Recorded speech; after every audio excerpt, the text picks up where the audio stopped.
Hello, let me know where you're from in the world and what time it is after liking this video. Maria on the moon. Did you know that early astronomers thought there were oceans on the moon? I asked, looking up from my book. My mom shifted in her bed, a tangle of IV tubes shifting with her. Of course.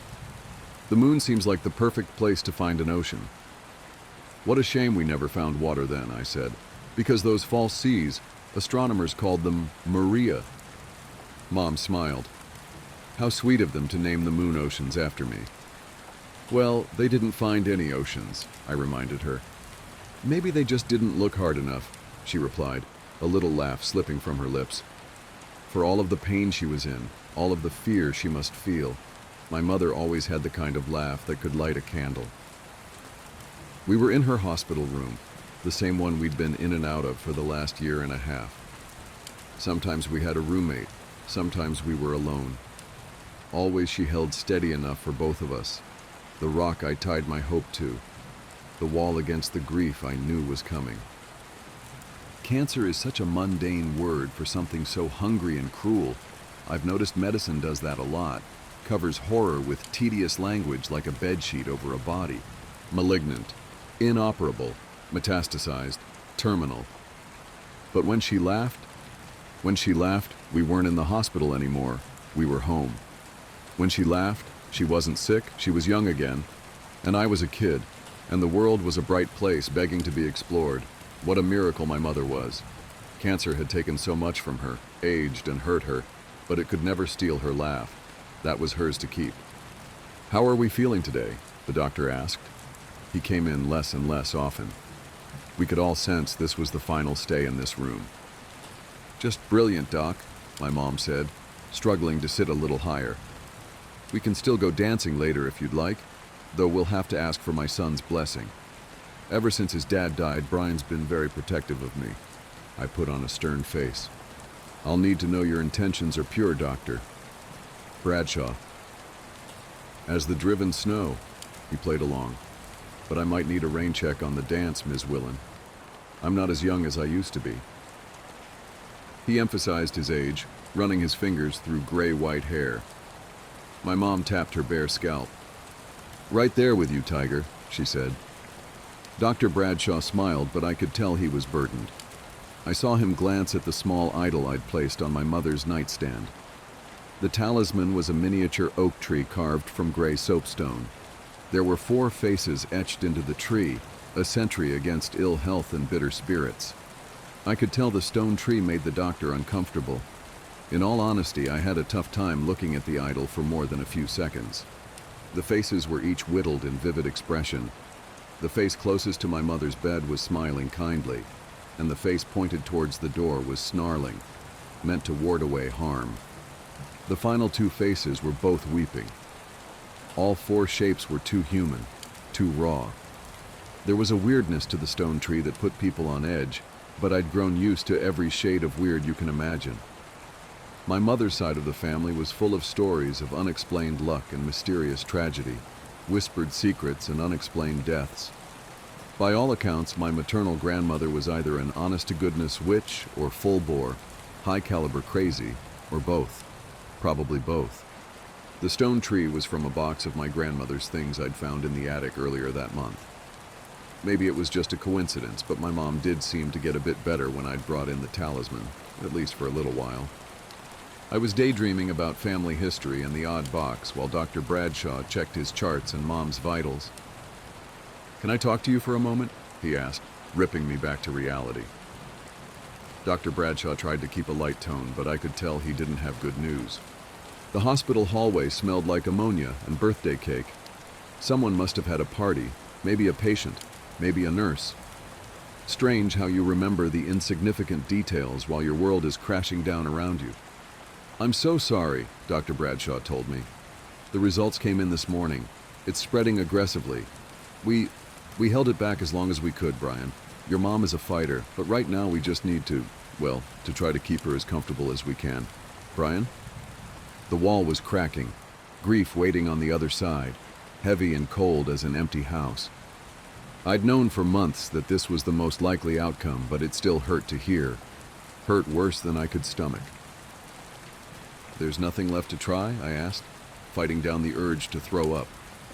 Anything? Experimental? Untested? Anything? Dr. Bradshaw shook his head. I'm sorry. Sometimes we just run out of options. She fought a good fight. How long does she have left? I asked, looking back into her room. She'd fallen asleep. Not long. Maybe days. Have you considered hospice? The smell of ammonia and birthday cake. The steady beep of Mom's heart monitor. I tried to focus on the world around me. My hope wasn't dead yet. If medicine couldn't help my mom, maybe something older could. I thought of the box of my grandmother's things waiting in the attic. There was a lot in there I hadn't gone through yet. Books and candles and secrets and lost things. Maybe there was a cure, or at least a way to keep the fight going. No, I said. If all that's left is to make her comfortable, I want to take her home. The doctor smiled. I understand. We can give you some medication, ways to help her with the pain. He put his hand on my shoulder. Your mom's been in a lot of pain, but she'll have peace soon. You've done all you can. I know, I lied. Thank you. Mom lived in a small ranch house 10 miles outside of town. There wasn't much in the way of neighbors besides some woods and a creek slithering through her yard. It was a windy, warm March afternoon when I took my dying mother home. That night I began my work. I was going to turn the house into a bunker, a maze death could never solve. I would keep my mother safe. I would find a way to keep her alive. The little red book was full of ideas. Running water was an obvious place to start. The creek behind the house was barely a trickle, but it should provide some coverage to the south side of the property. Salt was next, lining the doorways and window frames, then in an unbroken circle around the entire house. This step was to be repeated daily, the red book stressed, or even multiple times per day. Even a moderate breeze played holy havoc with any salt poured outside, so it was always best to trace and retrace every few hours. Water and salt were common defenses against man's oldest enemy and well known. The book offered other, less conventional advice. It took me nearly a week to finish carving the symbols and signs into the walls, the floors, even the trees on the property. Sometime around noon on the third day, on my back in the crawl space etching strange marks onto the underside of the floor, it struck me how ridiculous I was acting.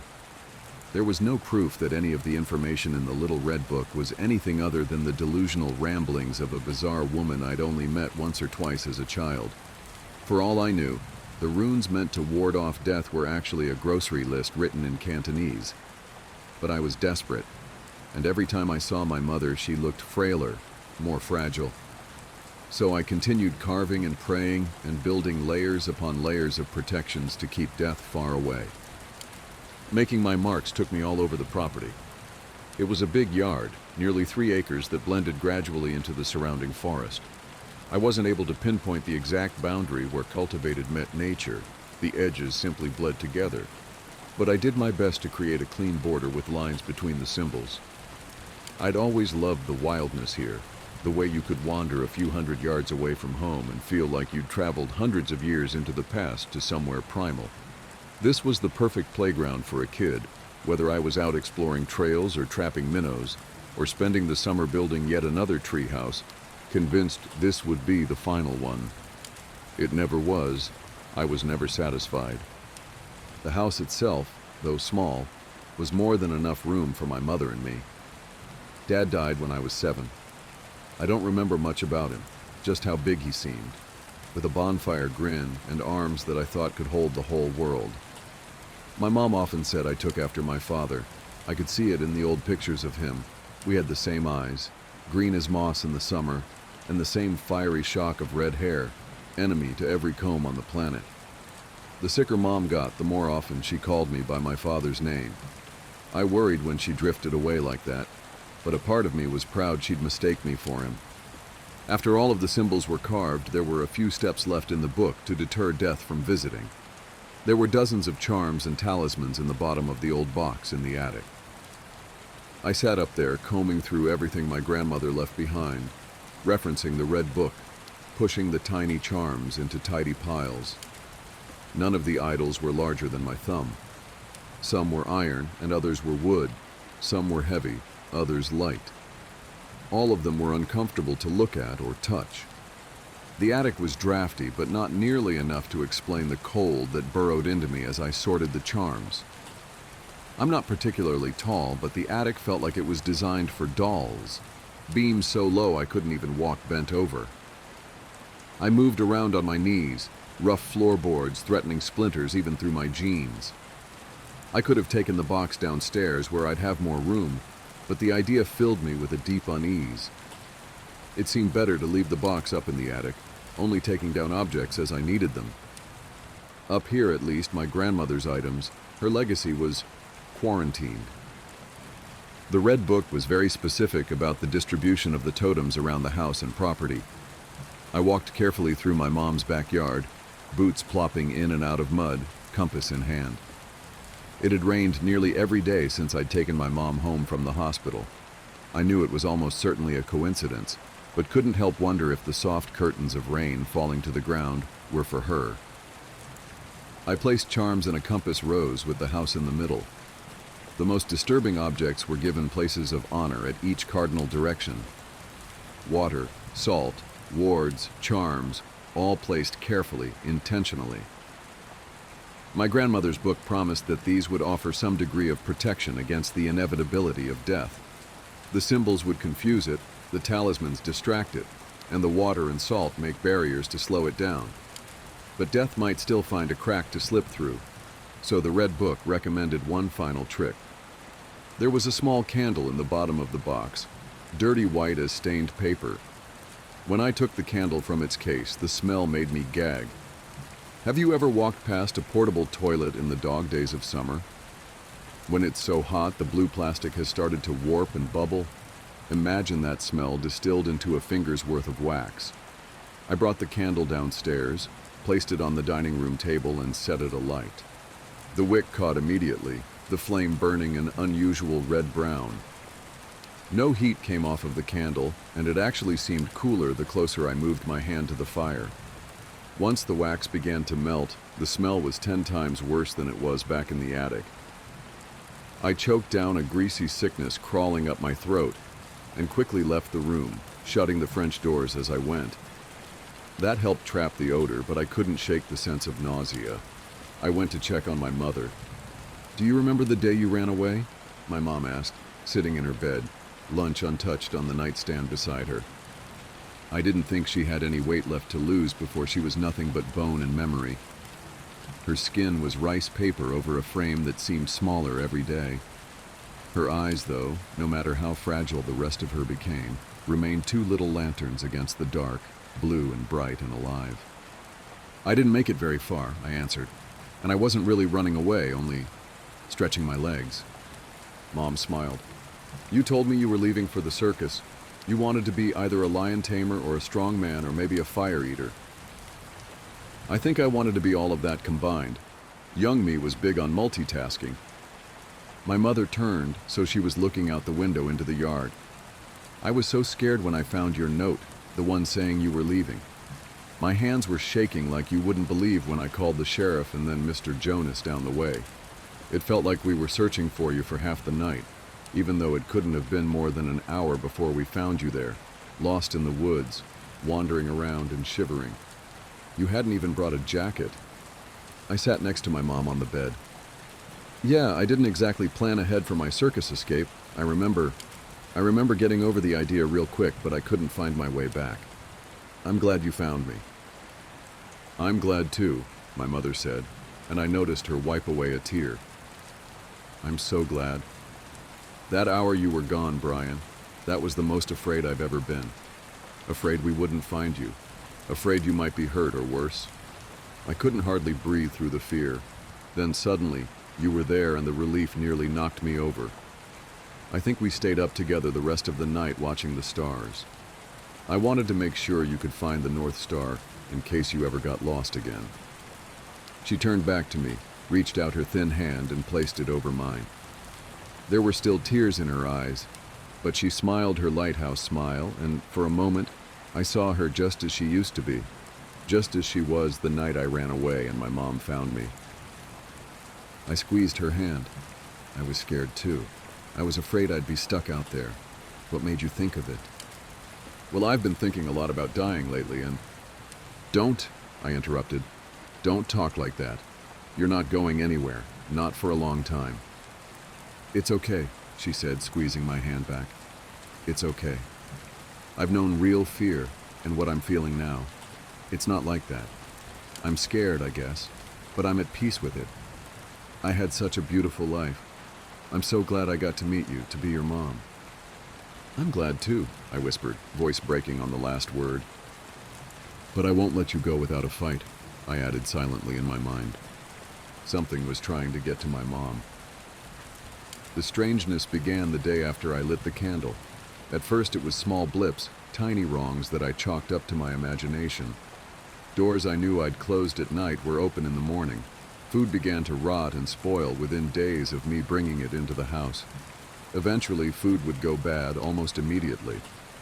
Every few hours, the television in the living room would either turn off if it was running or on if it was off. Clocks would stop overnight, always at 3:03 a.m. Shadows began sticking to the corners of rooms independent of any light sources.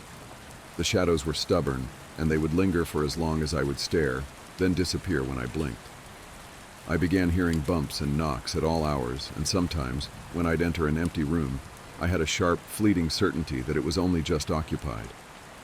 I avoided the dining room except to check in twice a day to see if the candle was still burning.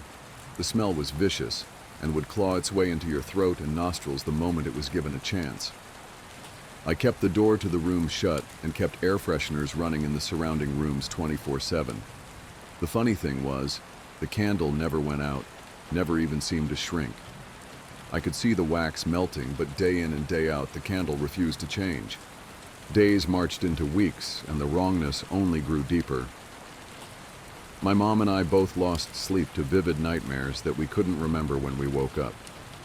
Only the echoes remained, but those were enough to leave my pulse sprinting until morning. I started sleeping in a chair in my mother's room. I did this to comfort her if she woke up confused during the night, but also because, if I'm being honest, I was too scared to sleep alone. I felt like a child running into his parents' room, convinced there was a monster under the bed. Thing is, maybe there was.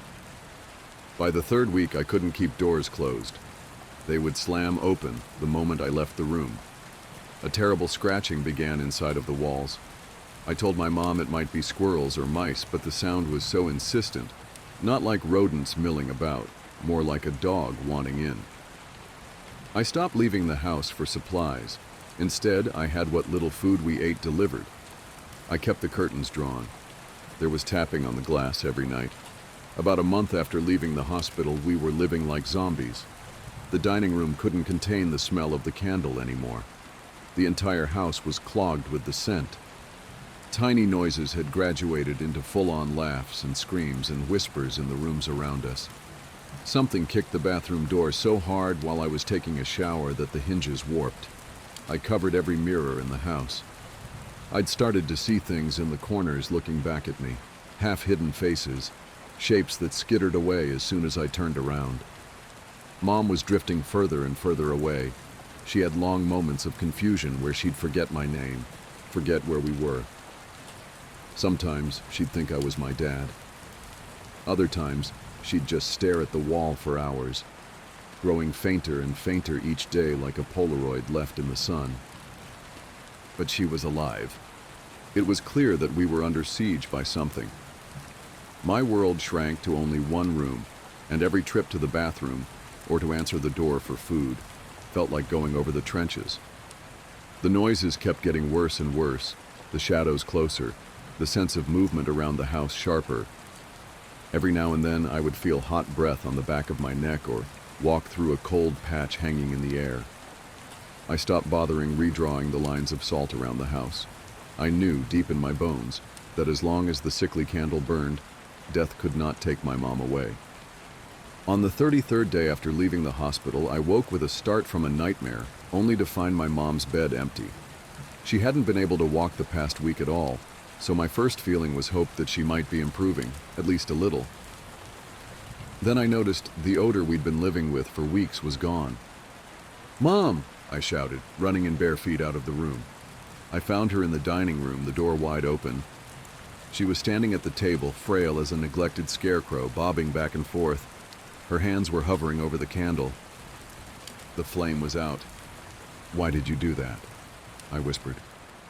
"Mom? Mom? Are you okay?" I padded into the room, the wooden floor freezing cold. My mother didn't react to my presence. She just continued rocking side to side. I realized she was still asleep. "Mom?" I gently shook her shoulder. "Wake up." Her head snapped back and she nearly fell. I caught her on the way down. It felt like she weighed nothing at all. "What's going on?" she asked, looking around the dark room. "Where?" "You're okay," I told her. "You were sleepwalking." "I was having the most unusual dream," Mom mumbled. "There were so many stars and—" She began to shiver uncontrollably. The cold hit me a moment later. I let out a gasp. The house was chilly before, but the dining room was near Arctic. My breath bloomed into a thin cloud in front of my face.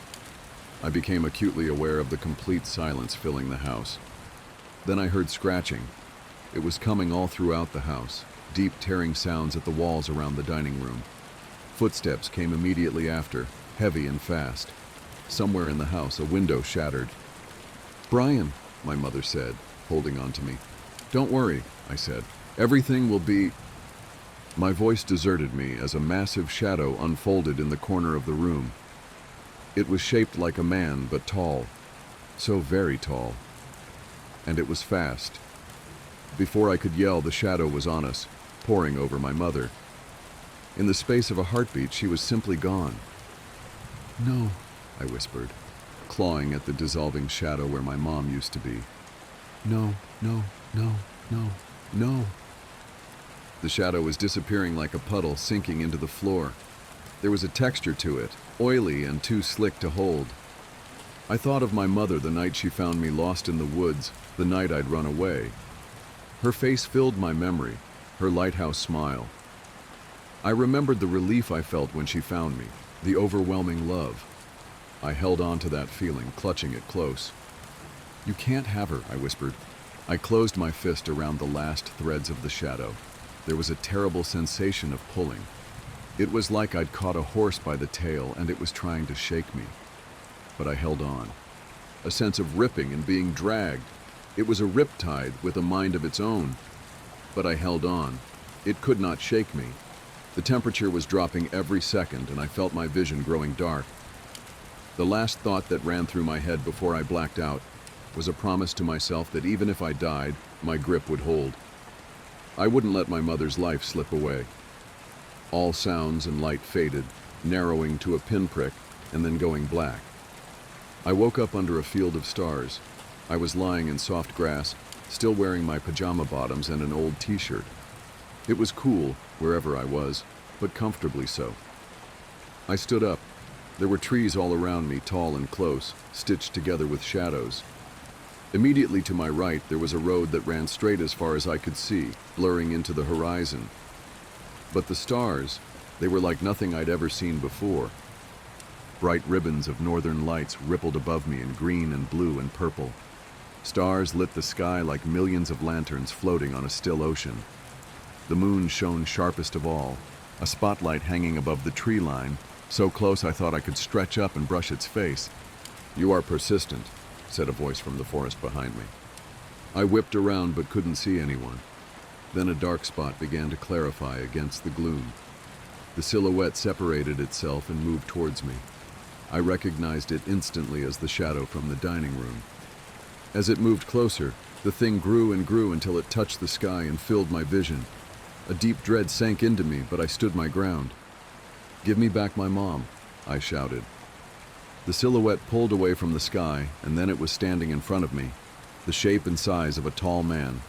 But instead of a shadow, the thing had wrapped itself in stars. Miniature constellations drifted across its body, floating slowly like a time-lapse of a clear night sky. Burning brightest was the North Star, blue and warm. The space between the stars was absolute black, not a shadow but a complete absence of light. It was the most beautiful, terrifying thing I'd ever seen. "What are you?" I whispered. You know, it replied. Give her back, I begged. Please, give her back. I can't, it's her time. Past her time. You delayed me. Delayed her. I clenched my fists. She didn't get enough time. I didn't get enough time. It's not right. It's not fair. Of course it's not fair, the starry thing said. But it is right. You each have your time. And at the end of it, there's me. And there is a road. And we walk it together. Where to? I asked. Where are you taking her? I don't know. It's not for me to know, only to know how to get there. Then I won't let you take her. I planted myself in the road. The world was still and solemn around us. The constellations drifted like clouds, and a soft breeze stirred the branches. The starry thing didn't respond for a moment. Your mother was kind and caring. Wherever she goes, she'll have peace, it promised. But, the creature raised its hand. Did you ever stop to think that death isn't an enemy? Death simply is. It is the natural partner to life. It knows no prejudice or malice, has no designs or ambitions. Your mother spent so long suffering, felt so much pain. Instead of letting her rest, you took it upon yourself to draw her life beyond its given course. You kept her alive, but at the cost of stretching her thin, prolonging her sickness, diluting her. Did you keep her alive for her benefit or for yours? I couldn't answer. Stretching a life is unnatural, dangerous, it told me. In the weeks you kept me away, you drew the attention of old things, hungry things, forces that would like nothing better than to swallow even the memory of your mother, to tear and bite until there was nothing left but pain and fear and a perfect emptiness. I shuddered, remembering the clawing sounds, the shattered window, and the laughter from empty rooms. I'm sorry, I whispered. Can they hurt her here? Is she safe? The stars in the shadow burned brighter for a moment. Your mother won't walk her road alone. None of you do. I walk with you, always to the end. Can I see her? I asked. Please, let me say goodbye. It considered for several seconds. You are persistent. And then the starry thing was gone. I was standing alone on an empty road. Brian. I turned to find my mother behind me on the road. She looked younger, healthier than I'd seen her in years. The frailty was gone, and my mother seemed exactly as I remembered her when she found me in the woods all those years ago. Isn't this the most beautiful dream? She asked, staring up at the night sky. Yeah, I said, trying to keep my voice steady. A beautiful dream. I love you, Mom. I love you so much, so very much. She smiled and touched my cheek. I love you too. Don't cry, it's okay. I'll wake up any time now. I'll see you then. I nodded, wiping at tears. Sure, yeah, I'll see you then. What do you think is at the end of the road? She asked. Do you think I'll have time to find out before I wake up? I looked out at the road, scanning the trees for any hungry shadows. I don't know. I don't know where it goes, but promise me you'll be careful. My mom smiled wider. Of course I'll be careful. And she won't walk alone, said a familiar voice behind us both. I turned, expecting the starry thing. But the man standing on the road was entirely normal. The light from the moon was enough that I could see he had moss-green eyes and a bright shock of red hair. Such a beautiful dream, my mother said. The man came towards us and took my mother's hand. He and I looked so alike, I could see why my mother confused us when she was sick. Take care of her, I told the man. Just please take care of her. Make sure she gets where she's going. There are things out there that want her to hurt her. It's my fault. I'm sorry. I'm so sorry. The man squeezed my shoulder. She'll be safe, watched over. If the devil himself is waiting on the road ahead, he'll move, or he'll be moved. I believed him. Thoughts raced through my head. There were so many things I wanted to say, questions, a million ways to say goodbye. I wanted to stretch out the moment for as long as I could, but I realized I'd already delayed my mother enough. I love you, I told them both. Goodbye. I woke up back in my dining room, sitting at the table, the unlit candle in front of me.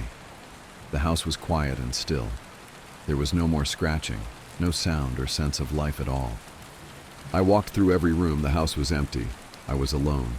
I've spent the past couple months working on the house, erasing the marks I'd made, fixing up the property. Some nights I take long walks out into the forest. I'm far enough out in the country that on clear nights it's like looking up at a sea of stars. I think about my parents the most during those walks. I grieve and remember in my own way. And I wonder where their road went, if they're still traveling or if they reached their destination. I hope that their road takes them strange and beautiful places. When I walk at night, I look up for the North Star to keep from getting lost. Maybe they do the same. When it's full, I also look up towards the moon. I wonder if my parents had a chance to visit, to search for hidden oceans. I like to think they did, that the moon has at least one Maria, the one I love most. Eat my heart. I wish I could give a more romantic starting point, but I just don't have one. I didn't do bad in school. No Einstein, but I got by and kept my head down. I kept that up after getting into college, pursuing a major in English. Dealing with kids seemed like a nightmare, but teaching was something I thought I enjoyed. From the few times my friends asked for help with essays and explanations of one of the 1,000 poems we were expected to learn, I didn't have a mom at home, but I wasn't under any circumstances abandoned. My dad filled up both roles, tried his absolute hardest, and I'll always love my dad. He was a baker but got promoted over time and runs his own bakery. His bakery is how I met Scott. I was helping out with moving the pretzels from the storage room in the back to the front. Partially because of the pretzels being bought, mostly because of me stealing them and eating them. When he first came in, I took one glance, looked back at the pretzels, looked back at him, and saw him looking at me, and walked back to the storage room still holding a whole bag full of pretzels. My dad gave me the worst side eye I've received to date and gave me an all-knowing smirk stating, "I know you're trying to hide it, but I can see you blushing." From there, I only remember jumps in moments. From him becoming a regular, to asking to hang out, from friends to best friends. I wish the feelings went away for some pathetic reason. I wish I could have stayed his friend because I know how much easier it is to be forgiven when love isn't in the equation. I tried for so long to not think about him, but I couldn't. He was the foundation keeping my head up, and he was the only thing in my mind. I loved the way he fixed his middle part in the wind. I loved the way he laughed and how clean his teeth looked. I loved the way he smelled and how his hands looked. I loved the way he talked, the way he wouldn't let people be rude without reason but would try understanding every side. Every time I looked into his eyes, I saw a heavy heart with a soft inside, and I wanted it all to myself. Every other boy and girl that looked his way ignited a hatred in me, like some unforgiven sin they've committed in my eyes. And I do not forgive. I do not forget. By day the feelings were sweet and quiet. By night they turned loud and violent. Thoughts of him looking at me and telling me that he isn't comfortable around me. Thoughts of him seeing me the way I saw myself. I don't know what I was more scared of. Him saying he'll never love me, or him saying he loves me too. Then from those to worse. How I'd react if he died. How I'd hurt and hate myself. What I'd do if he fell in love with somebody else. He wasn't ever mine, but I wanted it more than I wanted anything else in this world. We stayed friends for 2 whole years until I ruined everything. One cold November night, I had came over to his house in just a t-shirt again. I was doing that quite a lot, actually. If he suspected anything, he never had the heart to say anything.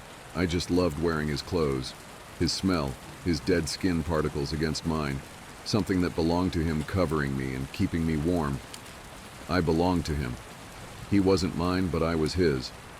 We had this obsession over Fight Club. Where he enjoyed the psychological aspects, I just loved Brad Pitt and Norton.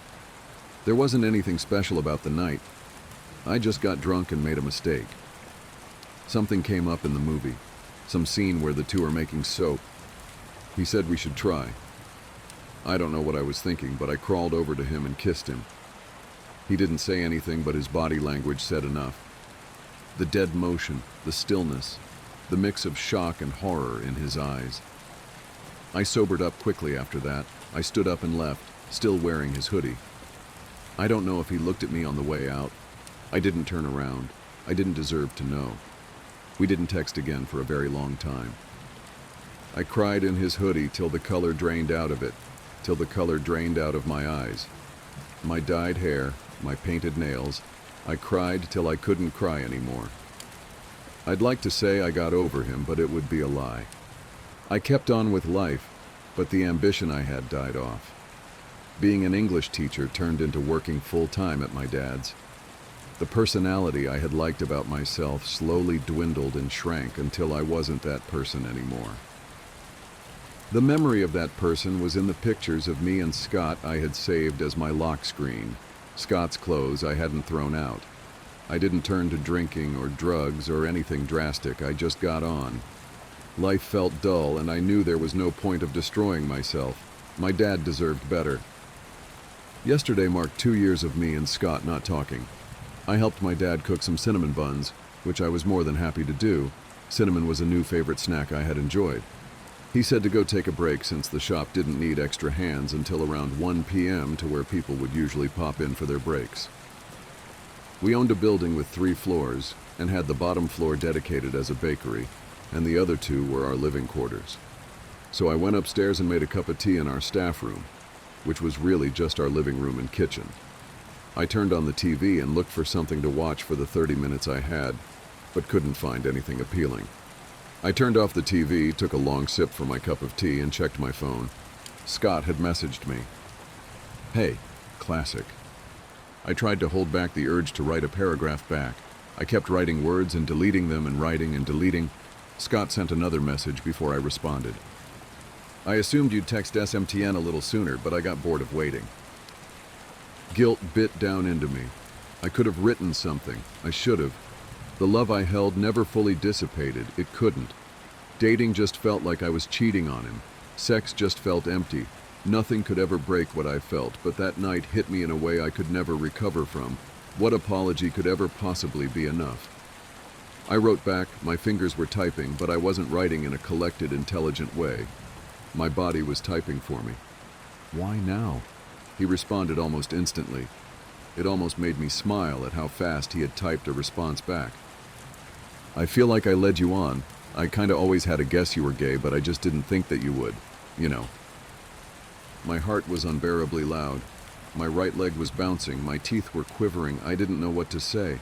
There's no words that could fully express how I felt, how wrong he was. I wanted to tell him that it wasn't his fault. I wanted to apologize and say a million things. I settled on humor. My fault falling in love with somebody who dips chicken into maple syrup. After I pressed send, I got terrified. What if he didn't find it funny? What if his humor changed? What if this and that and this and that? He responded with a shitty gif of a crying, laughing emoji with the caption ROFL. Nobody said that anymore or used that gif. He's such a loser. Low blow coming from somebody who drinks Bloody Marys. Jokes became catching up became talking, and talking turned serious quicker than I was comfortable with. He wouldn't bring up anything recent that happened in his life, only asking about me and trying to expand things as much as he could.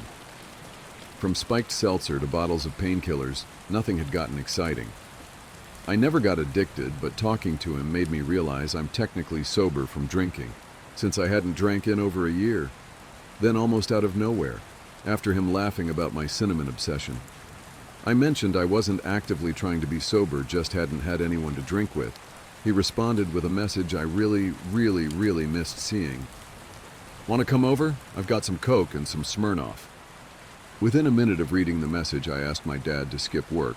After a heavy apology and a promise to do all the cleaning myself when I returned, I left towards the apartment Scott said he was staying in. I knew it was just friends as we could ever be, but my heart was racing. I was wearing the gray hoodie I had taken on the night I kissed him. I held my phone like a baby and kept checking down to make sure the message was real and that I hadn't misread it.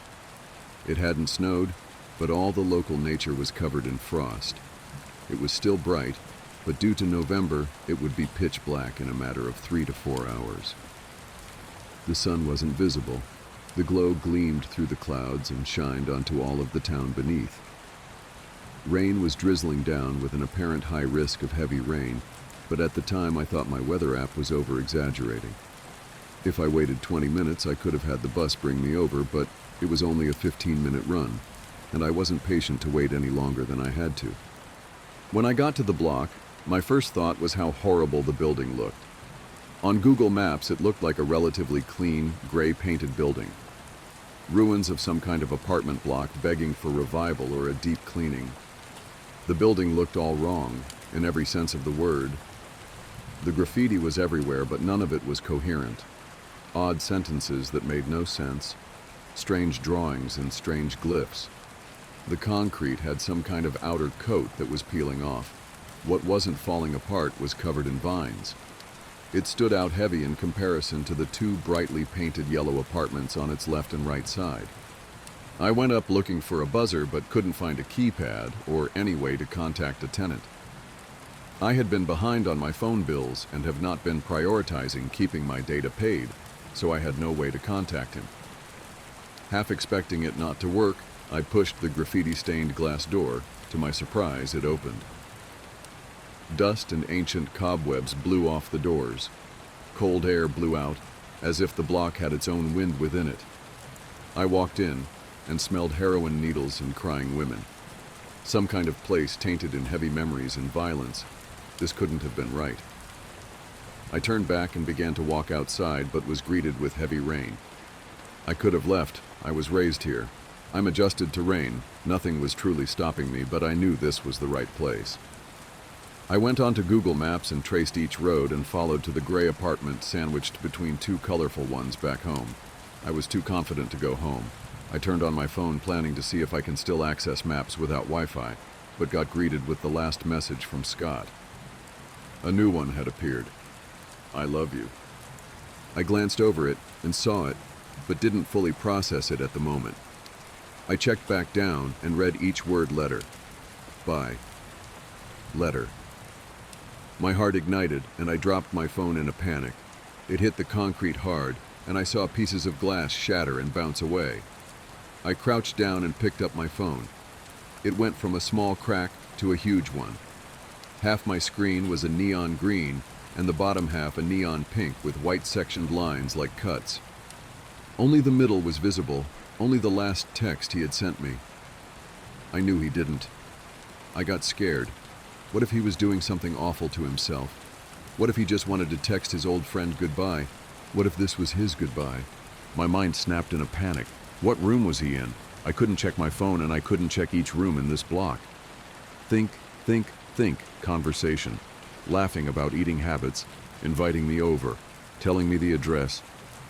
BTW, I'm in room 14, it's on the top floor, but don't take the elevator, it's on its last leg. 14. I shoved my phone into my pocket and went towards the stairs. The building didn't have any of its natural light, so I used the broken screen of my phone to light the way.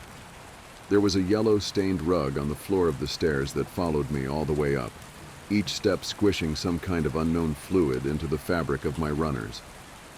I wasn't paying attention to smaller details, but I could imagine maggots on the floor crawling to the decaying, rotting body of Scott. Dying alone next to the phone waiting for me, I sped up. His name was stuck in my throat between panting breaths. I let him out, screaming and pleading and begging, but I got up to the last floor. I stopped for a second to pant and then looked up at where his door was. My heart sank into my guts. His door was covered in some kind of green moving vines, some form of green tendrils moving, swirling, almost breathing. The ends were caressing where the number of his door was. 14. I charged into the apartment and tried breaking through the door but failed to break it down. The tendrils reacted and shrunk, tightening against the door. I followed the tendrils with my eyes and realized they led into the room. No, they were coming from the room. Scott? I whimpered. Scott, what the fuck is this? Are you okay? The tendrils remained unchanged. I took 4 steps back, counting each one, and charged back into the door, slamming against it with my shoulders. I took more steps and rammed over and over and over and over and over and over and over until the wood reached a breaking point, and I ended up crashing right through the door into the apartment.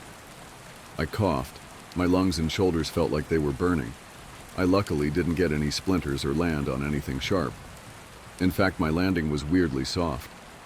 I put my hands under me and pushed myself up to see the apartment. It was overgrown, writhing green vines shifting and moving lively, covering each possible surface of the floors and the walls. Some areas led into masses of contorted greenery, which had gorgeous red mushrooms growing out of them.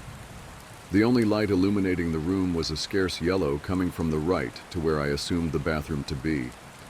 I walked forward, trying to avoid the vines, and went into the bathroom. There wasn't any of the bathroom left. From the floors and ceiling to the doorway and walls, everything was covered. Not an inch of tiles or plaster was visible. Pulsating, swirling, shifting, and breathing vines moved across each other like snakes fighting over any ounce of color that wasn't green. The living tendrils swirled, and I picked a single one and followed it from its end all the way over to where I realized all the vines were coming from a huge cluster of them in a particular shape. A bathtub. I wanted to run and scream and cry more than anything, but I couldn't. Something overtook me. I looked down to my feet and saw one of the ends of the vines had wrapped themselves around my foot. It wasn't a strong sensation like it was forced. It was warm, inviting. I took a step forward and the vine let go, moving under my foot and making space onto the floor for me to move without hurting the vines. The moment I got close to the tub, the vines shifted and moved and opened up a viewing window so I could see the contents hidden within. I collapsed onto the floor beside and grabbed onto the vines. They held me back. He wasn't groaning. He didn't have that much left in him. His skin was plastic, faded, yellow, shining. It looked wrong. Vines contracting and shifting around his exposed ribcage. He only had one organ left. No lungs, no liver, no stomach, no intestine. Just a massive bloated heart. It was shining orange with a bleak white hue at the bottom. It was beating and barely contained in its wooden ribcage. I rubbed the vines, realizing the pulsating of the vines matched Scott's heartbeat. I held the edge of the tub, feeling weak. A vine slowly moving and wrapped itself around my hand. It didn't speak to me in the general sense, more so I felt the meaning. It went beyond needing to be understood. The guilt, the loneliness, all the girls he left behind broken and sobbing. I felt what he had felt in my absence, the good and the ugly. Scott didn't love me the way I loved him, but he missed me, and in his own way he did love me back. I sobbed, crying from all of his pain passing through me. I felt like I was being gutted. The vines leached off of me, prying into my love for him. I wanted to leave. I wanted to leave more than anything. I loved him, but he's gone. There's nothing left of him. Nothing to love. I tried to take my hands off of the bathtub, but noticed the vines held me in place. When I tried to pull against them, they held me tighter and pierced into my skin, tightening and impaling and holding me still. He didn't want me to leave. Whatever was happening, whatever he was changing into, he didn't want it to happen alone. I tried to use my legs to stand and push myself against them, but I found my whole body encaged in their grasp. "Scott, please let me go." His dead mouth didn't so much as twitch. The grasp didn't change. Only got tighter against my body once I put any force behind it. I tried one more heavy squirm to fight against the vines and got sent into agony. My arms, my legs, my hands, my thighs, all of them tightened and crushed my body, trying to lock me into position. The only thing I had any control of was my neck and my mouth. I felt my body getting weak, the pain shifting all throughout my body, making me hear my own heartbeat. I could also feel my own blood flow slow and boil into my brain, making every thought a nightmare to hold on to. "I love you too, Scott," I cried. I cried it out with a tear while my whole body was burning. I repeated it. "I love you." Begging and pleading and praying for the words to go through and for something to change, but nothing did. It just got tighter. I gave up and cried, weeping in the same place and moving my head down to try to put myself against the bathtub. I then noticed just how far I can reach down with my mouth and decided on one final idea. As quickly as I could, I moved my head down and bit down at the vines around my right hand. The bite made my entire right arm burn as if I was gnawing through my own flesh, but I pursued. I bit deeper and deeper, seeing blood leaking from the vines.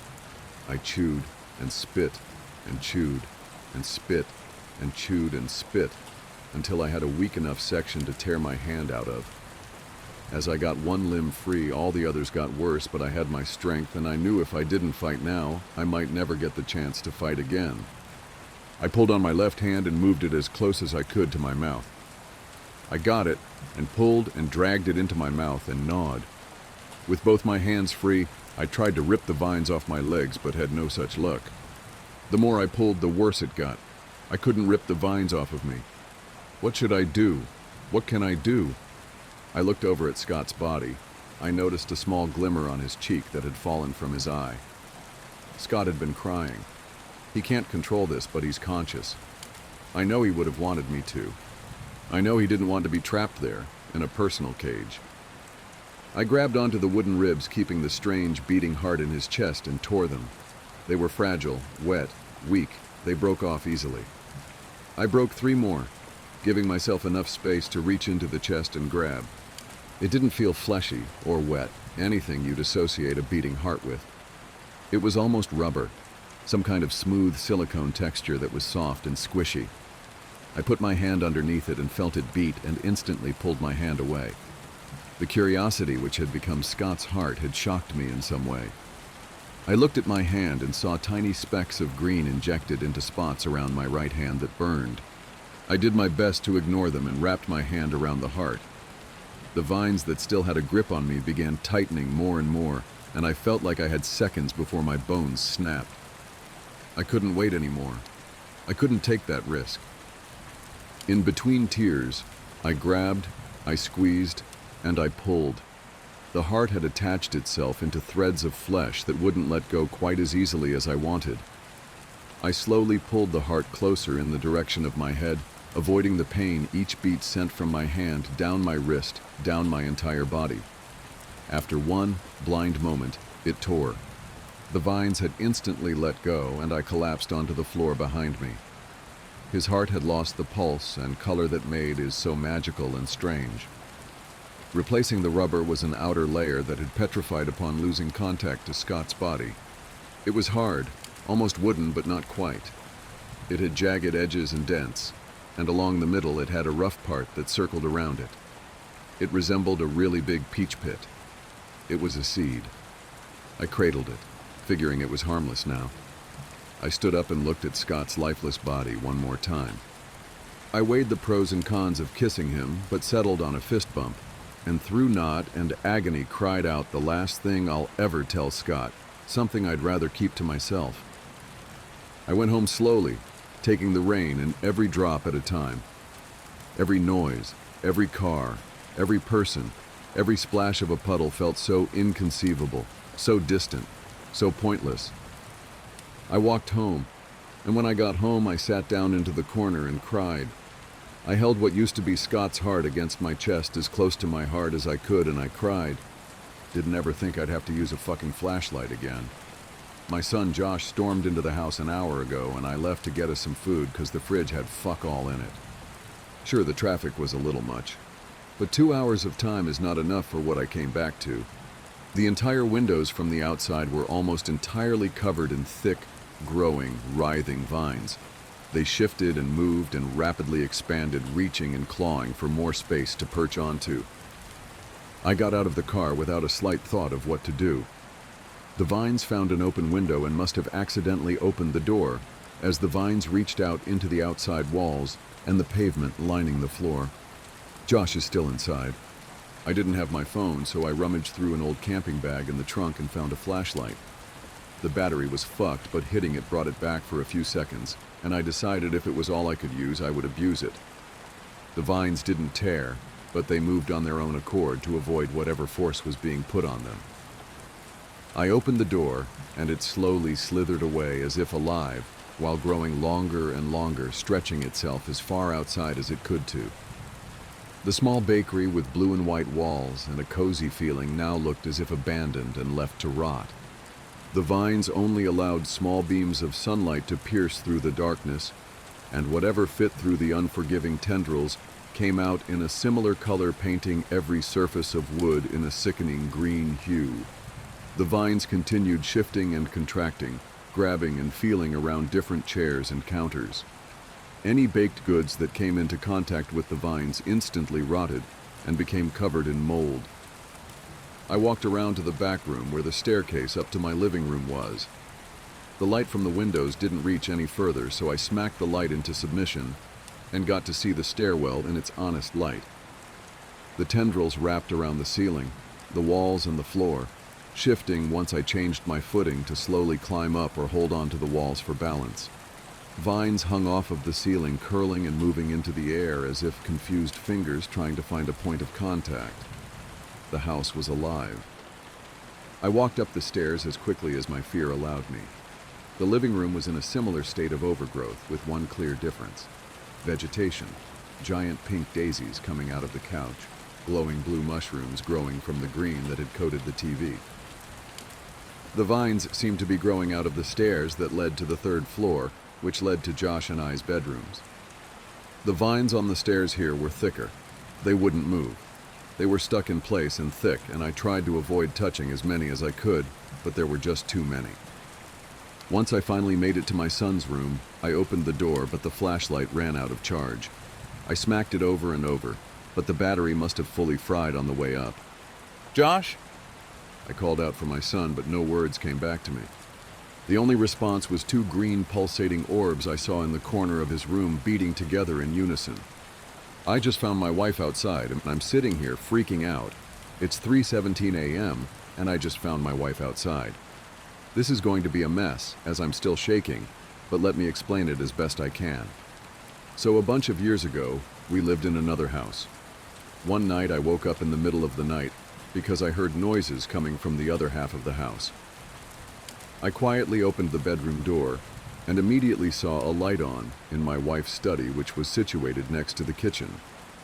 The house we lived in was a few blocks away from the bad neighborhood, so my immediate thought was that someone had broken in and was going through the stuff in my wife's room, as my wife had come to bed with me several hours prior, and as far as I knew, she was still in bed.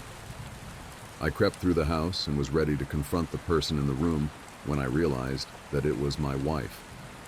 In my still half-asleep state, I just assumed she was still in bed. Turns out she had woken up, couldn't get back to sleep, and so went to her room to browse Facebook or whatever for a while. I had almost confronted my own wife, thinking she was a burglar. Now in our current house, we have a screen door and a wooden door. The wooden door has a deadbolt on it, and you have to make sure that you take the house keys with you, because if you close the wooden door, you're not getting back in unless you grab the hidden spare key or knock on the door window to be let back in. So it's about an hour ago, I'm woken up by the front door rattling. I immediately grab my phone and pull up the security camera located right by the front door. To my surprise, I see my wife standing there, kind of shivering. It's definitely her, because we've been married over a decade, and I know what my own wife looks like. She's dressed in the same clothing she wore today, a red top and black pants. Used to her. I don't know what she's doing outside, but she is. Confused, I roll over and there's my wife fast asleep. Remembering the incident in our last place, I use my phone screen to shine a light on her and confirm that it's definitely her and she's definitely in the bed. At this point, I'm really confused. I get up and make my way through the house to the front door. As I walk into the lounge room, our cat looks up at me, half asleep. Normally she's super curious about stuff going on outside, and I would have thought that hearing the screen door rattling would have caused her to be at the door trying to see what's going on, but it's as if she hasn't heard a thing. I stand by the door and call out, "Who is it?" "It's me. Hurry up and let me back in. I'm freezing." I went outside because I heard something, but forgot to take the keys in my bag with me. That absolutely sounds like my wife. Accent, intonation, knowledge about where her set of keys are, everything. But I'm not convinced, because I've just seen her sleeping in the bed with my own eyes. "Hold on a second," I tell her. Now I'm heading back through the house and into the bedroom. I wake up my wife and say, "This is really fucking weird, you have to see this." I open the camera app and show her the front door. She's still at the door looking around, wondering what I'm doing, because all I need to do to let her back in is turn the handle on the deadbolt and open the door. My wife says, "What the fuck? When was that recorded?" I tell her it's not. This is live. You're standing outside by the front door. I just went down there and asked who it was, and your voice told me it was you and that I should let you back in because you're freezing and you left your keys in your bag. My wife gets up and peers through the bedroom window, as you can just see the front door alcove from there. She gasps and pulls the curtains shut. She turns around and I'll never forget the look on her face as long as I live. She's terrified. "That's me," she says. At this point, I'm freaked the fuck out. I'm wide awake. I'm speaking to my wife, and I'm physically touching her while trying to peer out the window with her. But there she is, standing outside in the very outfit she wore today. Same hair, same glasses, same everything. We walk into the lounge room and I grab the big torch I have. It's a big, sturdy metal, super bright light, great for blinding people and hitting them if they get too close. We stand by the door again. "What's your name?" I ask. She tells me her full name, including her middle name. It's correct. "What's your birthday?" She tells me. It's also correct. "What did we have for dinner tonight?" She tells me this too and tells me that I cooked it. This is right too. I can hear my real wife standing next to me, trying to control her breathing as she's scared out of her wits. I nudge her and whisper, "Ask her something only you would know." After a moment to steady herself and think of something, she speaks. "When we last stayed with my parents, what change had Dad made to my old room?" There was a pause. "Who is that?" the person outside said. "Why aren't you letting me in?" "You know it's me. You're starting to freak me out here." "Who is that inside with you? Is that a recording of me? What's going on here?" I said, "Answer the question. What change had been made to your room when we last visited?" Another pause, then finally, there was a second bed added, as Max and Damien, my brother-in-law's two kids, sleep in there while visiting Mom and Dad. There's an audible gasp from my wife next to me. Now we're both freaked out. I grab her hand and lead her back into the bedroom and turn the lights on. We're still awake, watching the cameras. The other person walked towards the backyard, presumably to grab the spare key, but that was about 40 minutes ago and I haven't seen them since. I'm too shit scared to go to bed because I'm scared that this person, who knew everything about my wife, will find the spare key and enter. I don't know who the fuck they really are or what they want, but I'm not sleeping. Maria on the moon. Did you know that early astronomers thought there were oceans on the moon? I asked, looking up from my book. My mom shifted in her bed, a tangle of IV tubes shifting with her. Of course. The moon seems like the perfect place to find an ocean. What a shame we never found water then, I said, because those false seas, astronomers called them Maria. Mom smiled. How sweet of them to name the moon oceans after me. Well, they didn't find any oceans, I reminded her. Maybe they just didn't look hard enough, she replied, a little laugh slipping from her lips.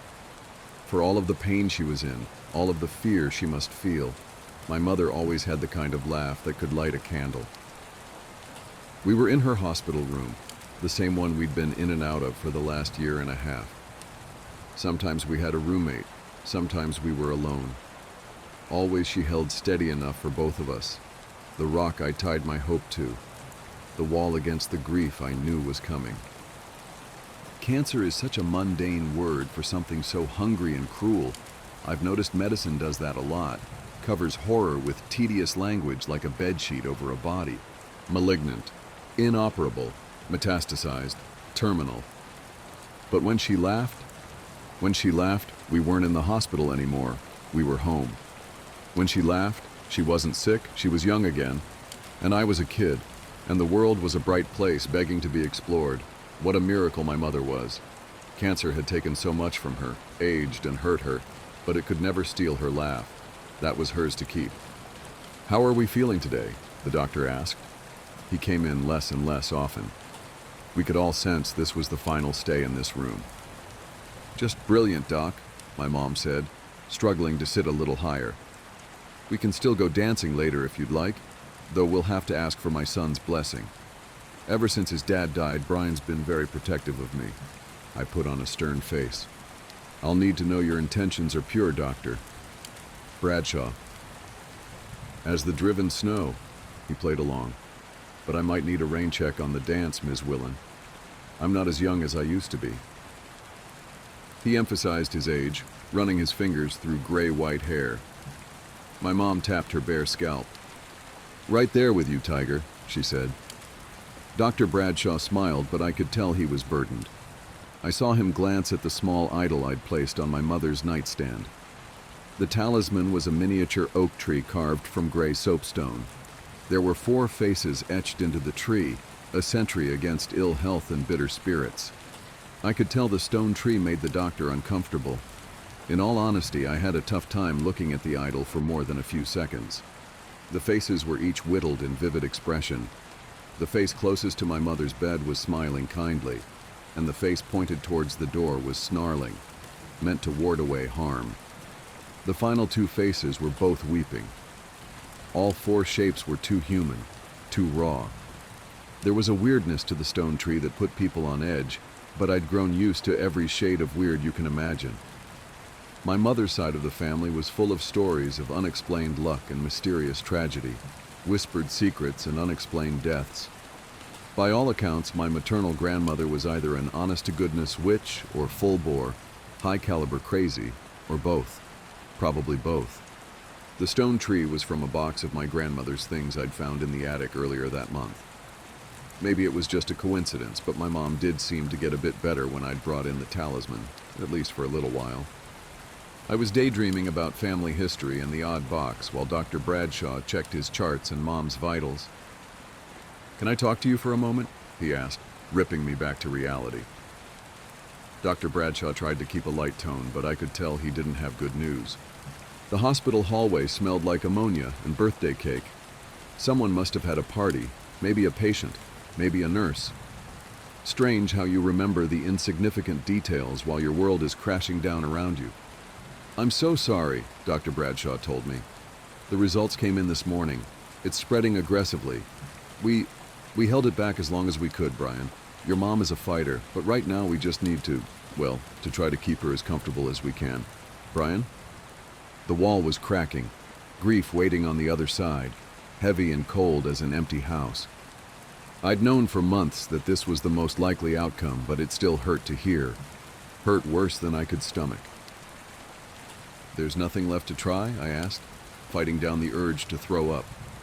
"Anything? Experimental? Untested? Anything?" Dr. Bradshaw shook his head. "I'm sorry. Sometimes we just run out of options. She fought a good fight." "How long does she have left?" I asked, looking back into her room. She'd fallen asleep. "Not long. Maybe days. Have you considered hospice?" The smell of ammonia and birthday cake. The steady beep of Mom's heart monitor. I tried to focus on the world around me. My hope wasn't dead yet. If medicine couldn't help my mom, maybe something older could. I thought of the box of my grandmother's things waiting in the attic. There was a lot in there I hadn't gone through yet. Books and candles and secrets and lost things. Maybe there was a cure, or at least a way to keep the fight going. "No," I said. "If all that's left is to make her comfortable, I want to take her home." The doctor smiled. "I understand. We can give you some medication, ways to help her with the pain." He put his hand on my shoulder.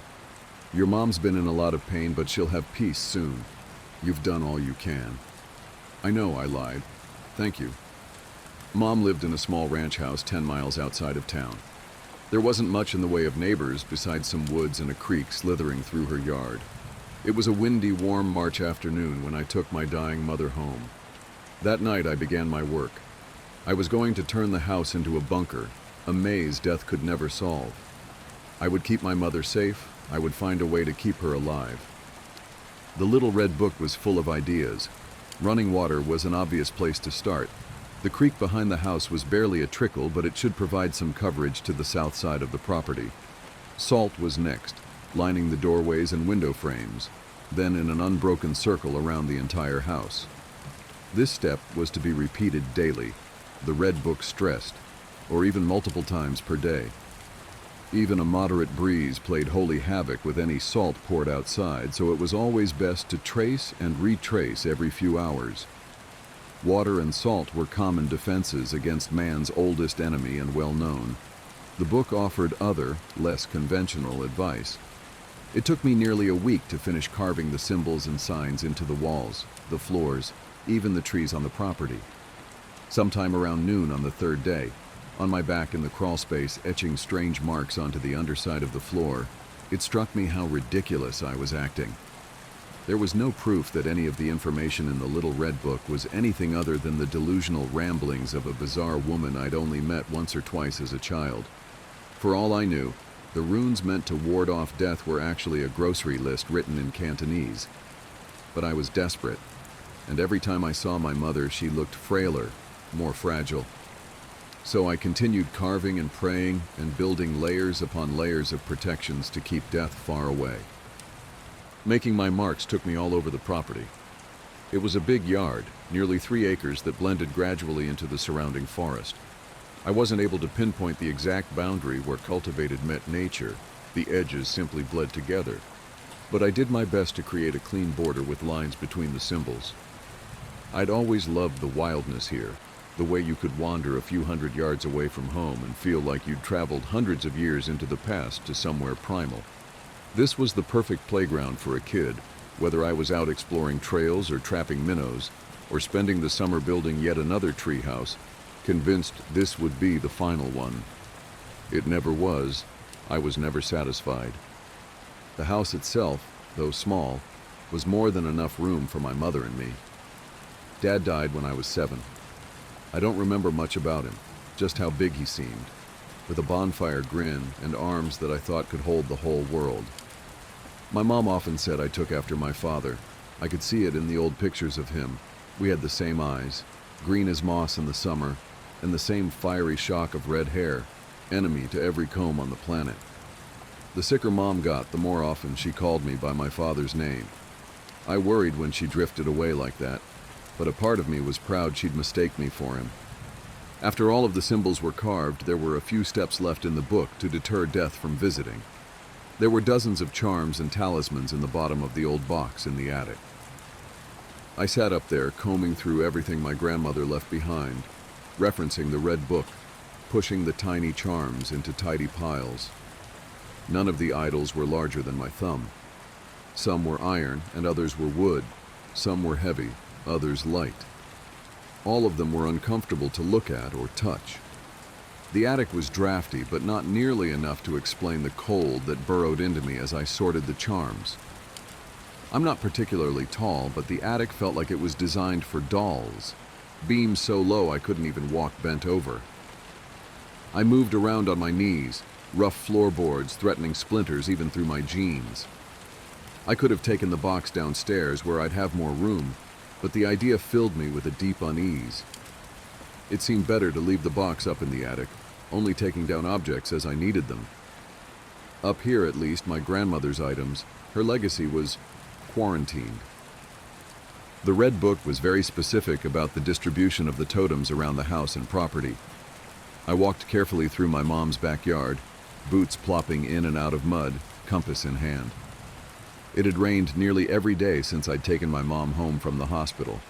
I knew it was almost certainly a coincidence, but couldn't help wonder if the soft curtains of rain falling to the ground were for her. I placed charms in a compass rose with the house in the middle. The most disturbing objects were given places of honor at each cardinal direction. Water, salt, wards, charms, all placed carefully, intentionally. My grandmother's book promised that these would offer some degree of protection against the inevitability of death. The symbols would confuse it, the talismans distract it, and the water and salt make barriers to slow it down. But death might still find a crack to slip through, so the red book recommended one final trick. There was a small candle in the bottom of the box, dirty white as stained paper. When I took the candle from its case, the smell made me gag.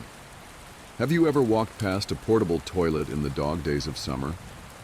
When it's so hot the blue plastic has started to warp and bubble? Imagine that smell distilled into a finger's worth of wax. I brought the candle downstairs, placed it on the dining room table, and set it alight. The wick caught immediately, the flame burning an unusual red-brown. No heat came off of the candle, and it actually seemed cooler the closer I moved my hand to the fire.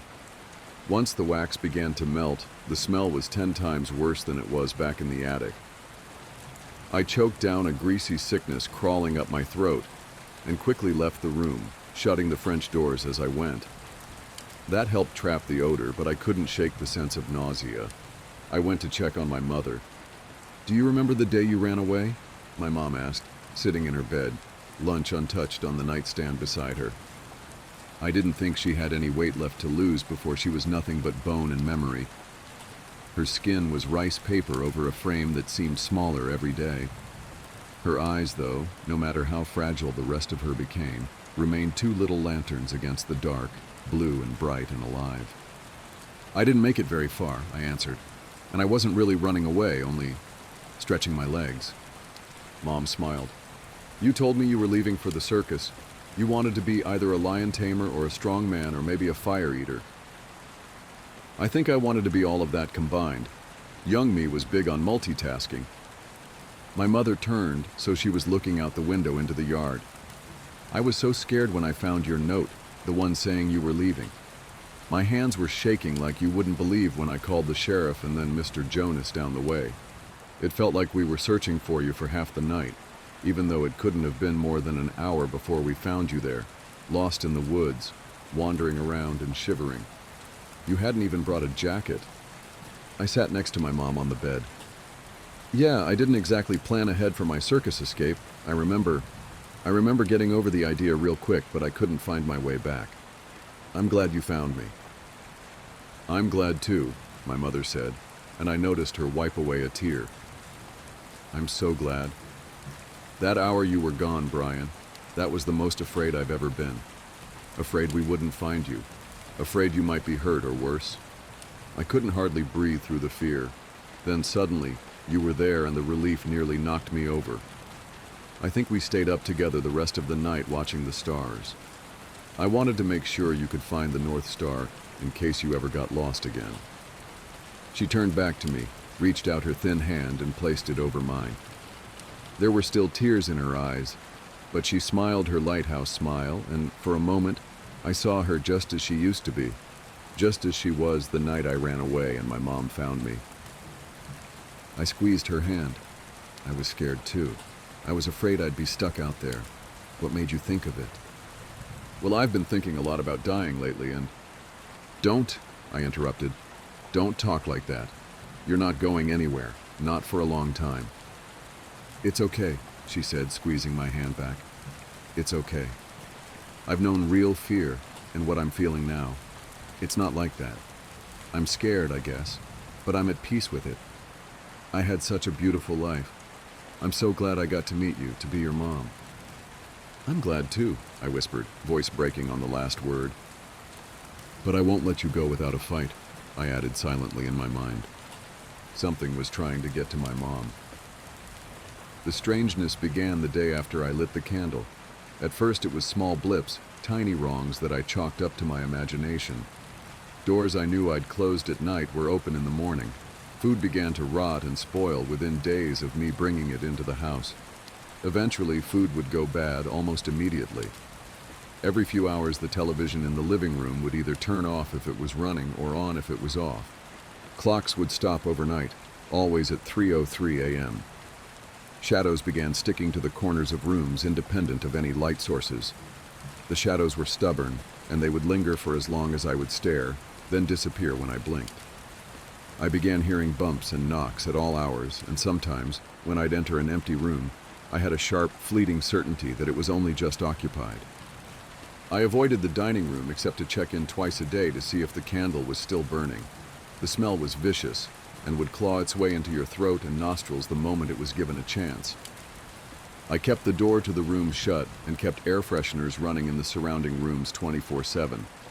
The funny thing was, the candle never went out, never even seemed to shrink. I could see the wax melting, but day in and day out the candle refused to change. Days marched into weeks, and the wrongness only grew deeper. My mom and I both lost sleep to vivid nightmares that we couldn't remember when we woke up. Only the echoes remained, but those were enough to leave my pulse sprinting until morning. I started sleeping in a chair in my mother's room. I did this to comfort her if she woke up confused during the night, but also because, if I'm being honest, I was too scared to sleep alone. I felt like a child running into his parents' room, convinced there was a monster under the bed. Thing is, maybe there was. By the third week, I couldn't keep doors closed. They would slam open the moment I left the room. A terrible scratching began inside of the walls. I told my mom it might be squirrels or mice, but the sound was so insistent, not like rodents milling about, more like a dog wanting in. I stopped leaving the house for supplies. Instead, I had what little food we ate delivered. I kept the curtains drawn. There was tapping on the glass every night. About a month after leaving the hospital, we were living like zombies. The dining room couldn't contain the smell of the candle anymore. The entire house was clogged with the scent. Tiny noises had graduated into full-on laughs and screams and whispers in the rooms around us. Something kicked the bathroom door so hard while I was taking a shower that the hinges warped.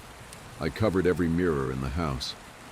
I'd started to see things in the corners looking back at me, half-hidden faces, shapes that skittered away as soon as I turned around.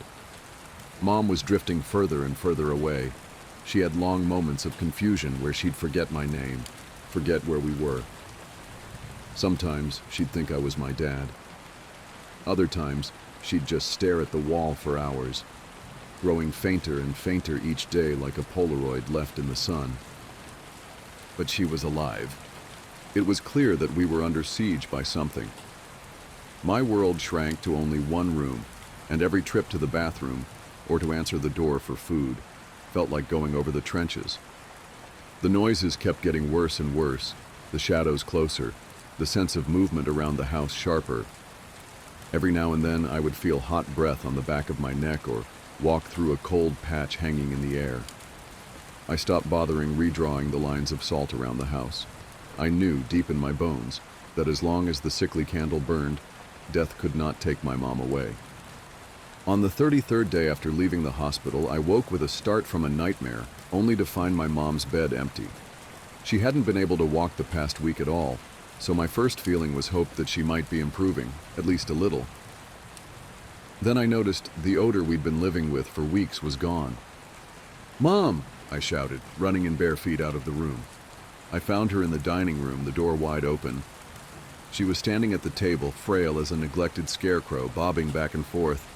Her hands were hovering over the candle. The flame was out. "Why did you do that?" I whispered. "Mom? Mom? Are you okay?" I padded into the room, the wooden floor freezing cold. My mother didn't react to my presence. She just continued rocking side to side. I realized she was still asleep. "Mom?" I gently shook her shoulder. "Wake up." Her head snapped back and she nearly fell. I caught her on the way down. It felt like she weighed nothing at all. "What's going on?" she asked, looking around the dark room. "Where?" "You're okay," I told her. "You were sleepwalking." "I was having the most unusual dream," Mom mumbled. "There were so many stars and—" She began to shiver uncontrollably. The cold hit me a moment later. I let out a gasp. The house was chilly before, but the dining room was near Arctic. My breath bloomed into a thin cloud in front of my face. I became acutely aware of the complete silence filling the house. Then I heard scratching. It was coming all throughout the house, deep tearing sounds at the walls around the dining room. Footsteps came immediately after, heavy and fast. Somewhere in the house, a window shattered. "Brian," my mother said, holding on to me. "Don't worry," I said. "Everything will be—" My voice deserted me as a massive shadow unfolded in the corner of the room. It was shaped like a man, but tall. So very tall. And it was fast. Before I could yell, the shadow was on us, pouring over my mother. In the space of a heartbeat, she was simply gone. "No," I whispered, clawing at the dissolving shadow where my mom used to be. "No, no, no, no, no." The shadow was disappearing like a puddle, sinking into the floor. There was a texture to it, oily and too slick to hold. I thought of my mother the night she found me lost in the woods, the night I'd run away. Her face filled my memory, her lighthouse smile. I remembered the relief I felt when she found me, the overwhelming love. I held on to that feeling, clutching it close. "You can't have her," I whispered. I closed my fist around the last threads of the shadow. There was a terrible sensation of pulling. It was like I'd caught a horse by the tail and it was trying to shake me. But I held on. A sense of ripping and being dragged. It was a riptide with a mind of its own. But I held on. It could not shake me. The temperature was dropping every second and I felt my vision growing dark. The last thought that ran through my head before I blacked out was a promise to myself that even if I died, my grip would hold. I wouldn't let my mother's life slip away. All sounds and light faded, narrowing to a pinprick and then going black. I woke up under a field of stars. I was lying in soft grass, still wearing my pajama bottoms and an old t-shirt. It was cool, wherever I was, but comfortably so. I stood up. There were trees all around me, tall and close, stitched together with shadows. Immediately to my right, there was a road that ran straight as far as I could see, blurring into the horizon. But the stars, they were like nothing I'd ever seen before. Bright ribbons of northern lights rippled above me in green and blue and purple. Stars lit the sky like millions of lanterns floating on a still ocean. The moon shone sharpest of all, a spotlight hanging above the tree line, so close I thought I could stretch up and brush its face. "You are persistent," said a voice from the forest behind me. I whipped around but couldn't see anyone. Then a dark spot began to clarify against the gloom. The silhouette separated itself and moved towards me. I recognized it instantly as the shadow from the dining room. As it moved closer, the thing grew and grew until it touched the sky and filled my vision. A deep dread sank into me, but I stood my ground. "Give me back my mom," I shouted. The silhouette pulled away from the sky, and then it was standing in front of me, the shape and size of a tall man. But instead of a shadow, the thing had wrapped itself in stars. Miniature constellations drifted across its body, floating slowly like a time-lapse of a clear night sky. Burning brightest was the North Star, blue and warm. The space between the stars was absolute black, not a shadow, but a complete absence of light. It was the most beautiful, terrifying thing I'd ever seen. "What are you?" I whispered.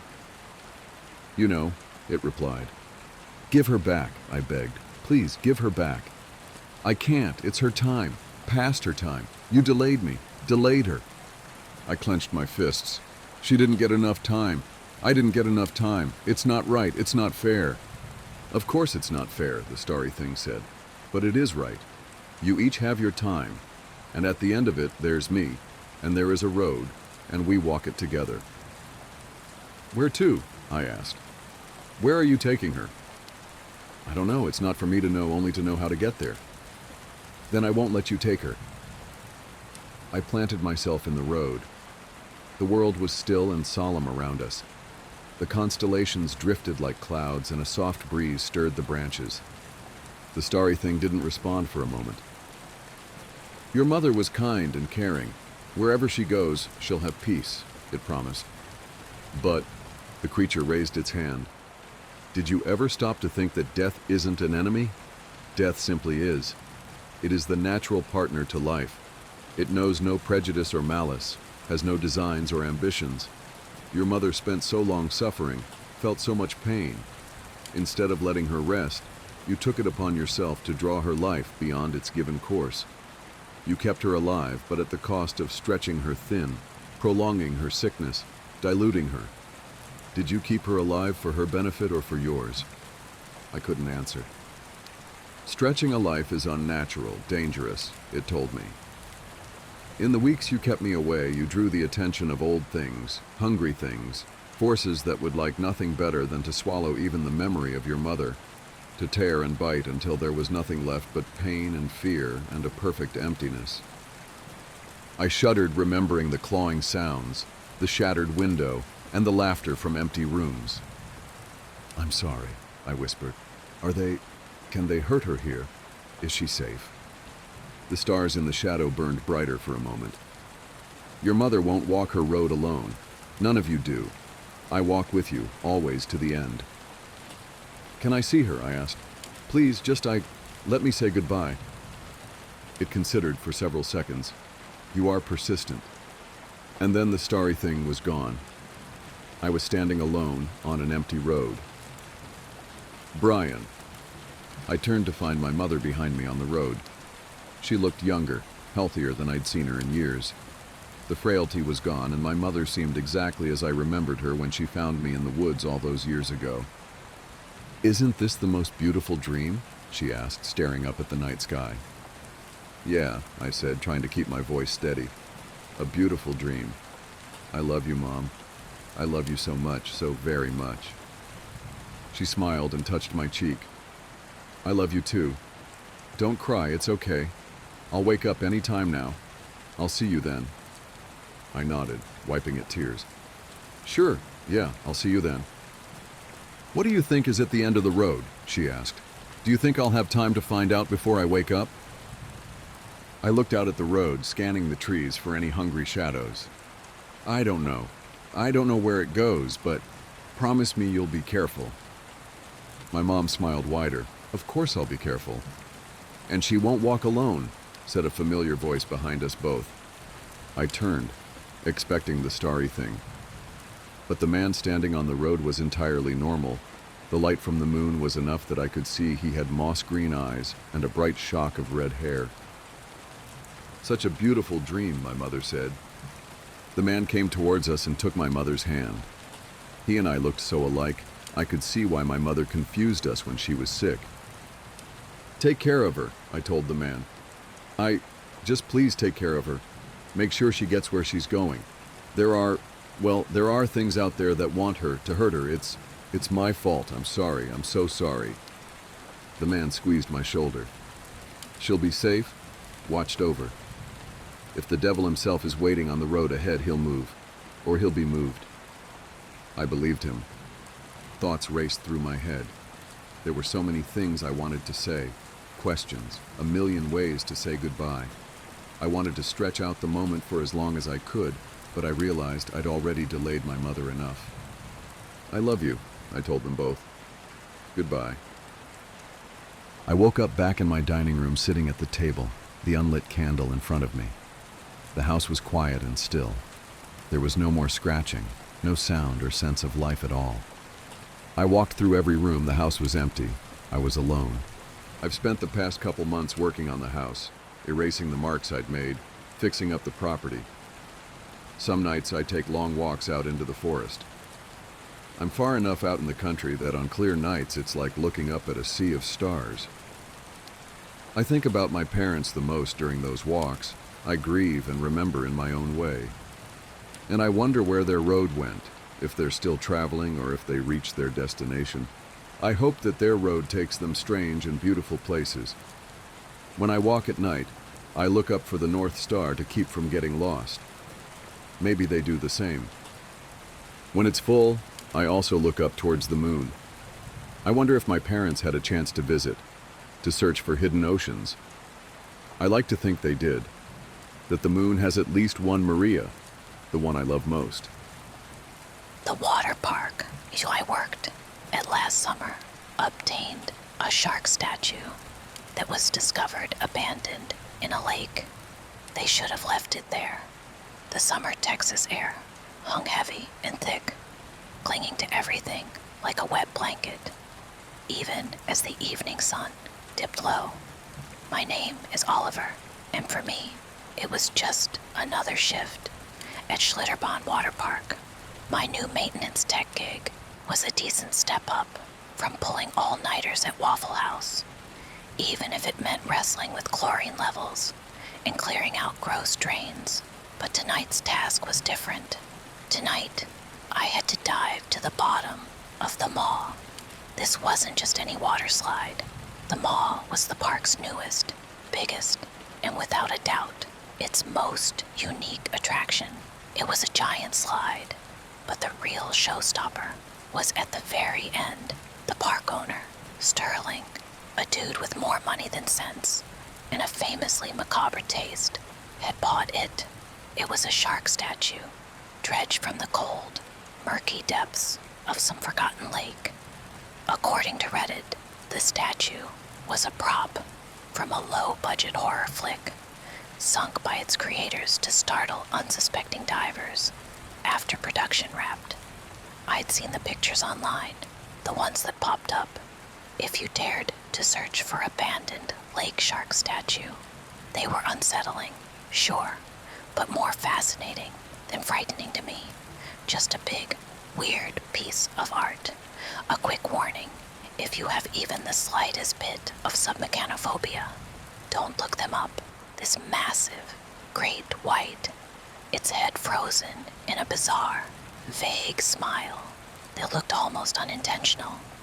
A subtle, upward curl at the corners of its mouth that just seemed off. But to me, it looked cool as hell in the pictures. Sterling had spent a fortune retrieving it, then even more, having it mechanized.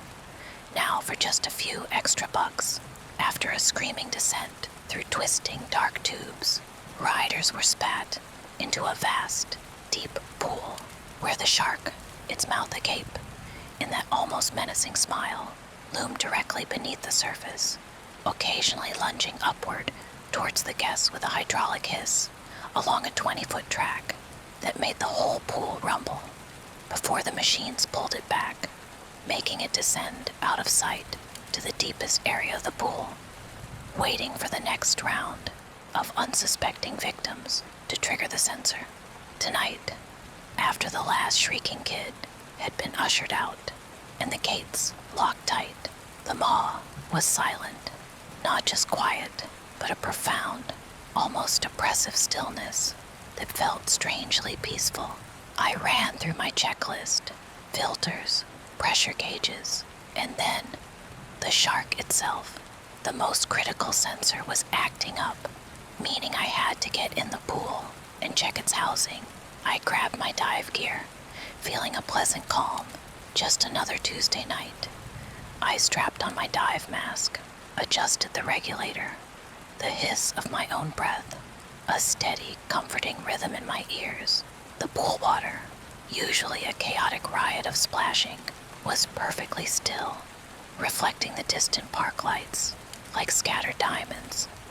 I pushed off the edge, sinking smoothly into the cool, chlorinated embrace.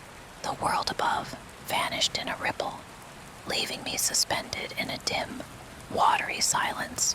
As I descended, the surface light gradually dimmed, the familiar blue-green deepening to an inky black.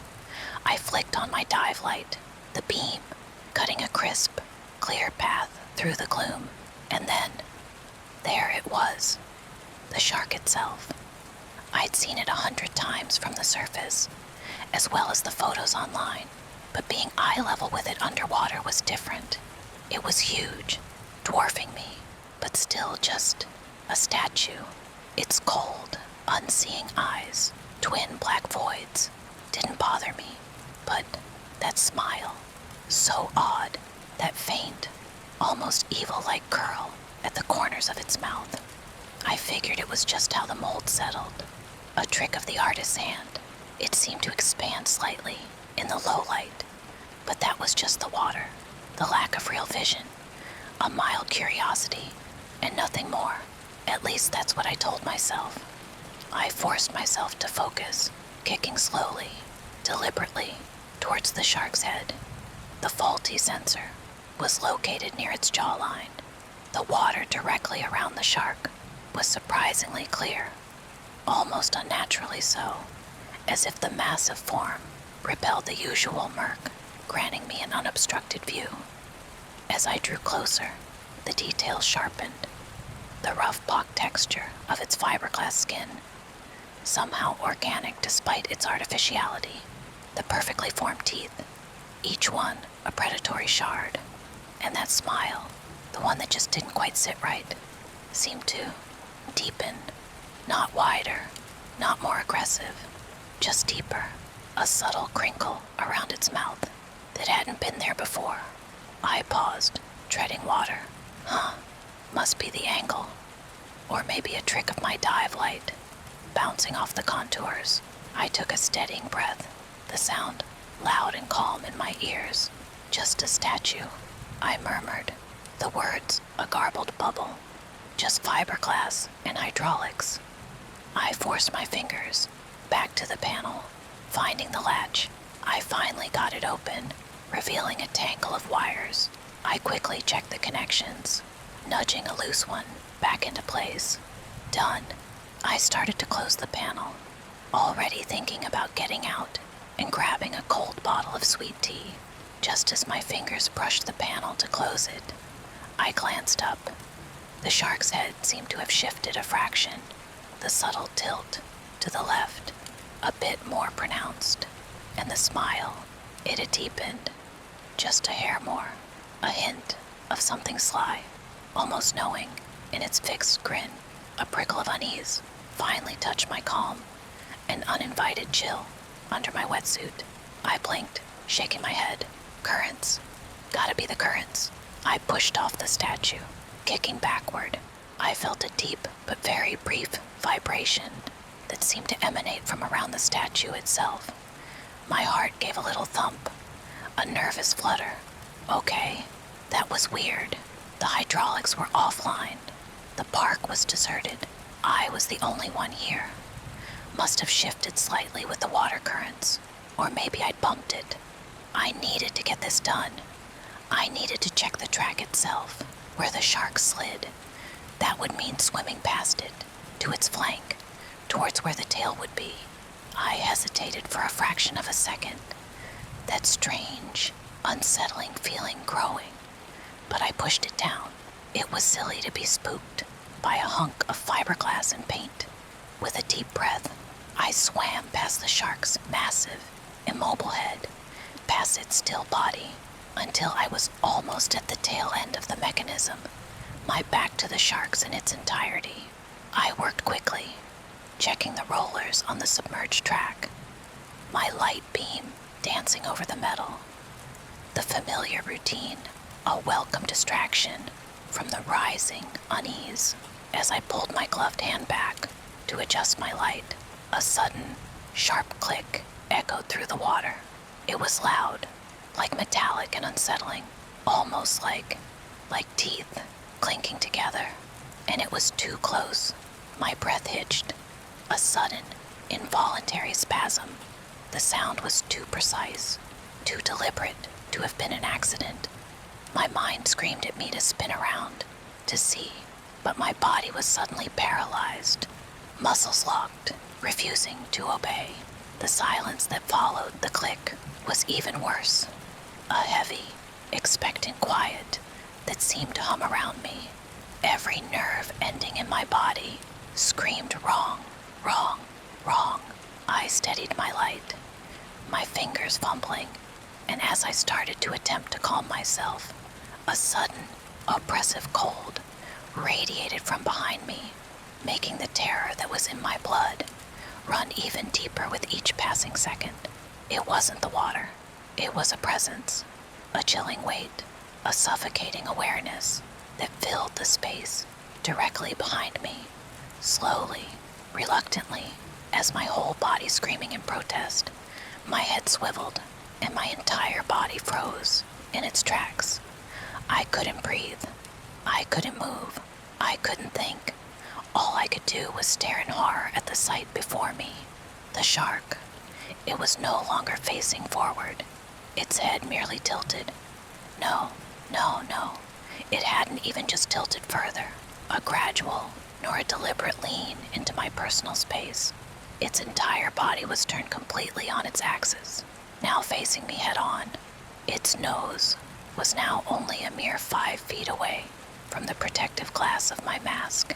Its mouth, already agape, seemed to widen, a slow, silent stretch of its impossibly broad jaw that swallowed more of the dim light from my beam.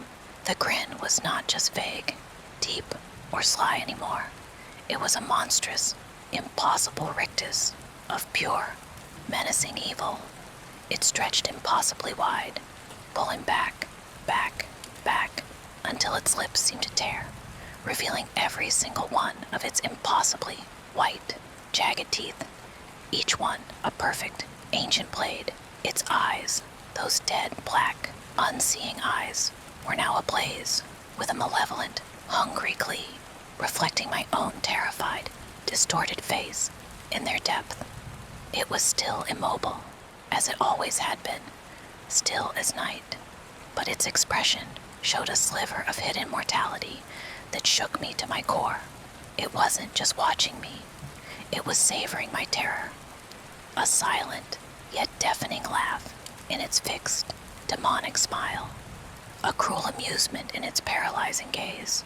It was alive, and it was playing with me. Oh, fuck. I didn't bother with my tools. I kicked with desperate, frantic, soul-shattering force, propelled by pure, primal terror through the water, the silent grin of the maw. Its eyes lit up with sinister delight, burned itself into my mind, its own special brand of terror. I clawed my way upwards, kicking and thrashing, desperate to break the surface, to escape the crushing darkness. My lungs burned, screaming for air, the dim outlines of the surface lights shimmering tantalizingly above. I was halfway there, a choked sob bubbling from my throat. When I couldn't help myself, I took one last, terrified, agonizing look back. The track was there, but the fucking shark was gone. Nothing but the wavering reflection of the park lights and the silent, swirling chlorine. No, no, no, no, no, no, no. I thrashed and kicked furiously towards the lights that swore me my safety, my eyes playing tricks on me. Every bubbly wave from my erratic movements that momentarily obstructed the few inches of clear vision I had was a fin and a flash of a gigantic tooth. The surface seemed 1,000,000 miles away. The fear that I would be pulled back down to bottom of the darkness the second before I finally reached the safety, the dock weighing me down. But I scrambled out of the pool, tearing off my mask, my breath coming in ragged, painful, heaving sobs that racked my whole body. I stumbled backward, away from the wooded edge, my gaze fixed on the water, watching it slowly settle, the placid surface a cruel lie. I knew it wasn't empty. That fucking thing was still there, somewhere.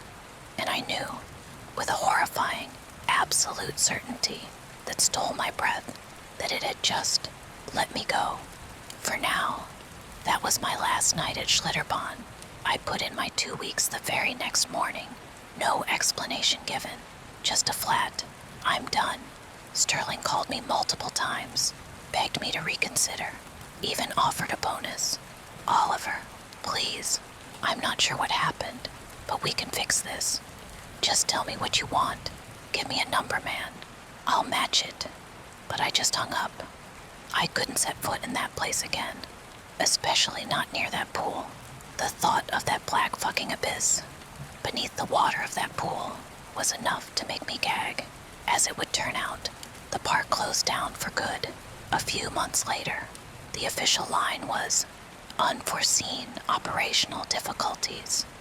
But everyone knew it was just code, for we can't tell you why, but it's bad. A few days later, Sterling just dropped off the face of the earth, and no one has seen or heard from him in a year. They never mentioned the shark in any capacity. It was never spoken of again, almost like they had done their due diligence to erase the fact that it even existed. I don't know what happened to it, if it was ever moved again, or if it just stayed there, along with the rest of the park, abandoned and waiting in the depths of the now disgustingly unkempt water. I hope to God no one ever finds it. Not in that pool, not in any lake, ever again. May it be lost forever. But unfortunately for me, it doesn't matter if it's hidden from the rest of the world. I see it every night. That grin, those eyes, just before it vanished. It's always there, waiting in the darkest corners of my dreams, bubbling beneath the surface of my consciousness. And now, I can't even look at a swimming pool without feeling that cold dread, that lurking predatory presence all around me. watching me. Open water. Forget about it. The world suddenly feels too deep and too full of things that watch you from the dark, things that hunt you, things that smile. Edit. Holy shit. A breaking story on the news tonight immediately caught my attention while I was eating dinner. A group of parents are desperately pleading for anyone who can give them information on the potential whereabouts of their missing children. 3 teens have been missing since last night. They were last seen by a homeless man hopping the fence of a local abandoned water park. Being young and rebellious often means being young and dumb. You usually make dozens of stupid choices before that voice in your head finally screams, just say no. So I don't know if that makes me one of the lucky ones, still here while my 2 best friends aren't. I'm trying to decide, but it's a decision I'm not getting anywhere with. Fuck. Let me start over. My name is Tommy. I'm sure you're wondering why I'm telling you this, why you should care what some random 16-year-old kid has to say on the internet at 2 a.m. You've probably already left, scrolling for something more entertaining. But if you're still here, thank you. And if you dare to hear my story, I only ask that you refer to the link above before you proceed. It will all make so much more sense. I just can't shut my eyes. Every time I do, I see it. That smile. Those dead fucking eyes. You sure this is it, Casey? I whispered, clutching my backpack straps. My eyes darted from the road behind us to the park's remains. Its broken structures look like the bleached ribs of some ancient, dead monster. I didn't want to do this. My dad would kill me if I got caught trespassing. KC, though, practically bounced. Dude, obviously, this is prime urbex. Seriously, Tommy, you're going to back out now. After all that talk about adventures, he gestured at the slides, their silhouettes jagged against the distant town's dim glow. Besides, the homeless dude said, look for the section where the fence is pushed in. See, he pointed to a sagging section of chain link, an obvious entry point, the bent metal glinting ominously in the moonlight. It's fine, bro. Nobody gives a shit anymore. Justin, ever the chill one, clapped me on the shoulder. He's right, man. It's just an abandoned water park. What's the worst that could happen? We trip over a rogue flip-flop.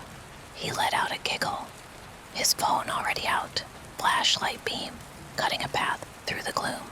It revealed glimpses of faded, peeling murals of cartoon animals. Their eyes seemed to follow us. I swore the smile on one faded octopus mural stretched before settling back into its original shape as I looked directly at it. All right, I mumbled, shaking my head. Casey grinned, pulling at the bent wire, widening the gap. Come on, first one past the old concession stands gets bragging rights. We slipped through the fence, one by one, onto what used to be a busy pathway, now cracked and swallowed by weeds. The air hung heavy, with the cloying scent of stale water and dying leaves.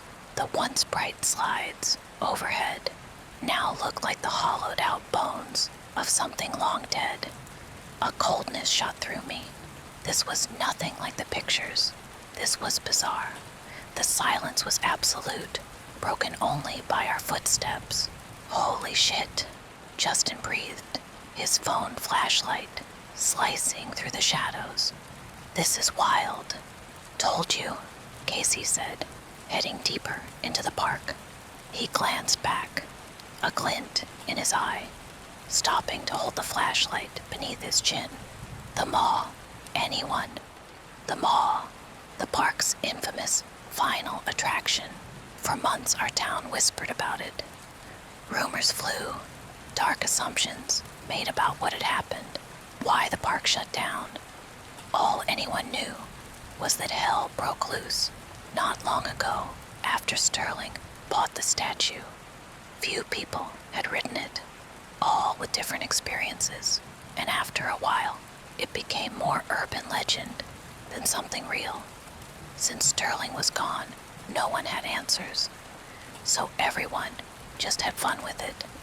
I'd always been timid with spooky stories, so the thought of investigating the legend didn't sound super enticing. Maybe let's just stick to the regular slides, for bragging rights.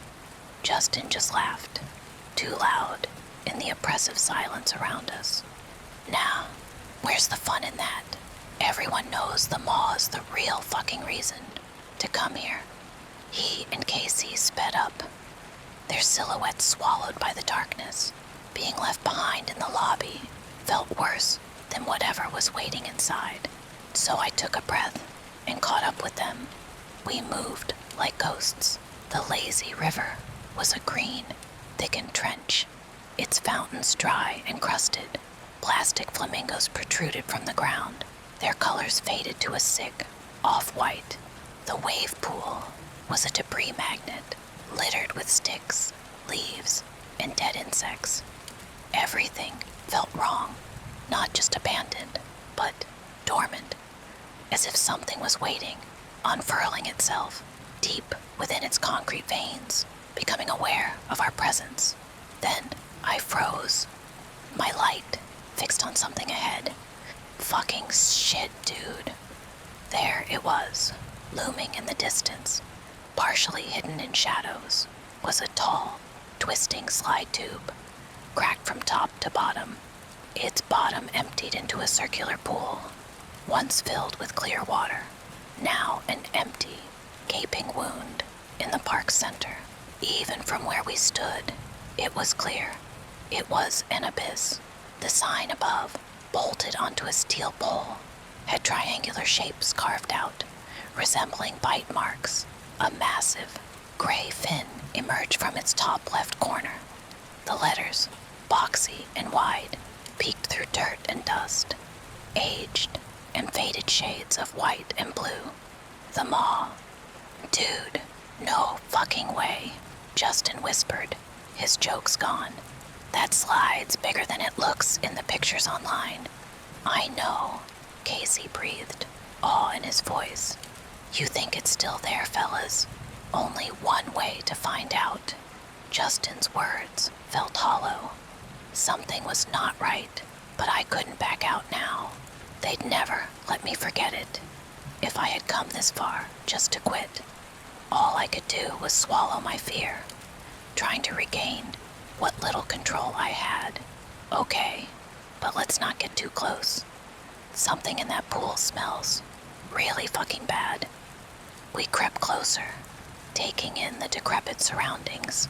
As we passed the old ticket booth, a discarded mirror lay face up on the concrete, its glass cloudy and cracked. I looked down at my reflection and froze. For a fraction of a second, my features elongated, my jaw warped into a curled grin that stretched far beyond my ears, my teeth becoming sharp and jagged. I blinked. My reflection was normal. I snapped my neck to see if either of them had seen it, but they were already trailing ahead, their words prideful, while discussing how awesome our story was going to be. We walked a few more yards towards the pool's edge. As we got closer, I noticed something low on the slide's decaying side. Near where it emptied riders into the pool was a small, dark stain. It wasn't algae or rust. It looked almost dark, like dried blood. I frowned, my gaze lingering on it, unease tightening in my throat. Casey, though, was already focused on the pool's empty depth, his excitement overriding any sense of foreboding that only I felt. We reached the pool's edge, our flashlights dancing along the disgusting few inches of water that had stayed managed through stay along the bottom. The water was still, an oily, gray-black color that seemed to absorb the light rather than reflect it. As our trio of lights trailed along the floor. We saw it, and we couldn't believe what we were seeing. Fuck, you guys, it's actually still here. Casey's eyes were wide with excitement as we studied this thing. Even in its broken state, it was intimidating. Its skin, once a cool blue-gray, was now faded and streaked with orange rust, like a forgotten tombstone. Real barnacles clung to its snout and dorsal fin, remnants from its aquatic origin of the lake. The water level was exactly where its jaw met the metal track beneath it, allowing us to see the rails. Its mouth was frozen in that creepy, disgusting smile. The eyes, black voids, seemed to stare directly at us. "Come on," Casey squealed, starting to climb down, using the ladder bolted to the pool side. Justin was anything but enthusiastic about crawling into the sludge. "Casey, are you insane? Look at the water. Flesh-eating bacteria. You dumb fuck. How else are we supposed to have proof we did this then? Shit breath. We each take a picture with it. God, why did you two even agree to this? Tommy has been a spouting bitch fits since we got here. Now you're gonna puss out too." Justin and I locked eyes, neither of us wanting to step forward, but with shared hesitation. We nodded and slowly made our way to the ladder.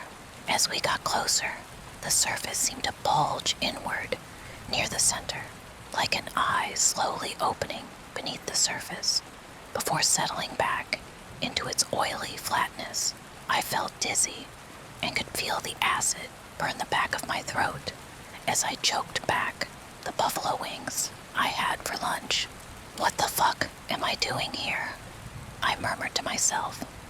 Every instinct screamed at me to climb back up, but Justin was already halfway down the ladder, grumbling about tetanus, and Casey was losing his shit at the bottom, aiming his phone at the maw for all the TikToks he was going to make. "Dude, this is so fucking cool," Casey called out. I forced myself down the cold, slimy rungs, my gaze fixed on the maw. Up close, it was grotesque. I almost felt ashamed for being scared of an inanimate object, but I couldn't help the dread I felt that only kept getting stronger the longer I was in its presence. Justin moved closer, his feet sloshing as he nearly lost his balance. "Jesus, it stinks and feels like snot." He was right.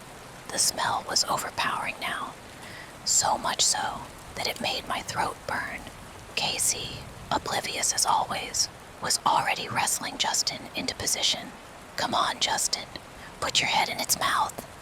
Justin grimaced, but leaned in, positioning his head between the shark's jaws, and held his breath from the smell. Casey snapped a photo, the flash briefly illuminating the hollow of the pool, turning the maw into a grinning shadow puppet against the cracked concrete. "Oh my God, if I edit this and add blood around your shoulder." Justin had finally had enough and cut him off as he walked back beside us, the maw just a few feet away, now invisible to us without our lights. "Casey, it fucking stinks in here, man. Let's finish this bullshit and go before we all die from Ebola or something." Casey rolled his eyes as he ignored Justin's outburst and gestured at me to start moving. "Tommy, get your ass over there." My legs felt heavy, as if the water was trying to pull me down. I took a reluctant step towards the maw. Its eyes seemed to draw me in. I stood 2 feet, trying to look anywhere but its face, and slowly leaned in, forcing a strained smile. The flash popped, blinding me for a moment. "Fuck yeah," Casey crowed, lowering his phone to review the shot. "Now we've got proof we were actually..." His voice hitched, his smile faded, his brows furrowed, as I watched his face change, the air heavier, and I knew for certain that my gut had been right all along. Something definitely wasn't right.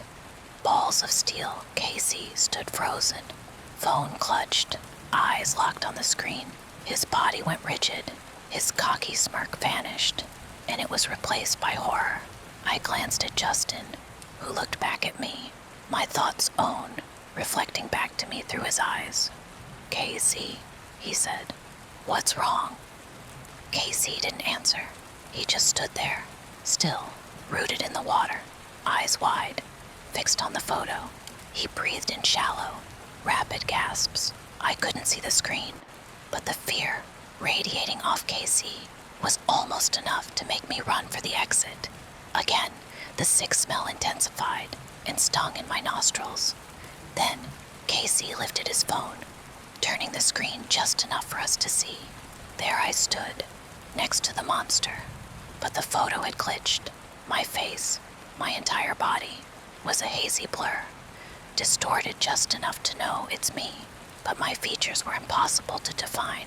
However, the maw was terrifyingly clear, the corners of its mouth revealing something that definitely wasn't there before. A coat of what looked like dripping saliva, glistening between rows of its bone-white teeth. A huge contrast from the decayed rust color we just saw in front of us. Its skin was now a vibrant and healthy gray, textured and slick, reflecting the bottom of the slide above us.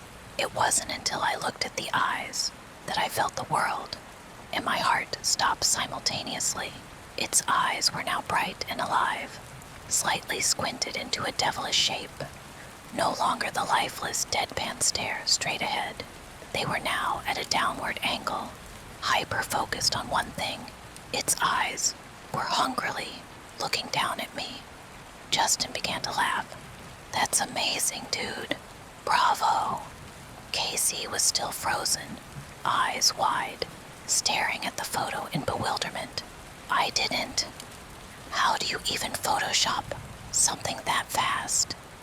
"Justin, I swear I didn't do anything." His voice was cut off by a vibration that seemed to emanate from the ground beneath us. It was low, but it created a silence where you could hear a pin drop. As we huddled, we slowly lifted our lights back over to the maw. It stood there, its expression emotionless, just as it had always had been. The eyes were dull. There was no glistening saliva, no sharp teeth, nothing.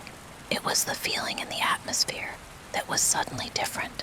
The smell of decay was now overwhelming, not just from the water, but something deeper, muskier, like wet, rotting meat.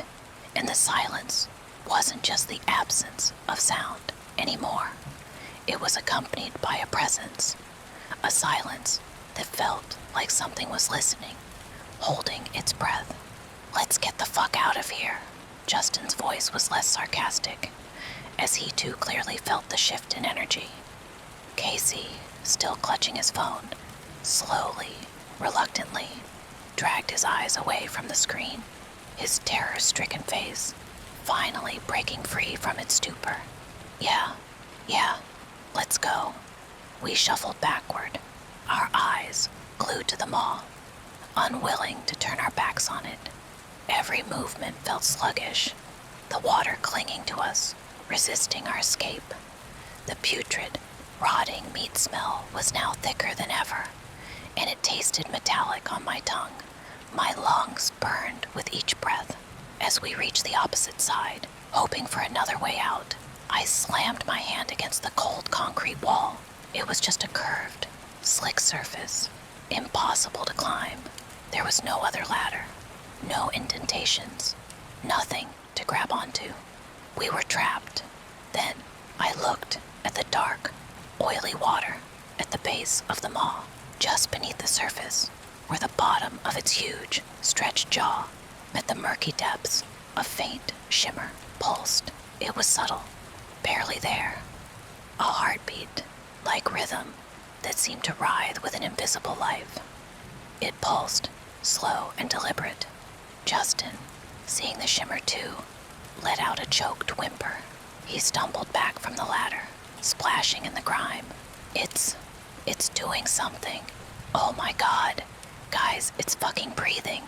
Casey grabbed Justin's arm, pulling him. Move. We'll try the other side of the pool. The air was now pressing us down, making it hard to breathe. I swept my flashlight beam frantically around the pool's rim, searching, pleading for an escape. But there was nothing, just the walls, grime, and the darkness above. And as my light swept back towards the maw, its eyes narrowed and the smile stretched. It was gone with a blink of my eye, but I know what I saw, and I knew what was happening. The maw was playing with us now, and it had just closed the last exit. Suddenly, the smell exploded. It punched into my nose, my throat, stealing the air. I doubled over, coughing, gagging on the taste. My eyes slammed shut, watering. At the same instant, a feeling of the most intense cold slammed into me. Bone-deep, paralyzing ice. My body spasmed, shivering violently, and my teeth chattered. The vibration escalated through the water, up my legs, into my skull. It was everywhere, disorienting me, blurring my thoughts, and then I dropped my phone, plunging myself into darkness. I stumbled, splashing water, my hands flailing in the void. The combined assault was too much, and I collapsed on my side in defeat. I lost all track of time, all sense of direction. I was a trembling mess, struggling to breathe. Then, as suddenly as it came, the cold lifted. I stayed down on my side, still gasping and shaking. My eyes slowly fluttered open.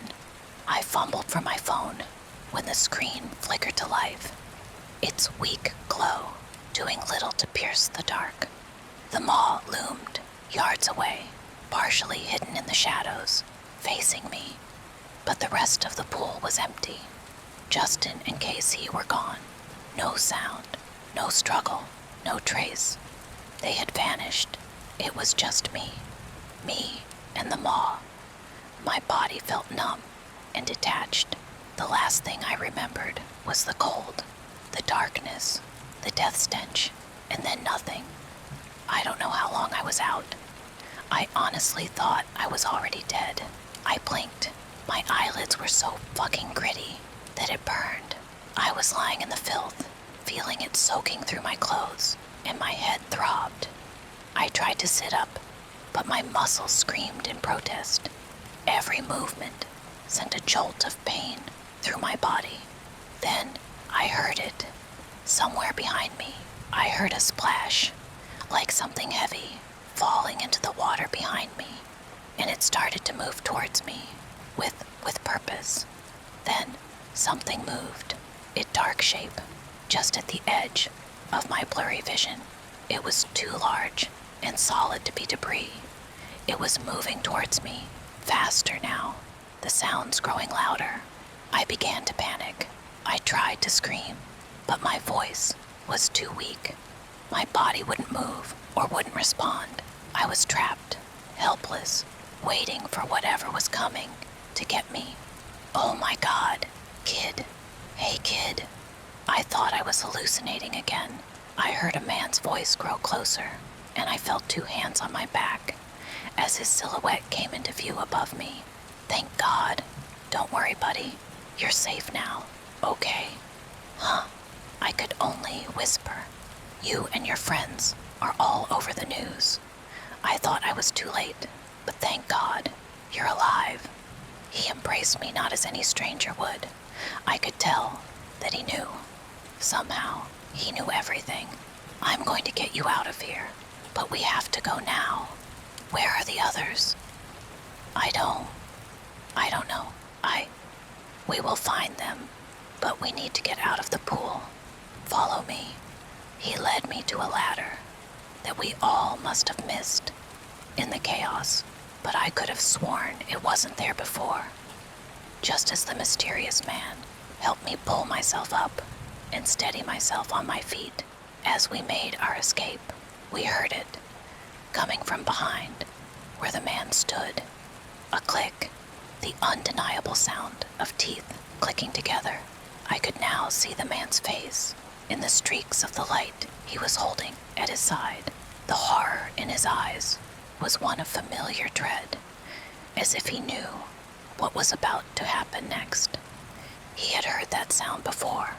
Once again, the ground started to softly vibrate, and the same dark coldness from before began to rise around us. With a warning-laced and desperate command, he spoke only one more word before the cold started to consume him. Run. My wife has been peeking at me from around corners and behind furniture. It's gone from weird to terrifying. My wife, Lynn, and I have been together for 6 years and married for 11 months. Our entire history together has been very normal, and never once have I noticed any weird behaviors or red flags. I can't stress enough how out of character this whole thing is for her. Lynn is very kind, intelligent, and thoughtful. She's always been the no-nonsense type of person. Being childish or trying to scare me is not something she'd normally do. She doesn't even like watching horror movies. When we first started dating, she agreed to watch The Shining with me because she knew how much I loved horror. She was so scared that she didn't even make it through half of the movie before we had to turn it off. She isn't into anything creepy and has never been into pranks. It's just not her cup of tea, and that's fine. But that's what was so strange about this. It's just so unlike her. I should also add that she never had any mental health issues, and as far as I'm aware, it doesn't run in her family. I know some people are able to hide their mental health problems, but in the 6 years we've been together, I think I'd have seen some sort of sign. 2 months ago, I was in the kitchen making myself some coffee before work. I was running a bit late that morning and knew I wouldn't be able to make it to Dunkin' Donuts for my usual morning fix. I took a sip of my coffee as I hurried down the hall towards the front door, when I happened to notice Lynn peeking at me from around the corner ahead of me. I could only see her eyes, and a strand of her long dark hair hanging against the wall. The rest of her body was concealed behind the corner. I nearly spilled my coffee when I saw her. I did burn the shit out of my lips. "Geez, Lynn," I said, wiping a few drops of coffee from my pants. "You scared the shit out of me." She immediately popped out of view like a little kid that had been caught. I heard her scurry off towards the living room, and by the time I got to the front door, she was out of sight. It was really weird, and just totally out of character for her, like I said, but I also found it kind of funny that she was being more playful and a little less serious. I shouted that I loved her and called her a weirdo. As I shut the door behind me, I heard her laughing. Her behavior was a bit odd, but it certainly wasn't something to call a priest over. I forgot about it by lunch, and by the time I got home, she was her normal self. I didn't bring it up, and neither did she, and life went on. The next incident happened 3 days later. It was around 2 a.m., and I had woken up to get a drink. I was standing at the kitchen island, jug of Oj in hand, when I felt a strong feeling that I was being watched. For whatever reason, I looked down at the floor and saw my wife's smiling face staring back. She was peeking at me from the other side of the island, staring up at me with wide, unblinking eyes and grinning. Grinning like the Cheshire Cat, I screamed, I'll admit it. Not out of irritation, but fear. For some reason at that moment, I was scared. At the sound of my scream, Lynn scuttled backwards out of my view, her hands and feet smacking the tile floor as she hurried out of the kitchen on all fours. I didn't run after her, or even yell after her. I just stood there frozen in shock, wondering what fuck had possessed her to do that. It took me a little longer than I'd like to admit to go back upstairs, but I eventually did. When I got to our bedroom, Lynn was lying on her side, asleep, or at least pretending to be. I stood there for a while, watching her breathing to be sure she really was asleep. I had the feeling she might jump out at me the moment I got into bed, but she didn't. I climbed into bed, and she didn't even move. Her breathing was soft and deep, and I was starting to wonder if I'd dreamt the whole thing. The next morning, I waited for her to come down for coffee, and after handing her a mug and kissing her cheek, I decided to ask her about it. "What was that about last night?" I asked, keeping my tone light so I didn't offend or embarrass her. She frowned over her cup of coffee, shaking her head like she had no clue what I was referring to. "You were peeking at me again." from over there," I said, pointing to the spot on the floor by the kitchen island. She followed my gaze, and when she looked back at me, she burst out laughing. She laughed so hard that I couldn't help but join her. "You creep me the fuck out sometimes, you know that?" I said. She giggled and set her cup on the counter and wrapped her arms around my neck. "You creep me out all the time, so I guess we're even," she teased. We said our goodbyes and left for work. As I drove, I kept thinking about how creepy it had been seeing her grinning at me from behind the island like that. The sounds her hands made on the floor as she crawled away. I told myself she was just trying to be silly, just trying to join me in my love of all things horror. It's not like I was afraid of her, but it still didn't sit right with me. I started seeing her peeking at me more and more. Sometimes she'd be peeking out from behind the couch or living room curtains. Once she even managed to get inside her grandmother's old trunk that sits at the foot of our bed. I might not have even known she was there at all, had the trunk's old hinges not given her away. She'd had the lid propped up just enough so that only half of her face peeked through. She'd been grinning like an excited toddler. It was unnerving. I didn't even know what to say to her. All I could do was stare. When I finally found my voice, I asked her why on earth was she doing this. She didn't answer, but she had slowly closed the lid, shutting herself inside the trunk. I just walked away, feeling disturbed.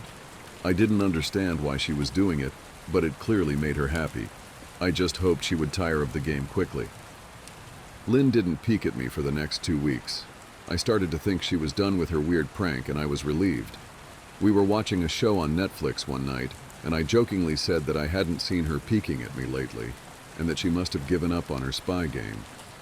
She looked up at me with a small smile and said, "Maybe I've just gotten better at it." I didn't say anything, but I wondered whether or not she was joking. For the next few days, I couldn't stop thinking about what she'd said. Was she still peeking at me when I wasn't looking and I just hadn't noticed? And if so, what the hell was she getting out of this? I started to feel paranoid, constantly checking whether she was watching from around the corner or behind a door. I was jumpy whenever I was home and she wasn't in full view of me. I felt stupid and a little crazy. But after a few weeks without another incident, I began to relax. I stopped checking behind furniture and walls and told myself it was just a bad memory. Then a few days ago, things got so much worse. Lynn left to go to a friend's, and I lounged on the couch and played a couple games on my laptop. Around 9 p.m., I hopped in the shower, and as I was washing the soap from my hair, I felt that awful feeling that I was being watched. I slowly opened my eyes and almost had a fucking heart attack.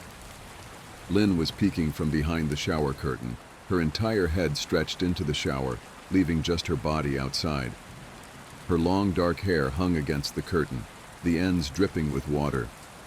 Her mouth hung open in a terrible grin, eyes wide and red, as if she hadn't blinked in a while. I screamed and jumped back against the wall. She didn't move, nor did her smile waver. Her makeup ran down her cheeks in 2 black streaks. She looked giddy and completely deranged. I was fucking terrified. We stood like that for a few moments, neither of us saying a word. Finally, after what felt like forever, she slowly pulled her head back out of the shower, and I watched her blurry figure through the curtain as she moved backwards towards the bathroom door. A second later, the bathroom door slammed shut, hard enough to rattle the mirror. I screamed again and jumped out of the shower to lock the door. I stayed inside the bathroom for over an hour. Maybe I overreacted to some of you, but joke or not, I wasn't going to put up with the crazy shit anymore. That's what I kept telling myself as I paced in my bathroom, stopping to listen at the door every few minutes. Suddenly I heard a muffled sound, and I pressed my ear against the bathroom door, straining to listen. I couldn't hear anything, but I envisioned Lynn standing on the other side of the door, giggling at her joke. I felt a surge of anger. I was beyond pissed at being made to feel scared in my own house, and made to hide in the bathroom for an hour. All for what? Some joke? If it was a joke, it was an awful one. "What the fuck, Lynn?" I snapped. "This shit is getting really fucking annoying." I waited for her to apologize or to call me a jerk, but instead I heard a faint moan, so quiet I wondered if I heard it at all, and then complete silence. "Lynn?" I called out, not able to even hide the shakiness in my voice. I got no response, just my own heavy breathing. "I swear to God, just fucking stop it," I yelled, pounding my fist on the door. I waited for her to cuss me out, something I would expect from me talking to her like that.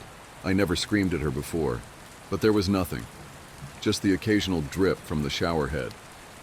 I won't deny that I was scared, too afraid to open the damn door and face my own wife. I waited another 30 minutes or so, which feels like a fucking lifetime when you're scared. Finally, I decided I wasn't going to spend the night hiding in my bathroom, so I got down on my knees and peered under the door. I almost expected to see her face peeking back at me, but thankfully I didn't. I could see straight down the hallway to the top of the stairs, but no Lynn. I didn't know if I should be happy about that or not. I looked for a few minutes, waiting to see her head pop up over the top step, but it never came. I stood up, my hand hovering over the door, and mentally prepared myself to open it. I slowly turned the lock with shaky fingers and was about to yank it open when I heard a sound that still makes me feel nauseous when I think about it. A moan, louder than before, but this time I was able to tell just where it was coming from. I turned my head to the closet door as if in slow motion, and locked eyes with my wife, who was peeking out at me from the slight gap. Her eyes were still wide as ever, and her mouth was hanging open in the most grotesque, gaping smile I'd ever seen. I didn't even scream. I was too scared for even that. Her hands were clasped to her chest, body trembling with sheer delight, as if she could barely contain her excitement. A short, raspy moan bubbled up from her throat, deep and raw, sending a shiver through my entire body. Somehow I found the ability to pull the bathroom door open and ran as fast as I could all the way down the steps, snagging my keys and phone from the table in the living room before running outside to my car. I could hear her shrill laughter behind me, but I didn't hear her getting closer. I didn't bother shutting the front door. I drove away from the house faster than I legally should have, shivering the entire time, either from fear or the cold. Maybe a little of both. I hadn't grabbed a coat or even a pair of shoes. I was still in my boxers and my hair was still damp. I drove straight to my brother Chris's house, about 40 minutes away, ignoring any and every call and text I got. I didn't check my phone until I was safely parked in my brother's driveway. Lynn had called 4 times and sent a flurry of texts, all wondering where I'd gone and why I left like that. I threw my phone at the dash in a rage, furious at her nonchalant attitude. My brother and his wife were surprised to see me, especially dressed in just a pair of boxers, but told me to stay as long as I needed. Chris lent me some clothes and asked me what happened. I told him Lynn and I had a fight, but didn't get into the details. I didn't want him to think I was overreacting, leaving my wife over a prank, even if it was a strange one. I mean, hadn't I encouraged her for years to lighten up instead of being so serious all the time? I had wanted her to relax and loosen up, but this was definitely not what I'd had in mind. I tried to sleep on their sofa, but my brain wouldn't let me sleep. Every time I closed my eyes, I saw Lynn's face staring at me from inside the closet. Knowing she'd been in there with me the entire time made my skin crawl. She'd never left the fucking bathroom at all. Instead, she slipped inside the closet and slammed the bathroom door shut to fool me. The mere thought of going back home gave me anxiety. I tossed and turned, unable to sleep. Chris ended up giving me a sleeping pill, so I was able to get a little rest.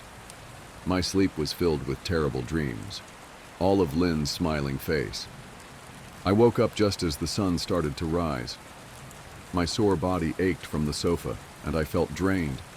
I knew I'd have to call Lynn at some point, but I didn't know what to say to her. I wouldn't be going home unless she gave me her word she'd never do any more creepy shit. I just wanted my wife back. Her normal, serious self never looked so good to me. I was contemplating calling her and telling her that, when that familiar feeling came over me. I was being watched. I was staring at the ceiling, my heart in my throat. I didn't want to look away, but the longer I ignored the feeling, the worse it got. My eyes drifted away from the ceiling almost on their own. Her face was pressed up against the window beside the couch, staring down at me with that same gaping smile. Drool dribbled down her lips, leaving 2 long streaks down the glass. I didn't know how long she'd been there, but something told me she'd been there quite a while. possibly all night. I didn't bother screaming, though I was afraid anger trumped any fear I felt at that moment. I jumped up from the couch and pounded my palm against the glass. "Lynn, are you crazy? What the hell is wrong with you? Just go home," I shouted. "Now!" She didn't move, and her ghastly expression never changed. If anything, her smile only grew, as if she had never been more elated. I could hear Chris and his wife moving around upstairs, as if Lynn could hear them from her place outside. Her head twitched slightly in their direction, and she began to close her mouth slowly. Chris called my name from upstairs, obviously concerned. I turned to see him and his wife Rebecca hurrying down the steps. When I turned back to the window, Lynn was gone. The only sign she'd been there at all was the 2 streaks of drool still dripping down the glass. I tried explaining to Chris and Rebecca about waking up to see Lynn watching me through their window. They were skeptical. Who wouldn't be? Chris and I went outside to the spot in front of the window, but there were no footprints in the dirt, just a slight indent. Animal, probably, Chris guessed, and I didn't argue. He and Rebecca assumed I dreamt the entire episode, but they didn't understand, and I was too tired to explain it to them. I called out of work that day and turned my cell off. I didn't want to face Lynn. Just talking to her was too much for me at that point. I really started to believe something was irreversibly wrong with her, that no matter what promises she made, we'd never be the same again. The thought saddened me to my core. I cried most of the morning. By noon, I figured I was ready to confront her, give her one last chance to explain herself. I could at least give her that after 6 years, I told myself. I turned my phone on and saw the dozens of texts she'd sent, all from a seemingly concerned wife. "Can we talk? I love you. Please call me. I'm really worried. Can you answer? Just come home." And more of the same. All texts telling me she loved me and she wanted me home. How worried she was. Not a damn one addressing the crazy shit she pulled, like she hadn't been acting like a character from a Stephen King book. Even her texts were different. She normally texted novels just to tell me to pick up a loaf of bread. You'd think she'd have more to say to me after her bizarre shenanigans. I know it probably seems childish to some of you who are miles away from this situation, but if you saw the way Lynn had looked at me, how she scampered away on all fours like some wild animal, grinning at me from inside the closet like a lunatic, then I think you'd find my reaction was warranted. I ended up staying with Chris and Rebecca for another night. I didn't wake up yesterday until afternoon, and thankfully I didn't see Lynn's face watching me through the window. I don't want to pry because it's not my place, but is this fight something that can be mended? Rebecca asked. She'd made us both a sandwich for lunch, and I knew she wanted to breach the subject without seeming to be nosy. "I don't know, she's like a different person," I said, choosing my words carefully. I still wasn't ready for her or Chris to know the full extent of the batshit craziness I had been dealing with. "People change, Ben, but she's still the same woman you married. Maybe you both just need to talk through your issues. Whatever's going on, I'm sure it can be fixed," she said, ever the peacemaker. "I think it's beyond that now. I don't think talking would help. I just don't trust her," I said. The words stung in my heart. I missed and loved my wife. But how could I live with someone like that? Living in constant fear didn't sound too appealing. "Lynn loves you. She has to be absolutely crushed," she said.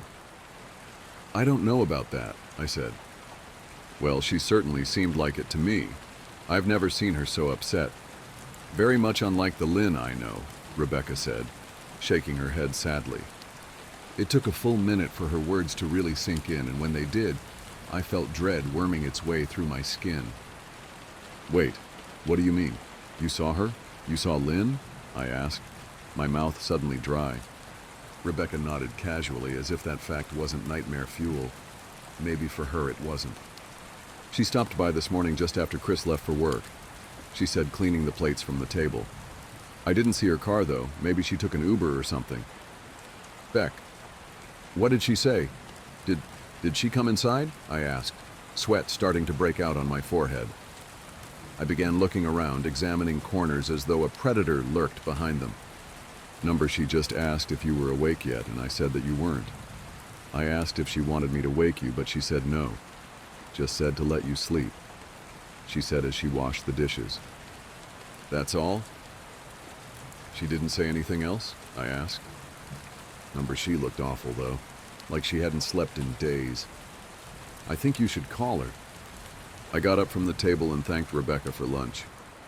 I felt a little bit better at the knowledge that at least she hadn't come inside. Still, I needed to double check that the doors were locked. I sat for a while trying to figure out what to do next. I didn't want to go home, but I felt that I owed it to Lynn to help her if I could. Hadn't I sworn an oath to love and honor her through sickness and in health? Clearly, she was very sick. If she was sick, which I truly believed she was, I had to try and get her the help she needed. But I didn't even know where to start. I didn't want to call the police, and besides, what the hell was I going to tell them? That my wife was peeking at me? That she was being creepy? As bizarre as she'd been, she still hadn't committed any crime. Not yet, anyway. The police would have probably said that I was overreacting. But this wasn't some prank. It felt wrong, dangerous even, like something sinister lurked beneath her smile. I knew as her husband I was well within my rights to have her committed, but what if she simply acted normal in their presence? She'd obviously been able to fool Rebecca into thinking she was just a concerned wife. As long as the doctors didn't find her a danger to herself or others, they'd have no choice but to release her after 72 hours. I felt lost and overwhelmed. So I did what any husband in my position would do. I called her mother. I didn't want to, believe me. Her mother, Marianne, and I were never on the best of terms. We'd never fought or anything like that. She just wasn't a very warm person and wasn't really easy to get along with. She hardly ever smiled, and when she did, only her lips would move into a thin-lipped smile, leaving her eyes as blank as before. She gave off this aura that felt like she was permanently on the offensive. I'd only met her twice, and both times were for such short visits. I got the impression she didn't approve of me for her daughter. Lynn always ushered us out quickly as she didn't want me to feel uncomfortable, which I was grateful for. Being in her mother's company felt almost unbearable, like walking on glass. I was glad when we moved 3 states away so we didn't have to see her often. I was happy to avoid the woman, but I needed her help. I really didn't want to talk to her at all, but I had to talk to someone, and someone who knew Lynn better than I did. So I grit my teeth and did what I had to.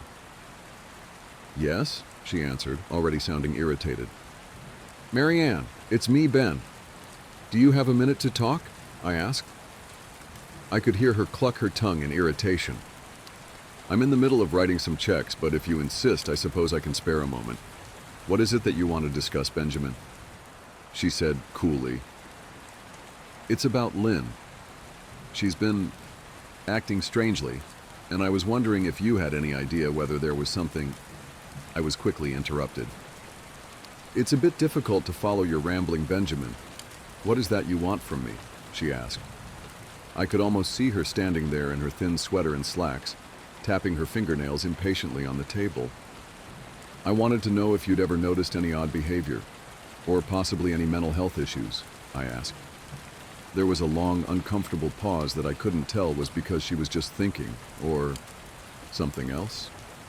Finally, after a few seconds, she spoke. I'm not sure if this is one of your jokes, Benjamin, but if so, I don't find the humor in it. Now, I do have business to attend to, as I've said, so if you don't mind, she said, but I cut her off before she could get rid of me. Marianne, it's not a joke.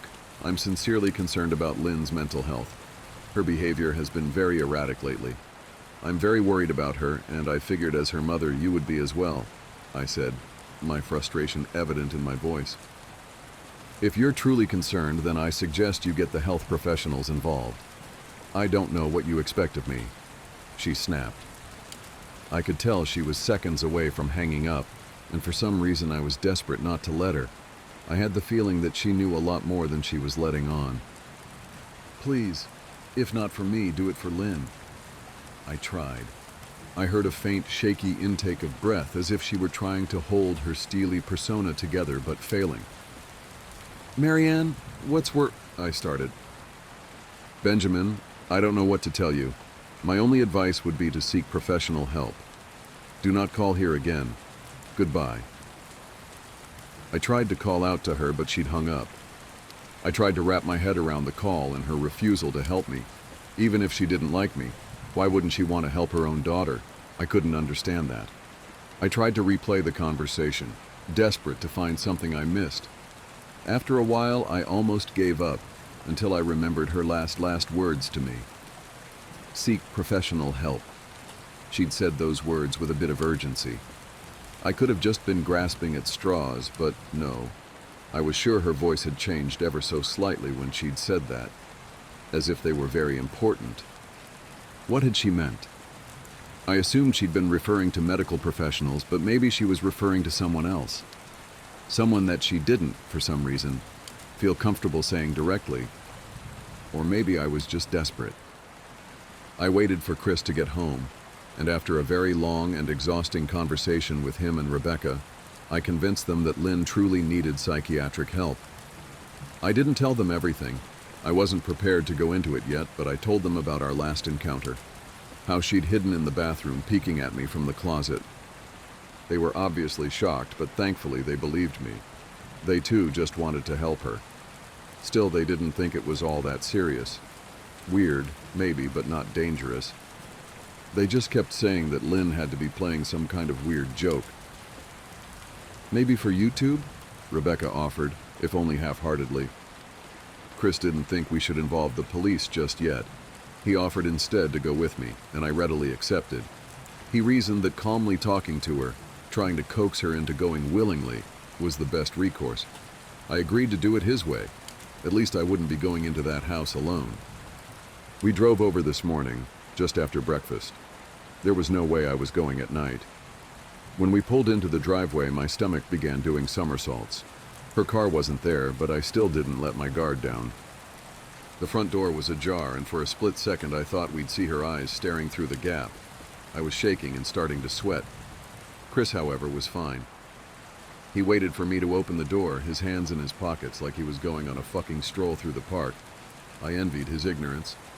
I pushed the door open and was immediately hit with the stench of rot. Chris smelled it too, and he walked in the house behind me with his nose scrunched up. "What do you guys use to clean the floors around here, shit?" Chris mumbled. "Shut up," I said, my eyes darting around for any signs of Lynn. The house was deadly quiet and dark despite being 10 in the morning. All the curtains were closed up tight, refusing to allow any sunlight inside. If I hadn't left it just 2 days prior, I'd have thought the house to be abandoned. We moved through each room, carefully checking any place that she might hide, occasionally calling her name. "Why the fuck are you looking under the couch?" Chris asked eventually. "Aren't we looking for your wife?" He was looking at me like I was a moron. "Let's just go upstairs," I whispered. He shook his head but followed me up the stairs to check the bathroom and spare bedroom. On the way up, my shoes crunched over pieces of glass that looked to be littered over a few of the steps.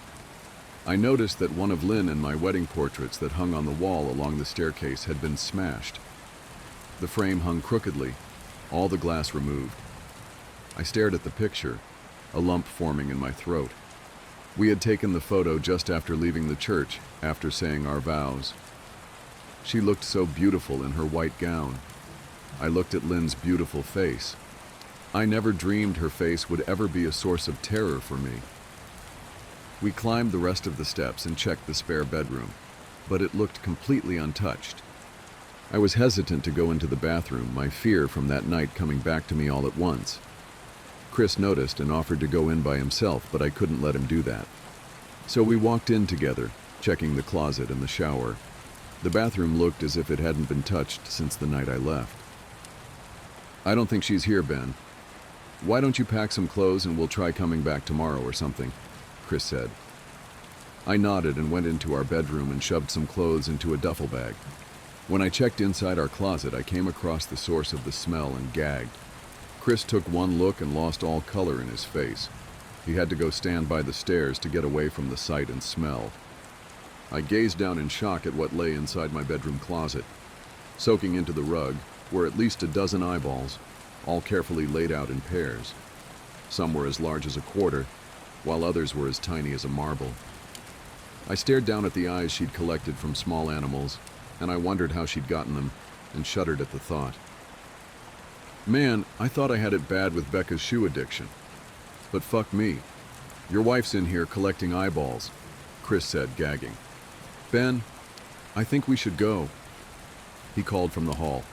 I'm getting nauseous. All right. I grabbed my duffel and shut the closet door on my new nightmare. I stepped out into the hall and took a deep breath of air. I could taste the rot on my tongue and I couldn't help but gag. Who the fuck lines up eyeballs in their closet like that? Chris mumbled. I tried to tell you she needed help, I said. She doesn't need help, Ben. She needs a fucking exorcist, he said. You coming or what? I can't stand the smell any... His words died in his throat, and his eyes grew wide with fear. I didn't ask him why. I could feel it. Someone was watching me, and I didn't think it was the eyes in the closet. I turned around, my eyes slowly scanning the bedroom. Christ, I whispered, as I finally saw what we'd missed. Under the bed, curled on her side, watching us with the excitement of a kid on Christmas morning, was my wife. She held her hands together just under her chin, and they were shaking eagerly. Now that she knew she'd been found, I could hear the quiet noises she was making, a sort of hiccuping sound in her throat, as if the excitement was just too much for her. It was unnerving, to say the least. Wide eyes, and that same huge smile. Everything in me told me to run, but I forced it away. This was my wife. No matter how twisted, she was still the woman I married. I had to help her. Lynn, I said softly. She didn't respond, but her head bobbed back and forth in two quick little movements as if she were nodding. Baby, I just want to help, okay? Can you let me do that? I asked. I had taken a single step forward, approaching her like some kind of dangerous animal. I love you, Lynn, I said softly, taking another step closer. She let a tiny moan escape her wide-open mouth, and I had to resist the urge to run.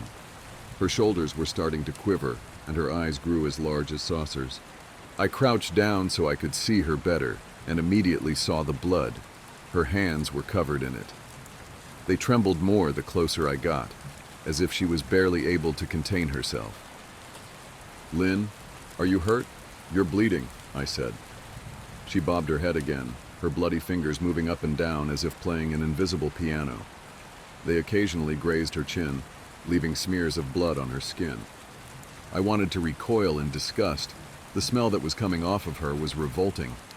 I could feel the vomit trying to climb up my throat. Her lips were dry and stretched thin, blood seeping between the cracks. I knew she wouldn't come out on her own, but I didn't want to leave her in the state she was in. I scooted closer and reached out to her. The excited hiccuping sounds got louder and her hands shook, fingers flexing. It was then that I could see the blood oozing from in between her fingers. Oh my God, Lynn, you're bleeding, I said. Instinctively, I reached out to take her hand, but before I could even touch her, her hand sprang out towards me. A sharp pain shot through my arm, and I fell back on my ass. My arm burned, and I could see the blood dripping down onto the carpet. I looked back at her in shock and saw her grinning madly, her fingers clutching a large shard of glass. You all right in there? Chris asked from behind me. I turned my head slightly and nodded to him, cradling my arm to my chest. When I turned back to face Lynn, I saw that her focus had shifted. She wasn't looking at me anymore, and she wasn't smiling anymore either. She was staring past me, her eyes glaring at Chris the way a hungry lion might stare at an antelope. Her mouth was still hanging open, but it was twisted into a snarl. I got to my feet and began walking backwards down the hall, afraid to take my eyes off her. Are you bleeding? Chris asked. The moment the words left his mouth, Lynn started fast, scooting out from under the bed, the glass shard still in her fist. Chris, run! Go! I yelled. He must have been too afraid to move, because a second later I felt my back bump into him. He was still standing at the top of the stairs, staring at the horror that was my wife. Lynn had crawled completely out from under the bed and stood in the bedroom doorway, her face twisted in rage. Her whole body was visibly tense. Blood ran down her fingers and onto the floor. "Jesus, Lynn," Chris said. "You, playing hide and seek?" I reached back and pushed him towards the steps. "Move your ass, Chris," I said as quietly but firmly as I could. Lynn bobbed her head in fast, sharp motions and began to grin, stretching her mouth open wider and wider so that her chin seemed to touch her chest. I heard Chris mutter a prayer, and then he was running down the stairs. I stood at the top of the steps, stuck between the love for a woman who clearly needed serious help and self-preservation. "I only want to help," I said, choking back tears. Her eyes focused on me once again as she slowly lifted the glass, holding it out in front of her. And then she started sprinting towards me, grinning with utter excitement. Thankfully, my body took over, and I flew down the stairs, skipping 2 or 3 at a time. I made it to the front door before I felt her leap onto my back, wrapping her arms around my neck, her open mouth next to my ear so that I could hear those terrible hiccuping sounds up close. I shook her off me, knocking her to the floor. I felt a searing pain in my back as she went, but I tore open the front door and bolted to my car. Chris was standing in the front yard talking on the phone with the police. I didn't say a word, I just ran to my car and jumped in. Chris took the hint and followed me, still on the line with 911. I watched the rearview mirror, sure I'd see her there, running after us. But I never did. I went straight to the ER and got 11 stitches in my arm and 3 on my back. The police asked a lot of questions and went back to the house to do a search, but of course Lynn wasn't there. They advised me to stay with a friend or relative for a while and to file a restraining order as soon as I could, but none of those things would matter. Somehow I just knew. I dropped Chris off at home and went to a motel an hour away. I wanted to put as much distance between me and Lynn as I could. This is where I've been for the last 4 hours. I thought maybe the police would find her. Maybe they'd get her the help she desperately needs. But now, I don't think so. Because 40 minutes ago I got a text from an unknown number. Just 3 words, "I found you," and a picture attached. The picture was dark and grainy, but I instantly knew what it was. There was no mistaking my wife's eye. I started typing this out immediately after. I don't know what to do. I'm alone and scared, and I can't help but feel that I'm being watched. The previous tenant left a survival guide. The flat isn't new anymore, and I need a better guide. It's been a long time since I moved into this apartment, picked up that damn note from the tenant before me, and unlocked a world of demon window cleaners and vile rat-like creatures that live in the communal lift. If you don't know me, my name is Kat, and months ago I found myself living in a home filled with unusual occurrences. You can start here if you want to know more. If any of you do remember me, I'm back again, begging for your help. I don't even really know how to begin this, but I think I owe you all an apology. You warned me, gave me advice, and tried to stop me from making the biggest damn mistake of my life. I didn't listen. Instead, I let my emotional immaturity get the better of me. I really wish I'd listened. I'm sorry I ghosted you all.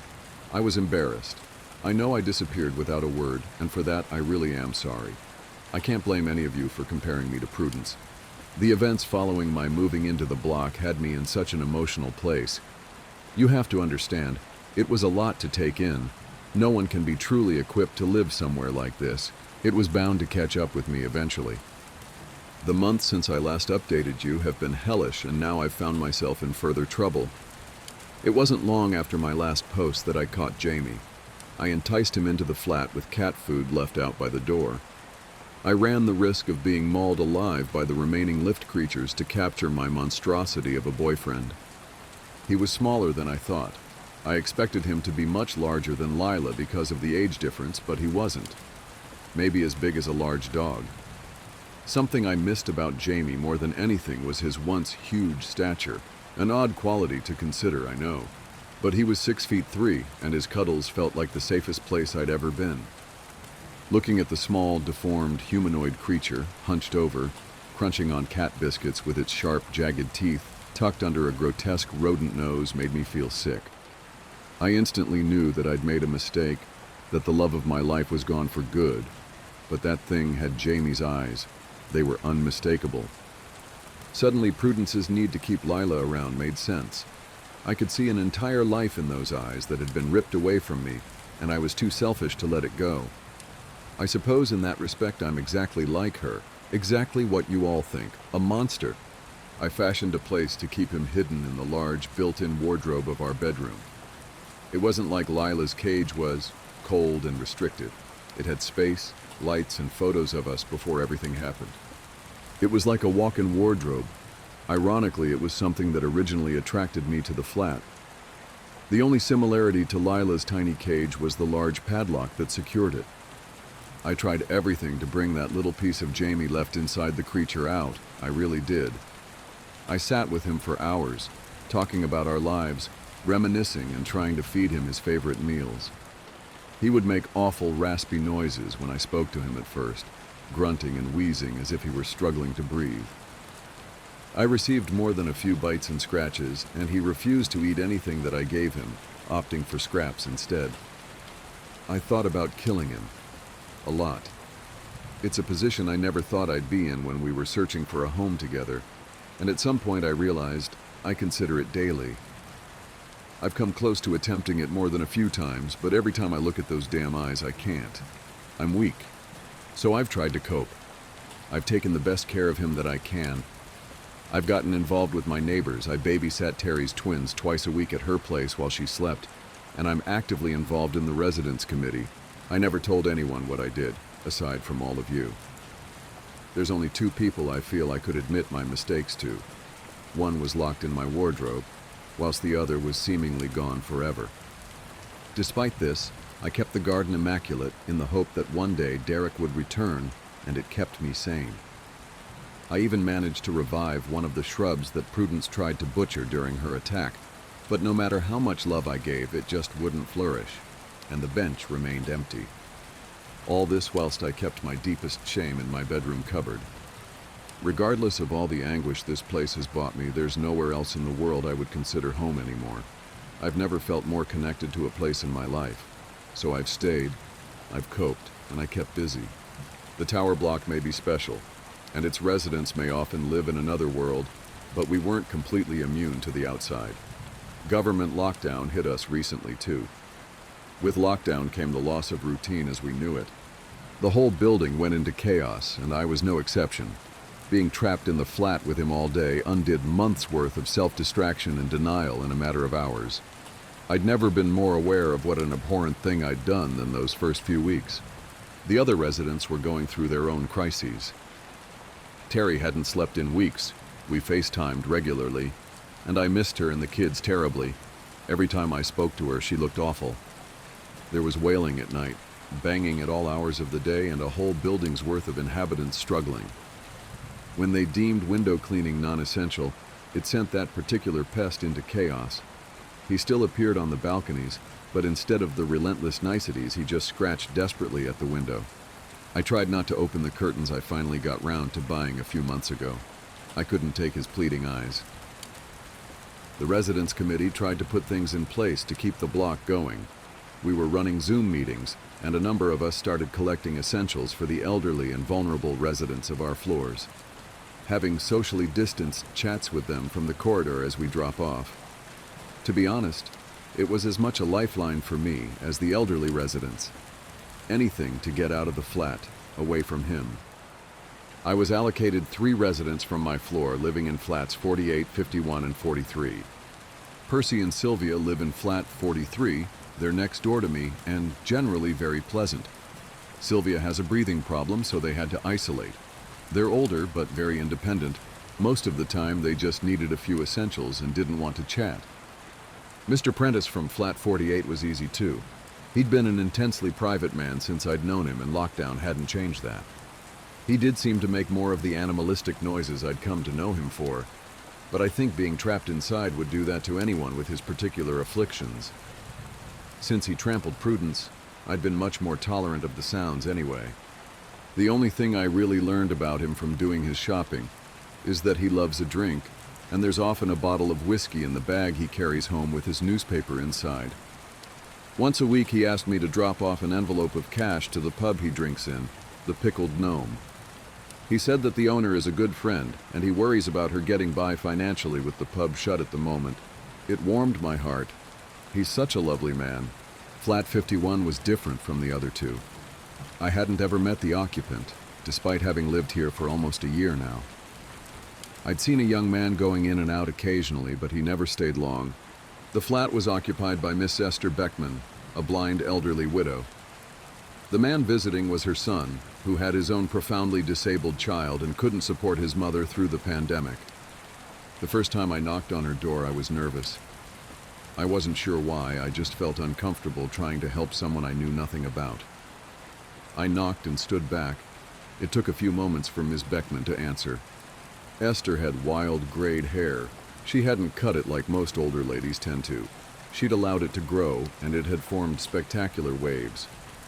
She was well presented, and I'm embarrassed to say I didn't expect that from a blind person. She wore a satin blue dressing gown over the top of a white day dress and had a pair of comfortable-looking slippers on that perfectly matched the color of her dressing gown. "Are you the girl Molly phoned about?" I told her I'm fine, but the interfering old bat insisted. She greeted me with rummaging in the pocket of her dressing gown for a packet of cigarettes. I watched her open the pack and light the last one. Her brash attitude didn't put me off. I liked people with a bit of tenacity, and I wasn't particularly fond of the Residence Committee's chairperson, Molly Thompson, either. "I'm Kat, although I'm sure Molly will have referred to me as Catherine, not my name, by the way. Anyway, I'm happy to pick up anything that you need, and I'm here if you just want to chat."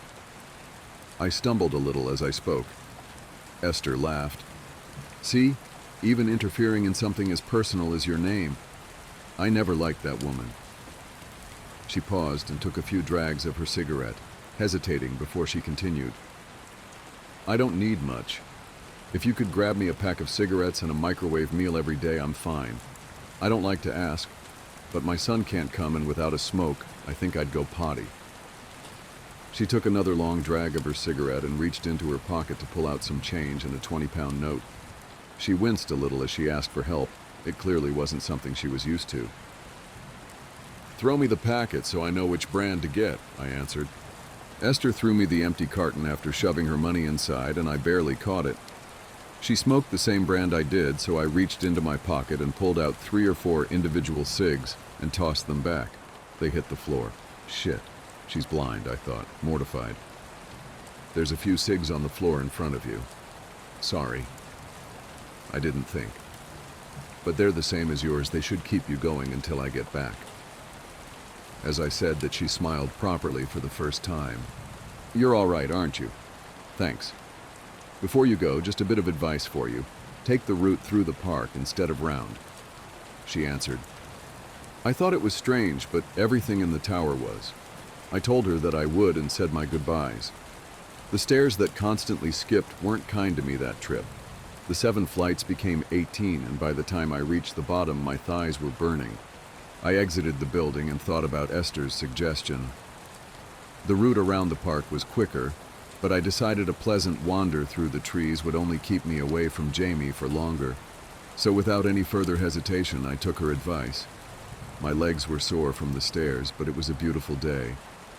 About halfway through the park, I heard a loud crash and the screeching of car tires, followed by screaming. I sped up, and when I finally reached the exit, I turned the corner towards the shop and the source of the noise. It was utter carnage. A car had slammed into a motorbike at a zebra crossing and caused a devastating accident. Crowds gathered, with multiple people on the phone to emergency services. I was shaken entering the shop. I couldn't stop thinking about the poor people involved in the crash.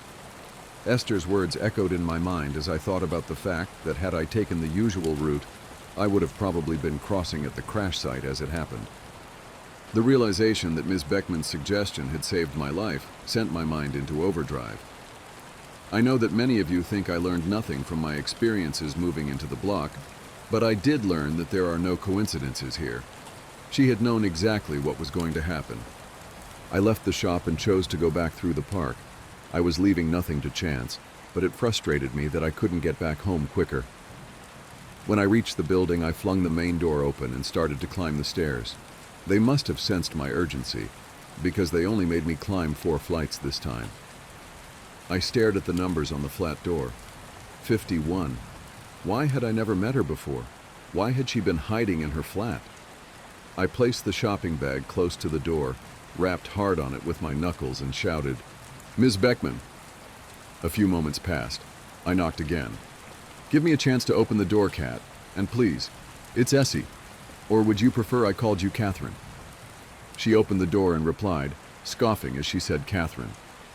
"How did you know?" I demanded. "Know what?" "You know what?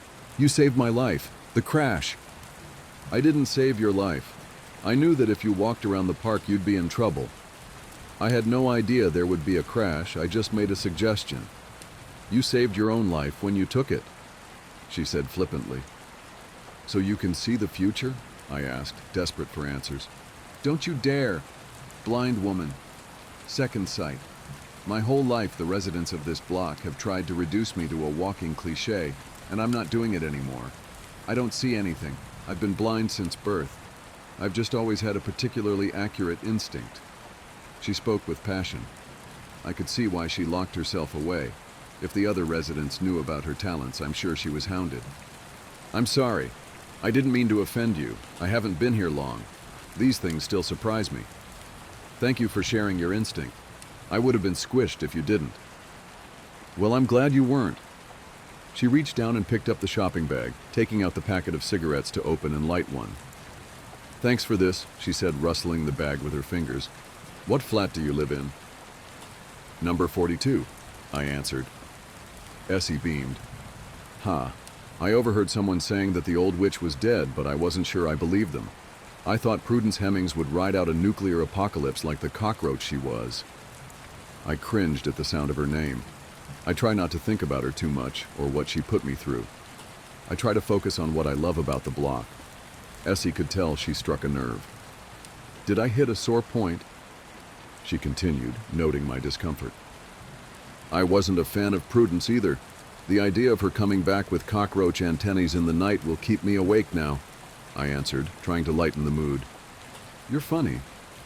If antenna would have benefited that woman, she'd have done anything to grow them. It's nice to have some young blood in this place. It was all starting to get a bit old and stale. Take care, Kat." We said our goodbyes and she closed the door. That night, I thought about Essie. I imagined introducing her to the twins. I was sure she would love them. And I thought of trying to get her involved in the block again when all this was over. It made me smile. Unfortunately, my happy thoughts were soon interrupted by Jamie. I sat on my bed with a cup of tea and could hear him from the cupboard, scratching and wheezing. I went and opened it up to stroke him a few times. Saliva dripped from his sharp teeth down his deformed jaw. It disgusted me. I shut my eyes and tried to imagine my once gorgeous boyfriend, arms round me on the mattress on the floor of the flat for the one night that we got to spend here together. I wished every day to go back to that, but it would never happen. When I opened my eyes, there he was, that monster. I got close to Essie over those first few weeks. I got her cigarettes and a microwave meal every day, and we chatted at the door. After a few days, I was taking my morning cup of tea to sit in the corridor and talk to her. I started making enough food for two so that she could have something home-cooked. She hated my lasagna, but she was grateful. She had lost her husband young, not long after she had her son, and never dated again. Her life was fascinating. She'd spent years as a social worker before she retired. She said that her instinct helped her give great advice to her clients, and she'd managed to help a lot of people out of bad situations. Essie may have been older, but she was full of life. I asked her why I never saw her, why she never came to committee meetings or got involved. As I suspected, she'd grown sick of the whole block hounding her for predictions about their lives. She told me that once Molly had begged her to tell her the gender of her unborn grandchild before the child's mother had found out so that she could hold it over her. It sounded like it got intense. People were offering to pay for the winning lottery numbers or the bank details of Bill Gates. They didn't want to listen when she tried to tell them that it wasn't how it worked. So she kept a distance, saw her son, and that was about it. It made me sad. I vowed that even after this lockdown was over, I was going to keep spending time with Essie. I didn't want to think of anyone hauled up at home all the time without anyone to talk to. I told Terry about her, and she remembered Essie being friends with her parents while she was growing up. Terry told me she'd been a resident forever.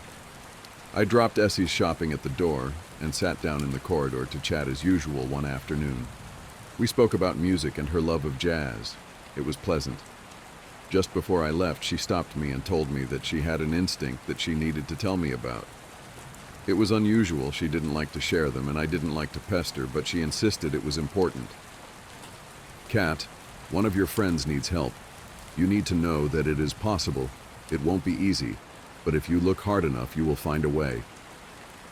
That was all she said. She claimed it was all she knew, but I think Essie liked to hold things back sometimes. Either way, it was cryptic and confusing. I lamented her for it.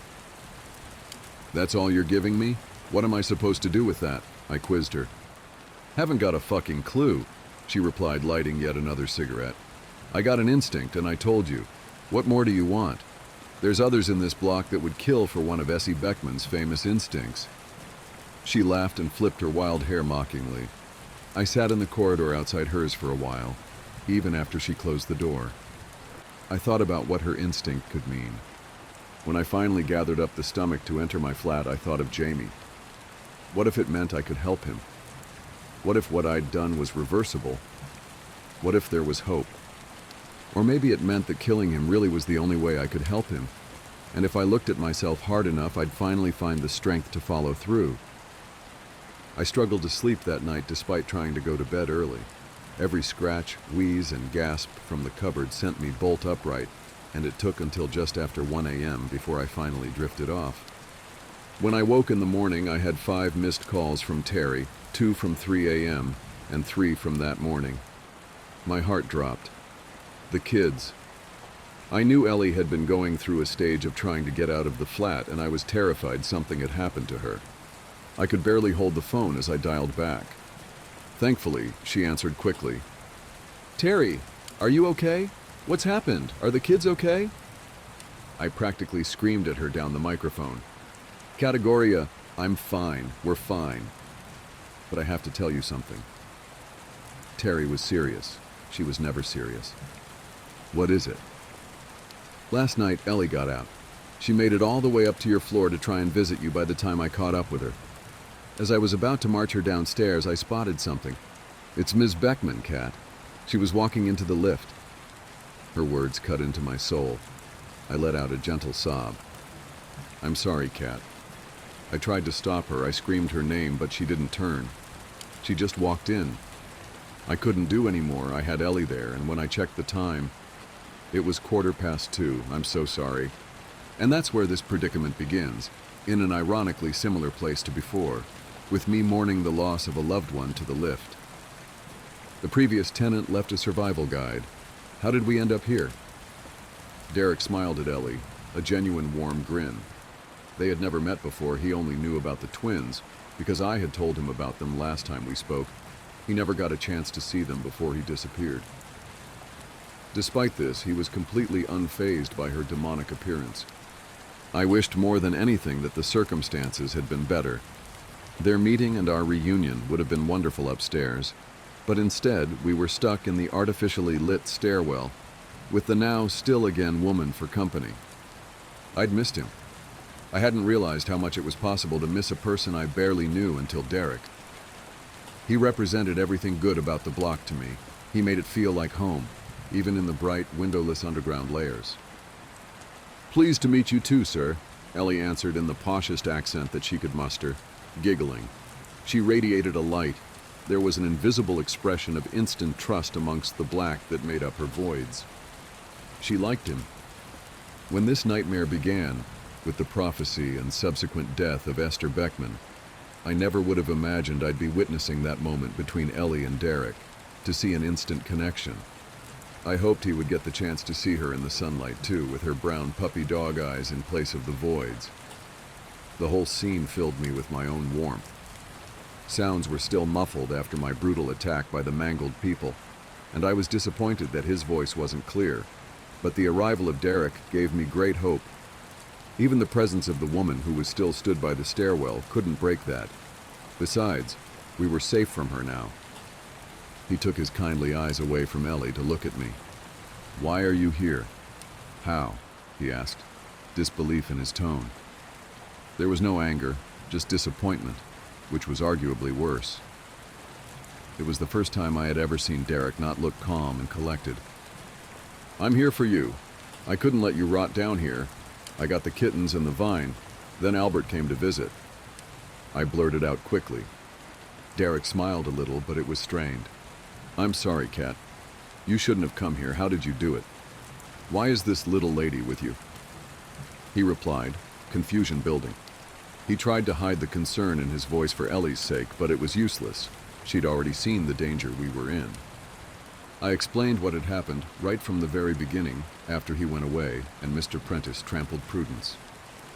Ellie stood in a frightened awe as I spoke about my monstrous boyfriend, how I'd bought him back, kept him locked away for months, and how he later murdered Mr. Meow.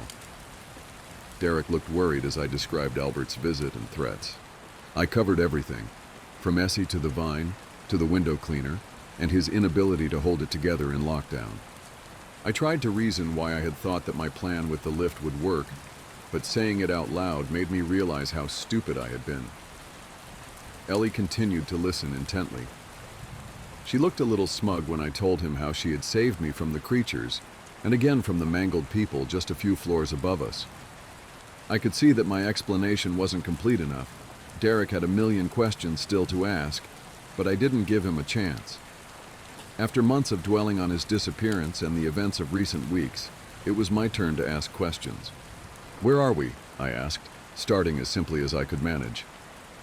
Little did I know I had just opened Pandora's box with 3 words. Derek began to speak. "I call it the Undertower, or the building below. It's still a part of the building, but most residents never see it, for good reason. The things that live here aren't always as friendly as those upstairs. When my father bought the land to build this place, he discovered a large underground tunnel system whilst digging the foundations, and it inspired him. He wanted to be the first architect to extend a skyscraper the same length downwards, and a good deal of the excavation was already in place. He wanted to maximize the earning potential of his space, but he hadn't accounted for the power of this land. My father was a competitive, secretive man, so naturally he told no one outside of his workers what he was planning, not even his family. He employed a team of contractors who all signed non-disclosure agreements. We're standing in the result." Derek waved his arms a little, gesticulating about our current setting before he continued. "When they found him hanging, he was in the basement, the grim-looking room you will have arrived here in. That room, and everything below it, has been untouched since construction. They gave up on expanding that particular floor, and when my father died, the underground project was abandoned. As is the nature of this land, the contractors started to report strange happenings across the entire tower. There were at least 5 unexplained deaths, and although it was unreported to the public, those were all amongst men working below. Those that worked on this hidden part of the building were especially superstitious, and after my father's death, they sealed all entrances to the basement, entombing an entire tower block underneath the city. When it came into his possession, Albert tried to convince the builders to unseal it and carry on working. He was just like our dad, you see, ambitious and money-driven. None of them would agree to it. They claimed it was cursed. The upper tower was completed just before my father took his life, so Albert abandoned his negotiations with the contractors within a few weeks and focused on opening the place up. He wasn't going to continue to miss out on any money arguing over these lower floors. He said that our father's death would only explain the grand opening being delayed for so long, and he had to move forward. We moved in a week later, the first residents to live here." He paused for a moment, and a sadness clouded his face. His kindly eyes welled up a little as he thought back to life before the building. "You must be really old if your dad built this place. Even my mum isn't that old," Ellie interrupted. I laughed. Her childish thought process was the only thing that could lighten the mood. Derek chuckled, and the woman next to him remained unmoving.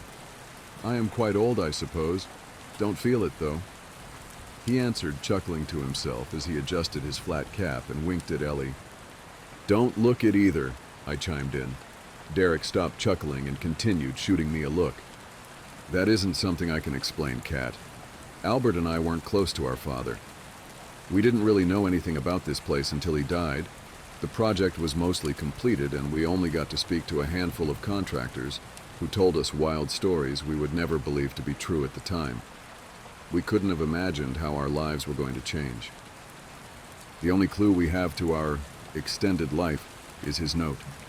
To my boys, if you stay here, you will never die. That was all he left us, on a crumpled bit of paper that had to be given to us by a builder named Keith. My best guess is that he made some kind of deal with the spirit of the place. I don't know. Maybe it was just a special resident I haven't met yet. Maybe the building itself. It took us years to realize we weren't aging normally, and by time we noticed, there was no one left to ask. We had to navigate every supernatural, unusual, and strange occurrence in the place, alone at first. I remember exploring, being in awe of everything I met. Whenever I would cross paths with Albert, he didn't look mystified like I was. He was scared. My brother and I were never the best of friends, and it's my deepest regret that I didn't use that time we were alone here to build a relationship with him. Maybe I could have made a difference. A difference to what? I asked, trying to take in each of his words. To his son? Derek looked at Ellie, letting his eyes linger on the little girl and then back at me. He shook his head. Not now. There's far too much to discuss. For now, we need to find a way to get you home. I considered protesting, but I could see the sadness in his eyes, and I didn't want to press. He was right.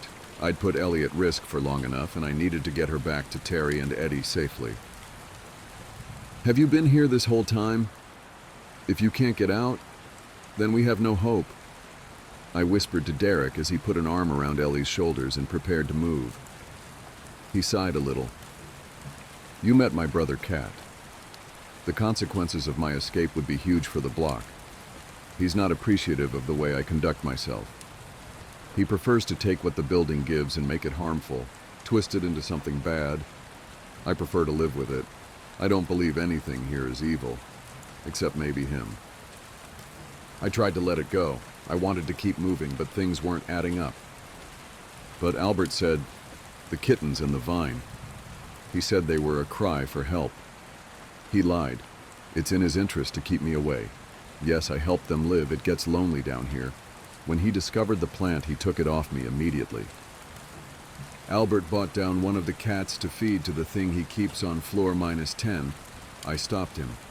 He let me keep it because I suppose somewhere deep down he pitied me. I nurtured that little cat until out of nowhere the kittens were born. It was amazing. Love created new life. The cats were great company, and I would have freed them if I could, but I never let them out. I didn't have a clue how they got out until you mentioned a grate in the wall. He looked me up and down as he spoke, eyeing me unusually. It wasn't an entirely mistrustful look, but suspicious nonetheless.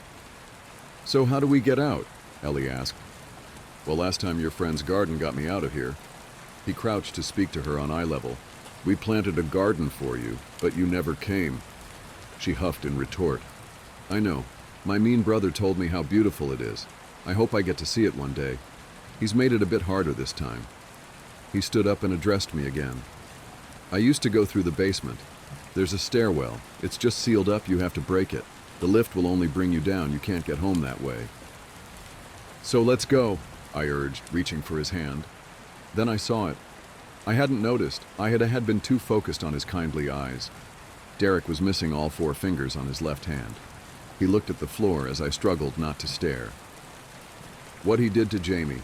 If I even just enter the basement, it will happen to me. I tested it. You can see the results. He lifted his stumpy hand. I don't know how I got that cat to give birth. And I don't know how Albert does anything that he does to the things that live here. I just know that if I step in that basement, I'll die. He looked devastated. Despite the relief that he hadn't gone straight in and done much worse damage, I knew the loss of his fingers would be major for him. He was, after all, first and foremost a gardener. I'll walk you there, Cat. Make sure Albert lets you go, but I can't come with you. I wanted to scream, loud enough to hurt any ears left on the mangled people upstairs. I wanted to shout and tell him that after all I'd been through, I wasn't going to leave without him. But the horned little girl beside me had thrown a lot of complications out there. Defeated, I nodded. Derek turned to the still woman. "I'll be back to visit Angela, I promise. But please let these ladies leave safely." He leaned over and kissed her cheek gently before ushering us towards the stairwell. Another single tear rolled down her face. We trudged upwards, fairly silently. I wondered if all my questions would ever be answered. I knew from before that Derek was mysterious, but after all I'd been through to get to the Undertower, it didn't seem fair that I would be marched back so unceremoniously. Derek may have known the way to get home, but no single person has complete control of this land. I was coming to really understand that. The building would always win. So I shouldn't have been surprised when we arrived at the large black -7. "Cat, they skip. You know that. There's nothing for you in there." Derek put his stumpy hand on my shoulder as I stared at the different yet familiar corridor. He could see the curiosity filling my eyes as I was confronted with the counterpart of my home. Would it be filled with more mangled people? Or was it a true reversal, a place where me and Jamie lived happily, Mr. Prentice didn't have to deal with his affliction, and Essie was alive? Or was it home to something entirely different? Noise suddenly became more than just muffled. My mind was actively blocking it out. The knowledge that Derek was with Ellie took away some of the responsibility that I felt as I edged towards the familiar, yet very different main entrance. "Cat, please don't." Derek followed me, cautious to keep hold of Ellie. I think had she not been there, he probably would have grabbed me, but he didn't want to spook her. I continued forward in a trance-like state. -42. The numbers were blurred, and the minus symbol stood out. I stroked the wood and the handle. It didn't feel like home, not even a little. I was curious about what was inside, but I somehow knew that it wasn't good. The only seemingly positive thing about the situation was the lack of mangled people on the floor. I didn't know what was behind the doors, but it wasn't them. I had already created enough noise to draw them out if they were there. No, something else was there. Instead of trying my key after a sudden epiphany, I turned and ran, straight towards number -51 and pounded on the door. "Essie!" I screamed, realizing that if I hadn't died in that lift, then maybe she hadn't either. I banged hard on the door and could almost smell the familiar cigarette smoke seeping out of the flat. "Cat, stop!" Derek screamed. Out of the corner of my eye, I could see him covering Ellie's voids in grim anticipation. Then the door squeaked open. There she was. Essie hadn't died at all. Her fate had been so much worse. My friend was stood at the door, face twisted into a horrifying expression, her mouth lulled open much wider than should be possible with a functioning jaw. More alarmingly, her eyes had been entirely removed, leaving red, bloodied, gaping wounds central to her face. Tufts of hair had been yanked from her scalp, leaving raw skin in its place. The dress that's neatness I had previously marveled at was torn and distressed around the edges, barely covering her swollen, deformed limbs, bones jutting out of open wounds in all directions. The air filled with the scent of old ash and necrotic skin. She collapsed to the ground, unable to stand any longer on her broken legs, mouth still hanging open. Guilt washed hard over me. "How could you leave her like this?" I turned to Derek and screamed, but his face was as horrified as mine. "I didn't know, Kat. Honestly, I didn't. I didn't even know she was dead until I found you. Please, we have to keep going. Don't let her see this." He kept his hand over the gaping black voids that were so much more alive and comforting than Essie's hollowed sockets. There was real shock in his eyes. I believed him, but I was angry. "She wanted me to help you. And this is what she got?" I couldn't get past my rage. Essie had been left to suffer for so long already, and who knew how long Albert intended her to stay like that. She laid there, writhing, and I was both desperate to help her and furious. Derek didn't get a chance to protest. Instead, our argument was interrupted by a slow and mocking clap. I turned to see the door of flat -42 flung wide open, Albert in the doorway, with a smug grin on his face. The previous tenant left a survival guide. Not all heroes wear capes. "You're so predictable, Kat. I knew you'd find yourself here, on this particular floor. Apologies for my tardiness to this reunion. I've been cleaning up a rather large mess you left while traveling here." My skin crawled as Albert spoke. He filled me with the opposite of the warmth Derek did. The world became cold and hopeless. "Is everyone okay up there?" I asked, desperately hoping that my stunt with the lift hadn't hurt anyone. "All but one," Albert replied, smiling wryly. "Aren't you going to thank me? Yet another disaster cleaned up by yours truly. It could have been a lot worse." My heart sank as I went through a Rolodex of residents in my mind. It was like I was being told off. I was about to ask who got hurt, but I couldn't find the words in time before the brothers erupted into a bitter row. "Let them go home, Albert. They've learned their lesson. They won't look for me again," Derek interjected firmly. "Are you some kind of idiot?" Albert retorted, rolling his eyes. "All the chaos this girl has caused, and you think I'm going to just let her head back up there to cause more, when she bought such a beautiful gift?" He took a few steps towards Ellie, gazing in wonder, and Derek stepped in front of her. "You aren't coming anywhere near her," he hissed at his brother through gritted teeth. "What is she?" He stopped moving and directed his question at me. "I'm a girl, and my name is Ellie," she shouted from behind Derek defiantly, poking her horns out to the side. She was audibly annoyed at being referred to as a what. "I'm sorry. It's great to meet you, Ellie."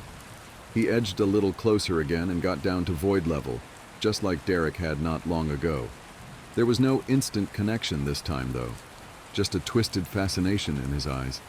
He spoke as if she wasn't even there. "Exquisite? She's natural."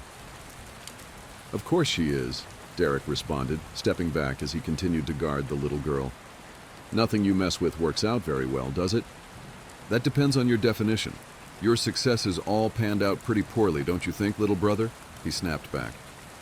"What are you talking about?" I blurted, confused. I had no idea what they meant by natural or what they were arguing over. In fact, I had personally always found Ellie's demonic appearance quite unnatural myself. Albert scoffed maniacally as Derek looked at the floor. The sibling dynamic was so visible, you could see Derek being put into a place of little brother, trying to hide behind the peak of his flat cap.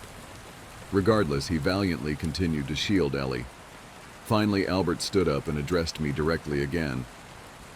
"He hasn't told you anything, has he? About this place? About how it throws out creations you could barely imagine?" He looked around him as he referred to the building below that we had been trapped in and continued. "You have no idea of the power this land has, the power it gives to people who stay.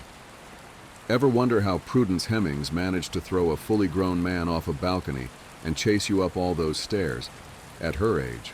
Or why Mr. Prentice becomes that other thing?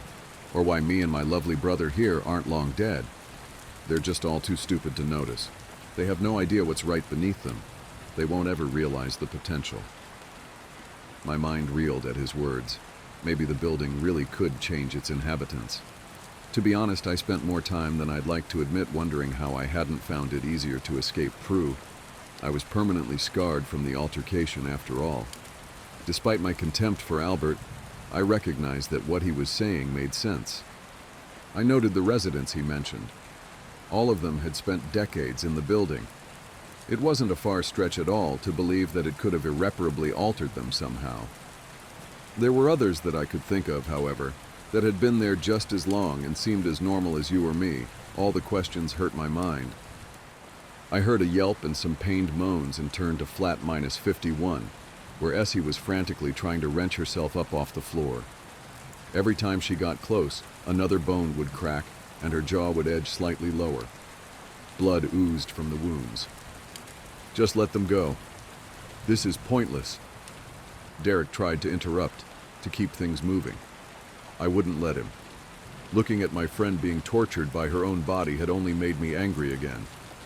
"No, what do you mean she's natural?" I shouted at him, curiosity about their conversation getting the better of me. Derek spoke as Albert smugly grinned in the background. "Cat, we can do things.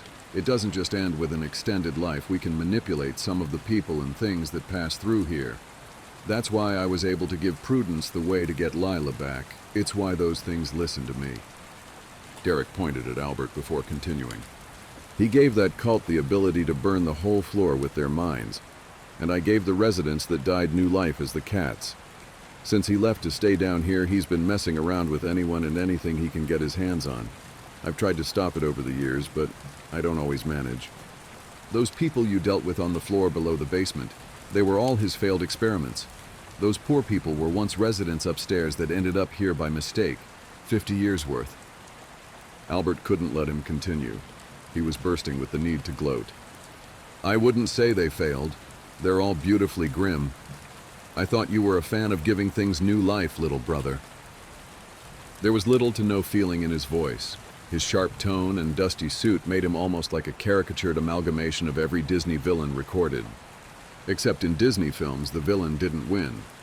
And looking at Essie, writhing in pain on the floor of not her doorway, Albert had won already.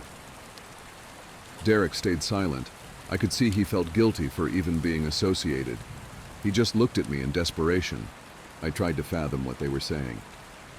So, Jamie was unnatural?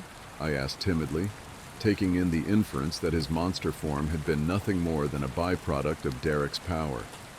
Just another twisted experiment, like the mangled people whose screams rang in my ears. I wondered if he had felt pain like they did. Albert erupted into laughter and once again clapped mockingly. There's that intelligence I liked about you when we first met. It's in there, girl. Now you get it. Can you explain to me where your little friend came from? His words were patronizing, but he couldn't hide his curiosity. He took another few steps towards Ellie as Derek stood bravely in front of her. It's not often I find one I'm unaware of. I don't know how I've missed her, especially when she was able to do so much damage to my other creations. You should have seen what she did to one of the pair that inhabit the lift. I have to have her. Ellie reached a clawed hand forward and pushed Derek aside with such force that he was taken off his feet. She hissed, just as she had with the rat creatures and the mangled people. Albert winced but stayed stoic as his face filled with joy. You're mean, she shouted at him. My heart melted a little that she thought that those two words were fitting for the situation, if only things were as simple as they are in the mind of a 7-year-old. Derek stumbled to his feet and watched closely, in awe of Ellie's blind courage. Albert once again dropped to his knees to face her. She stood defiantly, her voids fixed on his cold eyes. He started to reach his hand out towards her. She growled softly in response. No, I screamed. Visions of her disintegrating in front of my eyes filled my mind. I couldn't let him touch her. I started to run towards them, but Derek grabbed me and held me in place as he whispered in my muffled ear. He won't hurt her, but he will hurt you. I looked at his stumped hand and listened, despite my discomfort. I thought back to the article about Albert's son's death, and for the first time, I wasn't sure I trusted Derek. How could I know for sure that he wouldn't hurt her? I was ready to jump forward and throw Ellie out of the way at any point. Albert stopped just millimeters short of Ellie's face, his fingers hovering in front of the deep black voids. His eyes were filled with wonder. The expression on his face was how I must have looked the first time I saw her too. It isn't just you, is it, Ellie? He mused, a smile erupting across his face. There's two of you. I should have been alarmed, worried that he had realized she was a twin. I should have pondered how he knew, but at this stage semantics were pointless. Instead, his lack of knowledge about Eddie's existence filled me with relief that he hadn't been harmed upstairs. If he had, Albert wouldn't have been so fascinated by his sister. Eddie wouldn't like you either, she said bluntly, breaking the magic in his eyes. Before I could make a single move, Derek had leapt across the room and got between them again. Let them go, Derek said calmly, one more time. They don't belong down here. I'm finding it hard to believe that she didn't come from down here. And I promised that one. Albert tilted his head in my direction. A fate just like hers. He pointed at Essie, who had bloodied red tears running down her face as she squirmed on the floor. I watched the jagged edge of her snapped thigh bone scrape against the carpet, pulling it further out of her skin, and I cringed hard. Derek didn't respond to his brother. Instead, he grabbed Ellie's clawed hand and walked her towards Essie's flat. What are you doing?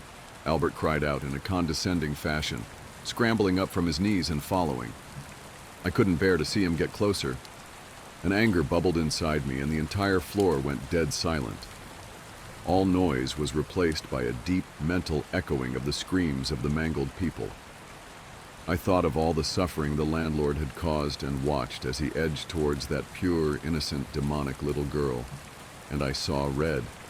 I sprinted at him and threw myself forwards, tackling him to the floor from behind.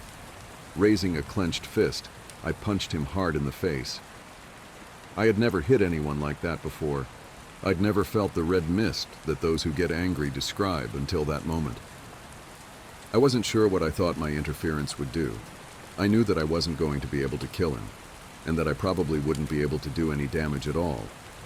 But Ellie had saved me so many times already that night that I couldn't let him get to her. Albert's cold, dead-looking eyes bore into my soul, and he let out a joyless giggle as he wrestled me to the ground so that he had the upper hand. He hovered his hand over my face, just like he had Jamie, pinning me down with the other. I wondered if it was the last thing his son had seen before he died. Jamie, Essie before the torture, all of them. Had this been it? Could the last real memory they had be those cold eyes? I prepared to die. Since moving into the tower block, it was something that I'd done more than most, but this time felt permanent. Everything but Albert went black. I squeezed my eyes shut tightly and tried to think of the things I wanted to remember, the people upstairs that had become family to me. Death never came. Instead, I felt a crushing and release as someone grabbed Albert from above me and threw him against the wall. I sat up panting, in shock that I was alive. I was disoriented and my ears continued to ring. I opened my eyes. The artificial light started to penetrate the black, and all I could see was Derek's tweed flat cap on the floor beside me. My heart stopped. The next sound I heard was familiar, but somehow bigger than ever before. I blinked a few times to see Ellie, claws raised menacingly in the air, roaring at Albert, who had been grabbed by his brother and had in turn overpowered him. She was much taller and wider than usual, a gigantic figure towering above all of us, and her human features that came through the demonic ones were greatly reduced.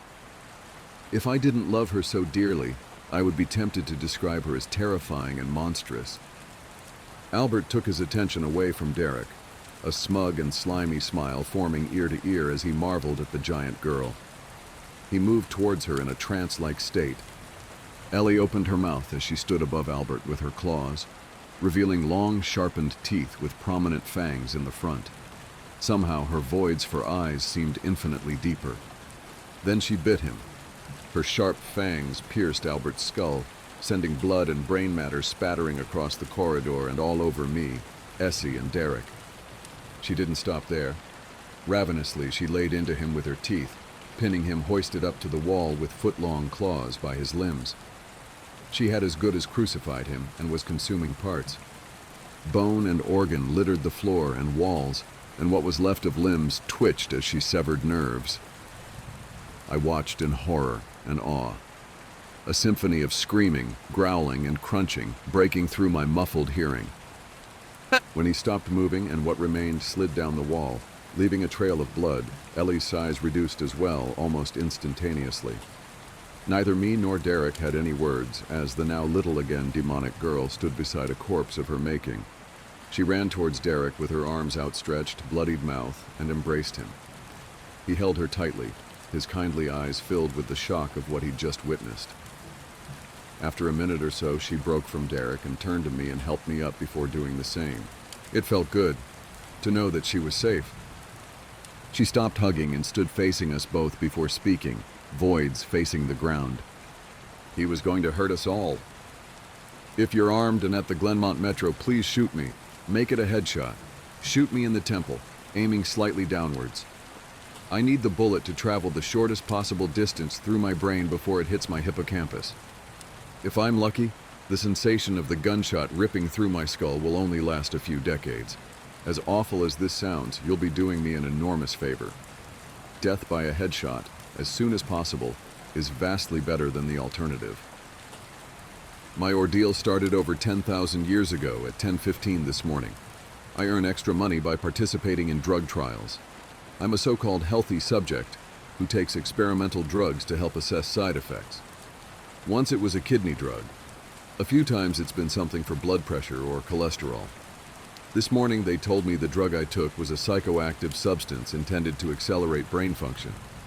None of the drugs I had tested so far have ever done anything for me in the recreational sense.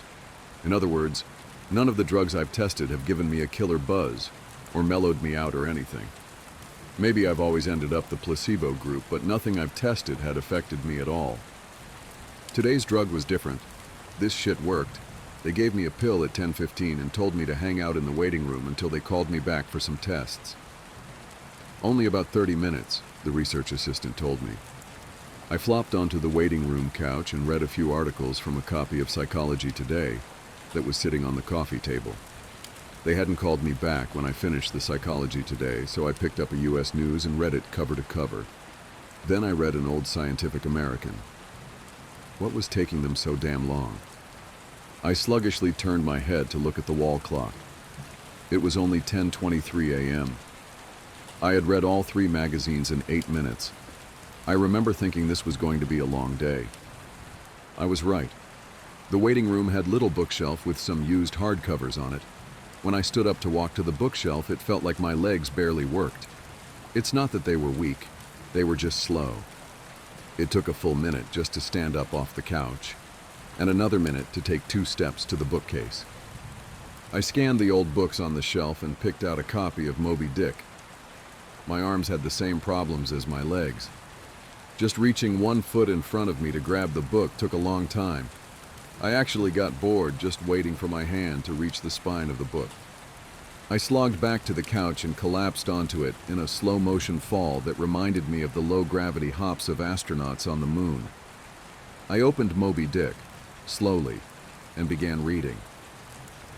I started with Call Me Ishmael, and got as far as Ahab throwing his pipe into the sea, which was all the way to friggin' chapter 30, before they called me back. "How are you feeling?" the research assistant asked me. "I feel slow," I said. "Actually, it's the other way around. Everything seems slow because you're so fast." "But my legs, my arms, they're moving in slow motion." "Your body seems like it's moving slowly because your brain is fast. Your brain is running 10 or 20 times faster than normal. You are thinking and perceiving reality at an accelerated pace. But your body is still constrained by the laws of biomechanics. Frankly, you're moving much faster than a normal person," she pantomimed a jogging motion.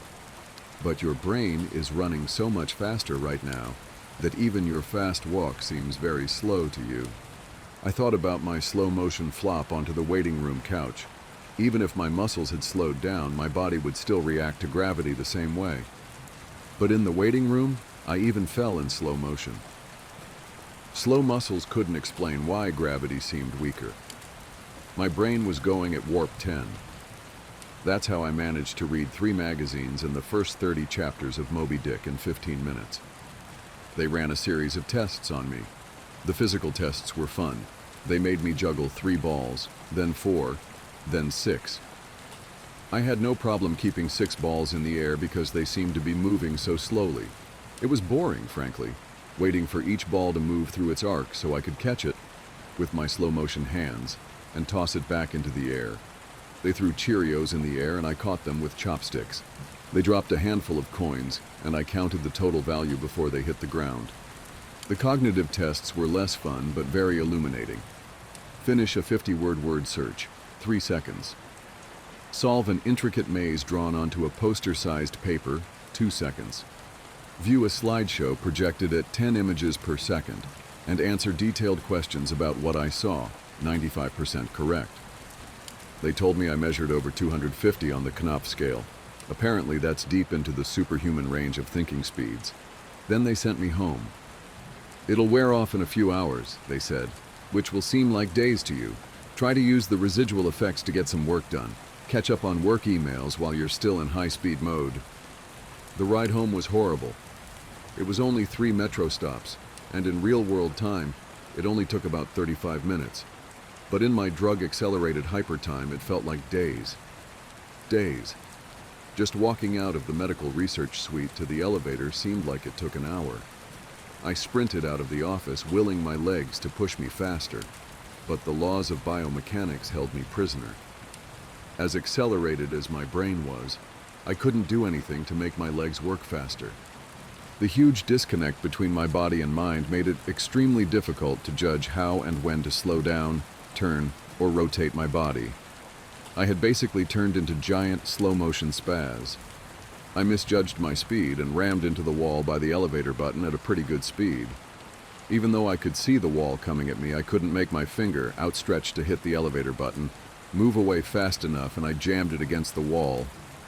Hard. The pain was intense. If my brain had been running at regular speed, it probably only would have hurt for 30 seconds or so. But in my accelerated state, the intense pain seemed to last for half an hour. 45 minutes, maybe. The elevator ride was horrible. It felt like I spent 4 or 5 hours just descending 7 floors, with nothing to look at but the interior of the elevator car. I sprinted to the metro station. I have to admit, this part was almost fun. Even though my body moved at what seemed to me super slow speed, I could still carefully choose how and where to place my feet, swing my arms, and turn my torso. It only took a block or two to getting used to having a brain that ran 24 times faster than my body. Then I basically sprint danced the rest of the way, twisting and juking between people on the sidewalk and dodging moving cars with inches, aka minutes, of clearance. I spent an hour, in my time frame, descending into the subway and running to the platform. Endless tedium waiting the 6 minutes for the Red Line train to arrive. Although there was more to look at on the metro platform than inside the elevator, it was still intensely boring. I should have stolen that copy of Moby Dick. The Red Line train roared into the station in slow motion. The normally high-pitched squeal of its brakes was frequency shifted by my high-speed mind to a long, low tone, like a monotone tuba solo. It wasn't just the squealing subway train that was 3 octaves lower than normal. All sound was slowed to the point of near inaudibility. Voices were gone, shifted below the threshold frequency of my hearing. I did manage to hear a screaming baby on my subway car. Her shrieks slowed to sound like whale songs. Sharp sounds like a car horns and trucks bouncing over potholes were low, muddied roars like distant thunder. Back at the research offices, I could still hear and communicate with the research staff. But now verbal communication with anyone would be impossible. The effects of the drug were still intensifying. I spent what seemed like days on that fucking Red Line train. Days. Listening to the whale song of the screaming baby and the tuba solo of the brakes. Where ordinary voices were frequency shifted out of my audio range, smells didn't seem to be affected. I never became nose blind to the body odor, the stench of the train's brakes, and melange of farts and other smells wafting through the metro car. I finally got back to my apartment. Sprinting through my open door and into the front hall at full speed was like a slow, relaxing drift down a lazy river. I was relieved to be home. At least I had stuff I could do there. I picked up the book I was reading, 100 Years of Solitude, and finished it. Despite turning the pages so quickly that I tore many of them, it seemed like most of the time I spent finishing the book was spent on page turning and not actually reading. 3 minutes had passed since I got home. I tried surfing the internet. My God. It takes a long time for computers to boot these days, but it was too frustratingly slow. Hours, seemingly, to load each new page, and a fraction of a second to read it. 100 articles in my newsfeed read, and just 3 more minutes done. I dipped into my pile of yet-to-be-read books and finished 2 more. 4 more minutes had passed. I decided to try to sleep off the remaining effects of the drug. Unfortunately, whatever part of my mind is responsible for perception, the part that's been accelerated to hyperspeeds by the drug, isn't the same as the part that governs sleep. Despite being awake for what I perceived as days, my physical brain still thought it was 1:25 p.m. It was not ready for sleep. Nevertheless, I tried to sleep. I walked to my bedroom, a slow 45-minute drift through my apartment, and flung myself into bed, lazily falling like a feather onto the mattress. I closed my eyes and lay there for hours and hours, 10 minutes of reality time, before giving up. Sleep would not come. I was facing what was going to feel like days, or maybe even weeks of being trapped in a slow-motion prison. So I took an Ambien. The sensation of the pill and the splash of water I used to swallow it sliding my throat was sickening. A lump that blocked my breathing, moving like a slug down my esophagus. I read a book. 10 minutes had passed. I read another. 18 minutes since I took the Ambien. I threw the book across the room in disgust at my situation. The book slowly pirouetted and spun through the air like a leaf blowing in a breeze. It hit the wall with a long, faint rumble, the only sound I had had for what seemed like hours, then drifted to the floor like a flip-flop sinking in a swimming pool. The force of gravity hadn't changed since I took the pill. The laws of physics were the same. It was just my perception of time that had gone wackadoo. This meant I could use the speed things seemed to fall as a way of judging the effects of the drug. Based on how long it took the book to drift to the floor, I estimated the effects of the drug were still intensifying. I read a magazine. I turned on the television.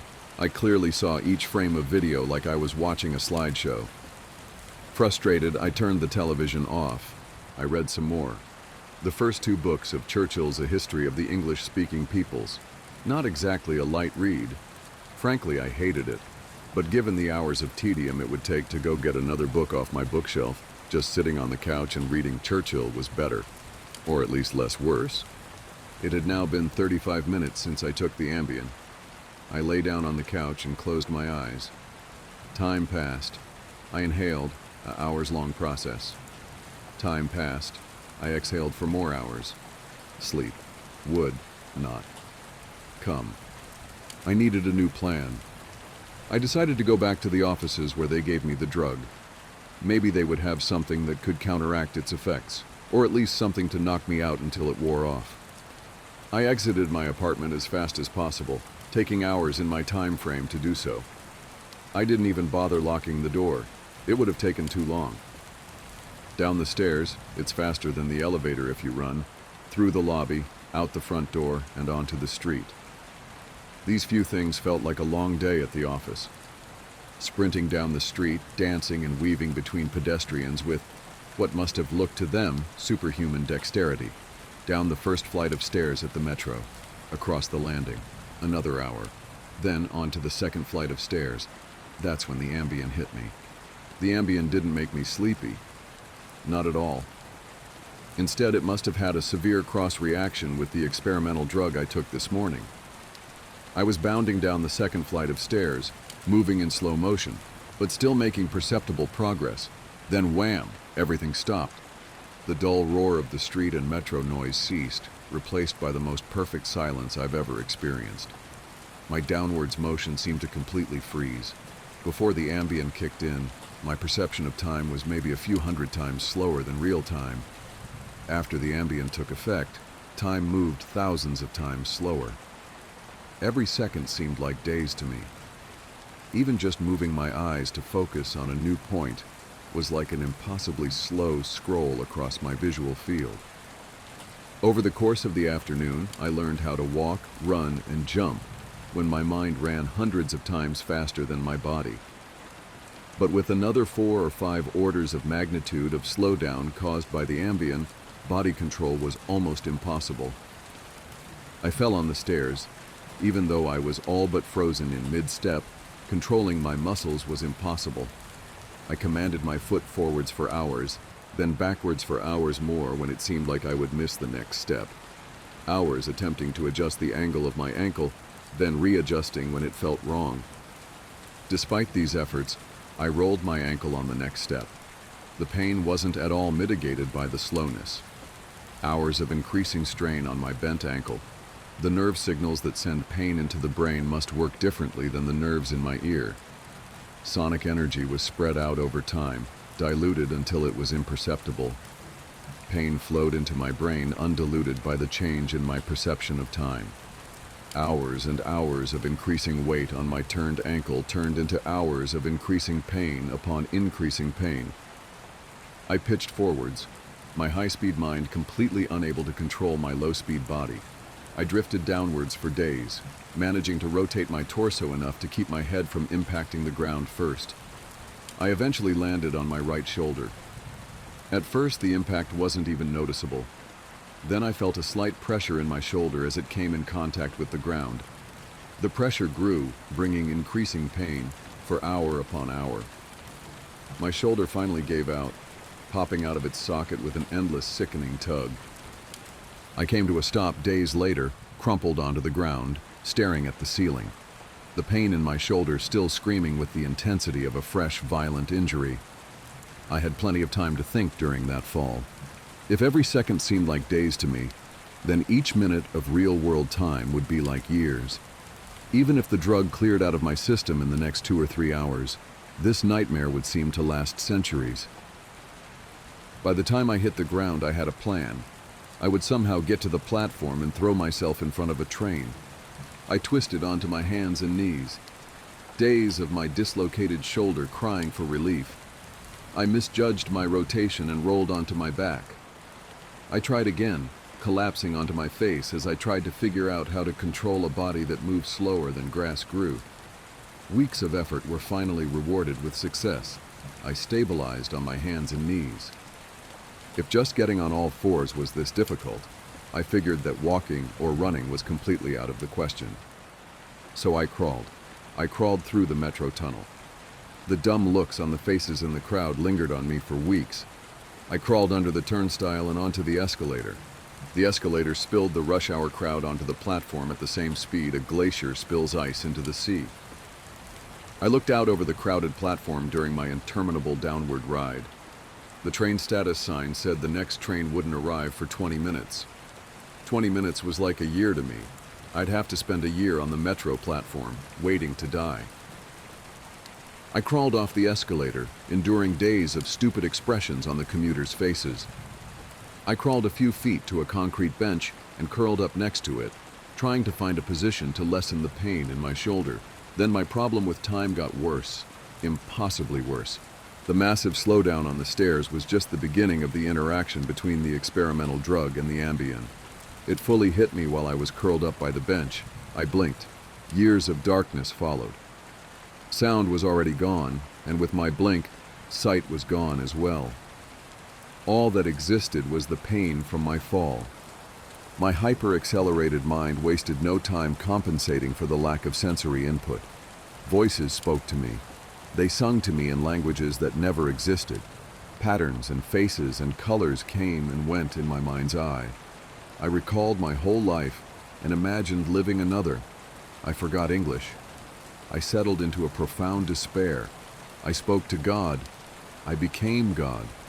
I imagined a new universe and brought it to life with my thoughts.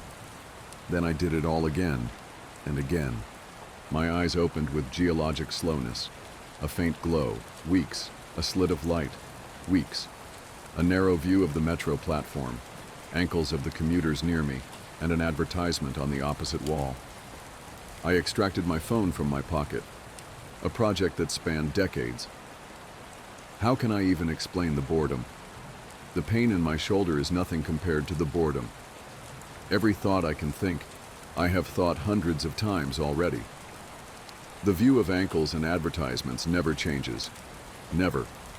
The boredom is so intense it's tangible, like a solid object of metal and stone wedged into my skull. Inescapable. What are my options? If I crawl and fall onto the tracks without an oncoming train to crush me, I won't die. I'll experience even more pain from the 4-foot fall, but I'll most likely be rescued by some do-gooder on the platform and unable to act when the train finally does arrive. My suffering in that scenario will be endless, so I wait for the train, so I can throw myself under it. When it finally hits me, I will experience the pain of being ripped to pieces for centuries until finally the light of life leaves my brain and my experience ends. I've lived hundreds of lifespans at the foot of this bench. I'm far older in spirit than any human who has ever lived. Most of my life experience has been a snapshot of pain huddled on the floor of a subway platform with an unchanging view of ankles and advertisements. This post is my plan B, my Hail Mary, my long shot. I've spent lifetimes typing and posting this message in the hope that someone will read it and become convinced that my suffering must end. Someone on this platform right now, Someone who will find the man curled under the bench, the man who crawled down the escalator, and kill him as swiftly as possible. A bullet to the temple. If you're armed and at the Glenmont Metro, please shoot me. Back when I grew up in rural Minnesota, my mother wanted me to keep in touch with my Scandinavian roots. We haven't lived in the Nordic countries for 3 generations, but there are still a couple of things that stick around. Behavioral quirks, mostly, and a couple of traditions that have been with our family for as long as anyone can remember. Putting porridge out for the forest gnomes was one thing. Mom used to trick me with these dolls that she'd put in the snow and point to, saying, "Don't move too fast, you'll scare them. And let's not talk about dancing around the maypole. That stuff's just embarrassing." But the most peculiar tradition is the one about a Midsummer Night's Dream. I know that's a Shakespeare title, but it's also a traditional Scandinavian thing. It goes a little something like this. On the evening of midsummer, you are to collect 7 kinds of wild flowers. Then you bundle them up and put them under your pillow. If you do, you are supposed to dream of your one true love. Now, I have 3 sisters. They were all about romance and predestination, and I couldn't have cared less if I wanted to. But every year, they'd walk hand in hand, collecting wild flowers and putting them under their pillows. And since I was too young to wander off on my own, I had to stick around. That is, until they decided it was my turn. It was my oldest sister who made the call. She was 12, and I just turned 7, but she figured the earlier the better. "You have to tell us what she looks like," she said. "Like if she's tall, or thin, or fat." "I bet she's fat," said my second oldest sister. "Statistically, she's Chinese or Indian," said the other. "That's where there are most girls." I tried to ignore them, but their cackling got on my nerves. They gathered up some silky aster, blue-eyed grass, silverleaf, wild bergamot, blue sunflowers, and ground plum, but couldn't get a 7th one. They looked around, but couldn't find one. I just wanted to go home, so I picked up the first thing I saw, sticking out next to a rusted-out barrel. "How about this one?" I said, holding up a yellow flower with a black spot. "That's a black-eyed Susan," said my oldest sister. "You're gonna marry a Susan," grinned another.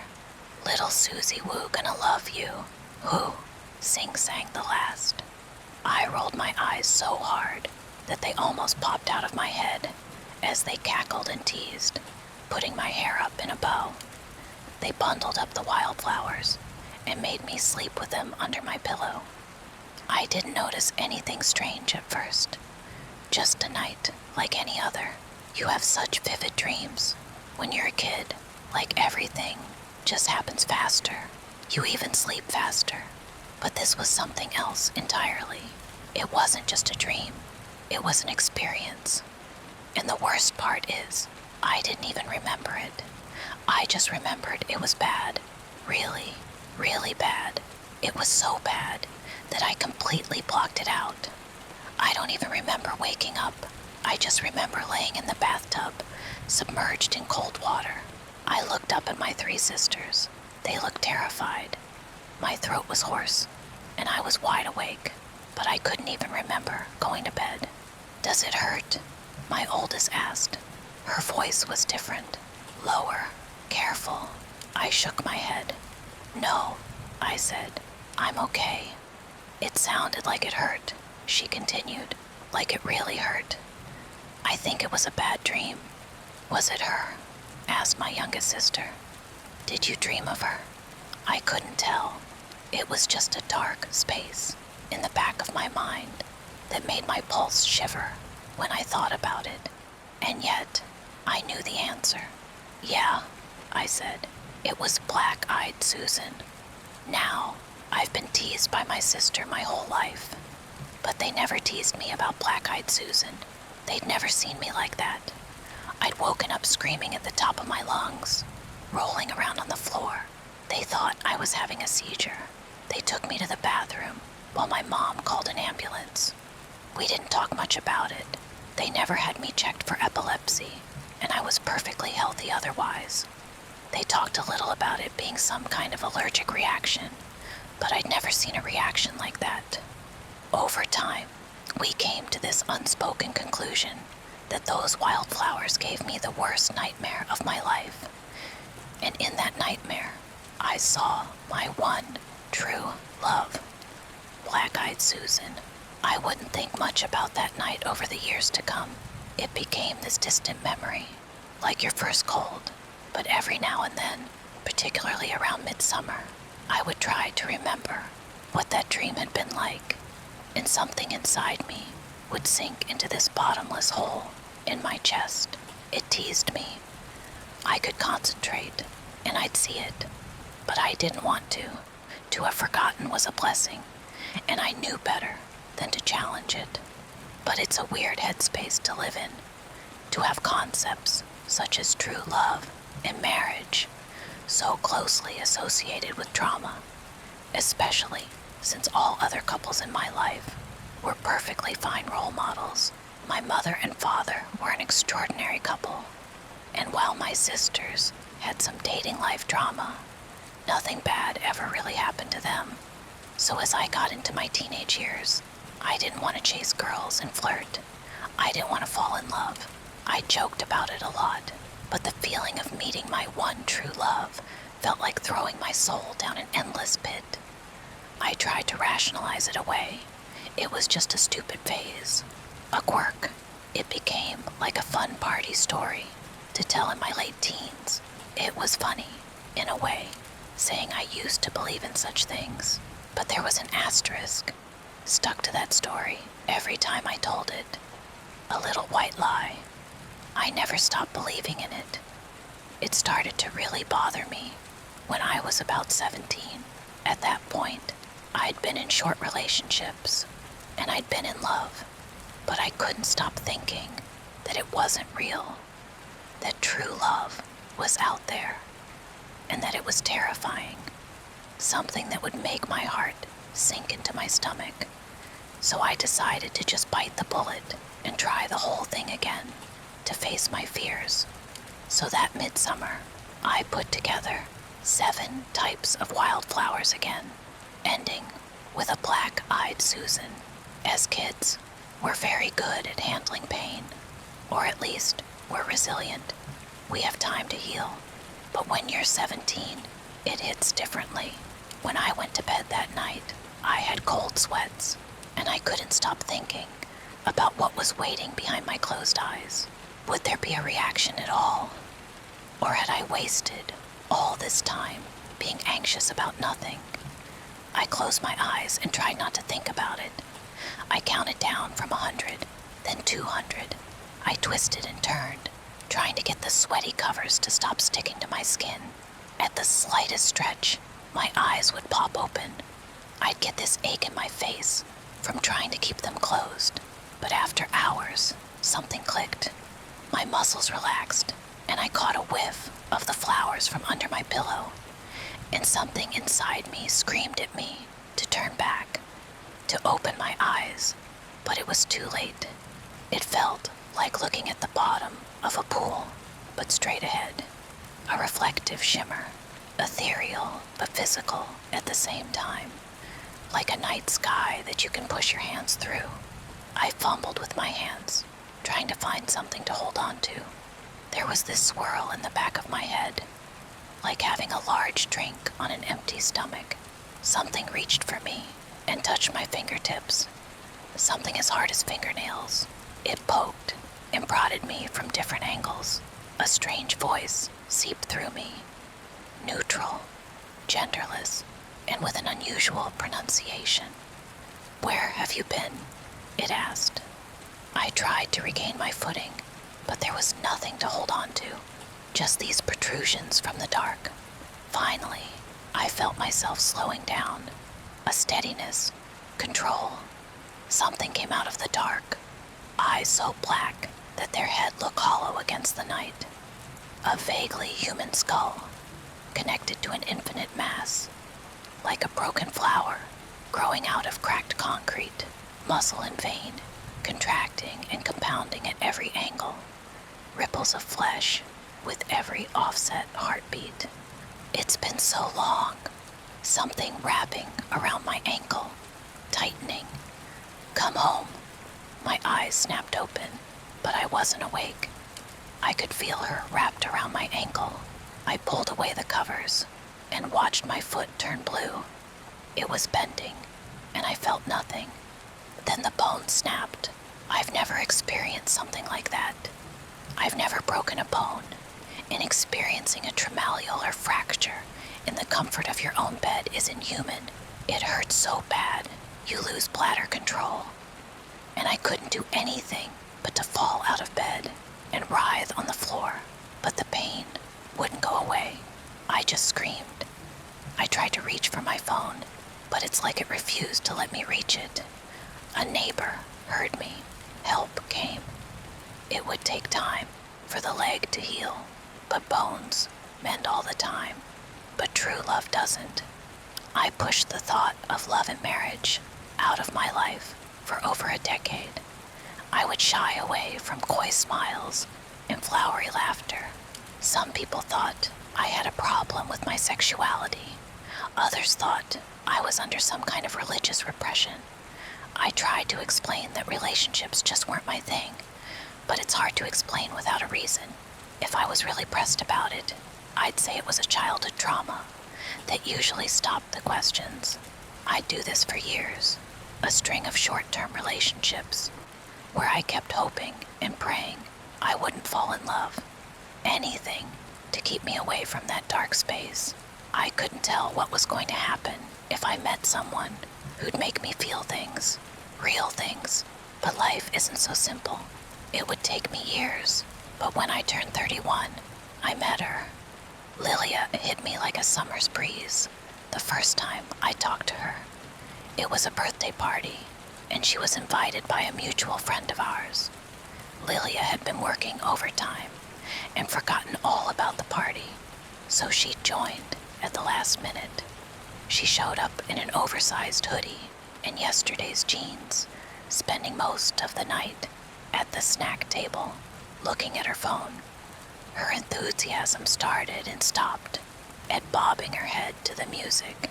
When I saw that we were out of pretzels, I went up to talk to her. Looking for snacks, I asked. Your mom's a snack, she snapped back. All right, yeah, but I was talking about the pretzels. She looked at me like I'd struck gold.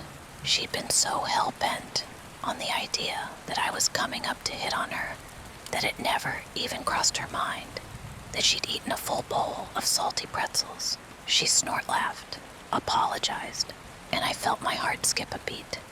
I knew it was trouble. I liked her. Lilia was a work-from-home back-end developer. She spent most of her days trying to steer her team, though rough deadlines and absurd last-minute changes. She explained it as trying to teach cats algebra while falling out of an airplane. She cycled through periods of insane stress to weeks of coasting, which she'd made into an absurd routine, clearly something she couldn't keep up forever. We didn't start dating right away. We chatted a bit and found out we had a lot in common. She'd been dating this one guy since she was 14 years old and had only recently turned single, so she wasn't eager to get back on the market. She didn't mind my vague trauma. She just liked being around me. I think our friends realized we were dating long before Lilia or I did.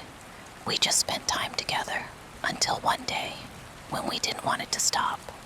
Still, I couldn't help but think of black-eyed Susan. No matter how soothing Lilia's snores were, I could still lay awake at night. There was a warmth in my chest as I imagined the smell of wildflowers from my pillow, an ache in my leg where I could touch the scars. If I were to truly fall in love, what would happen? Those nights came more often, from once every 6 months or so to every week. After having dated for about a year, Lilia was eager to help me get over the whole thing. She knew it was a trauma, and she knew I didn't want to talk about it, but she couldn't let it go. And of course, she couldn't. She was in a loving relationship with a man who couldn't say he loved her, and all she knew was that something had happened. It got to a point where it was driving a wedge between us. She wanted to help, and I wanted her to understand, and I could only think of one way to show her. I had to do it again. On midsummer, we went outside to pick flowers. Lilia was excited, but her smile faded when she felt how serious I was. I did what I'd done every other time. I picked 6 types, and a final flower would pop out of nowhere. And of course, it'd be the black-eyed Susan. I bundled them all up.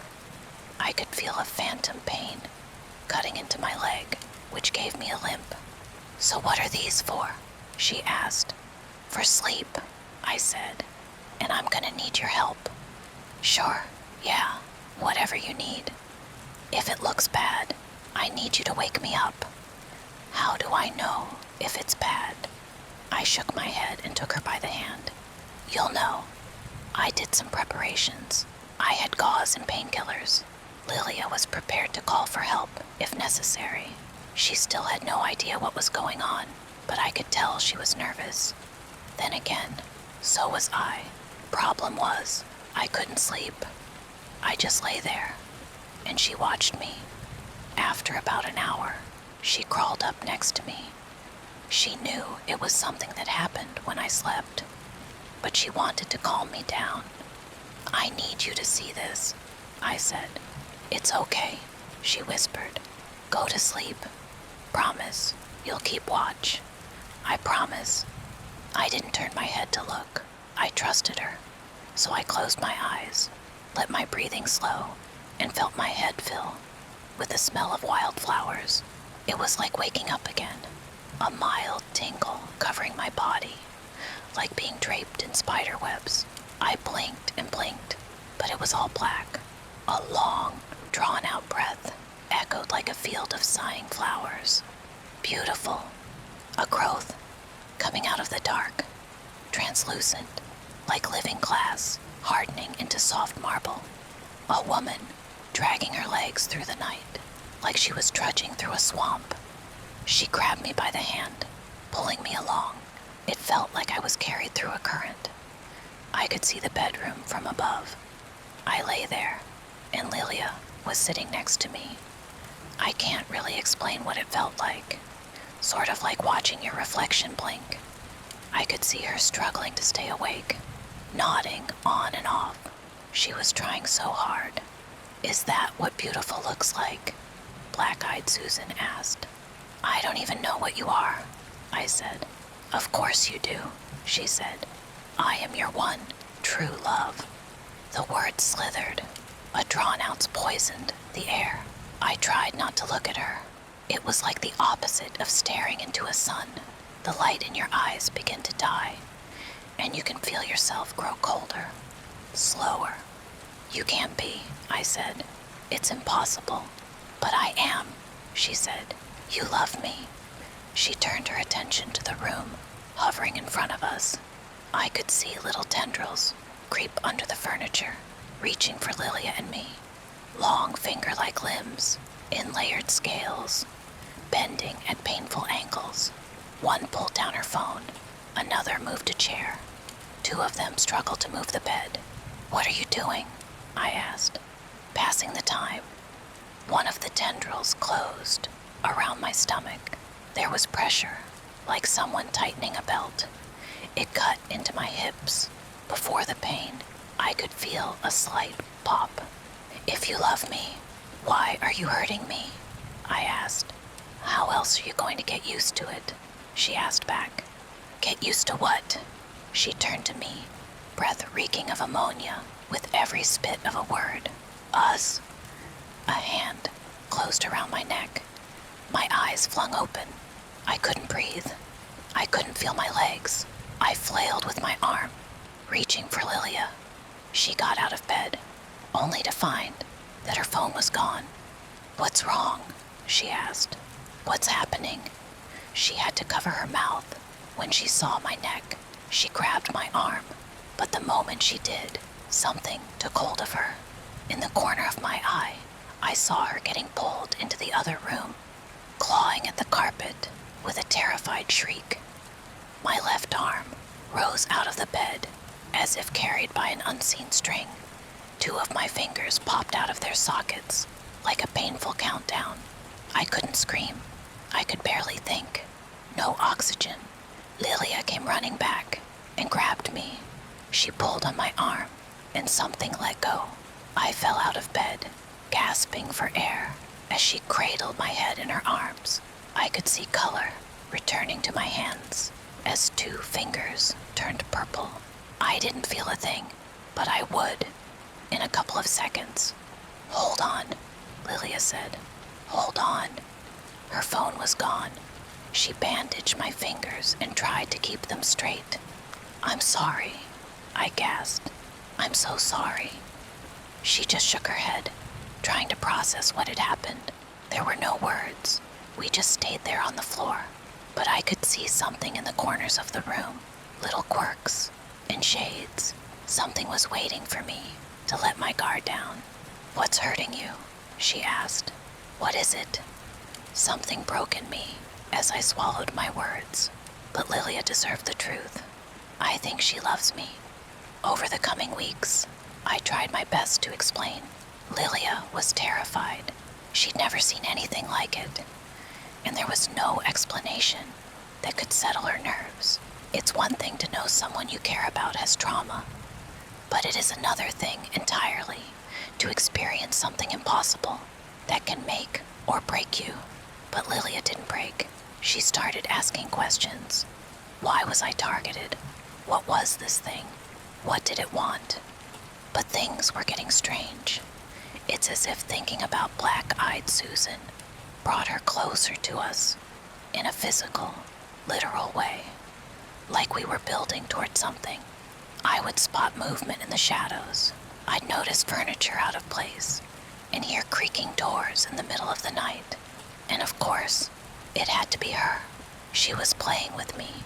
Lilia would stay up at night, reading about various Scandinavian traditions, the cast iron scissors under the pillow, the midsummer pole, the year walk, trolls, elves, dwarves, and gnomes.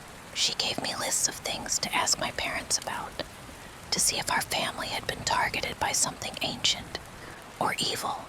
But weeks would come and go, and we wouldn't be anywhere close to an answer. And the shadows would grow longer. Things would disappear. And every night, when I closed my eyes, I'd catch a whiff of earthy wildflowers. Things would quickly progress beyond tricks and shadows. At one point, I was tripped while walking down a flight of stairs. Another time, something pressed down on the gas pedal, sending me straight through a red light. It's a miracle no one was hurt. Lilia wouldn't go unscathed either. Electronics would break or go missing. Odd sounds would wake her up at night. She told me that sometimes she'd see a silhouette outside the window, as if someone was trying to catch a peek of us. Every time she looked closer, it would turn out to be fallen leaves or a peculiar branch. It was stressful, but there wasn't really an option. What else could we do but to stick together and love one another?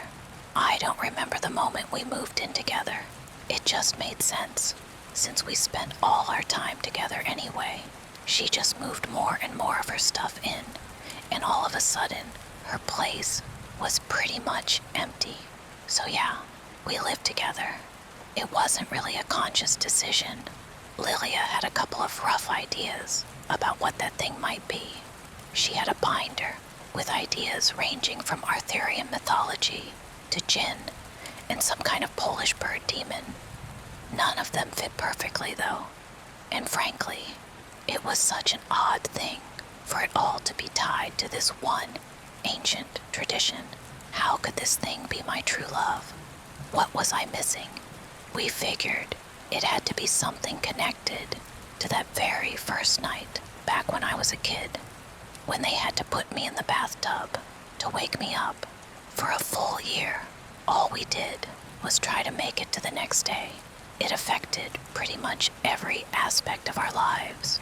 The way we slept at night, the way we cooked, the way we did our laundry. There'd always be something messing up the rhythm of the day. It exhausted us, not just mentally and physically, but socially. We stopped going out. Hell, we barely even talked. Instead, we kept our heads down and tried not to think about it too much, silently hoping for the problem to solve itself as Lilia's binder gathered dust. But once the next midsummer came around, there was a difficult discussion to be had.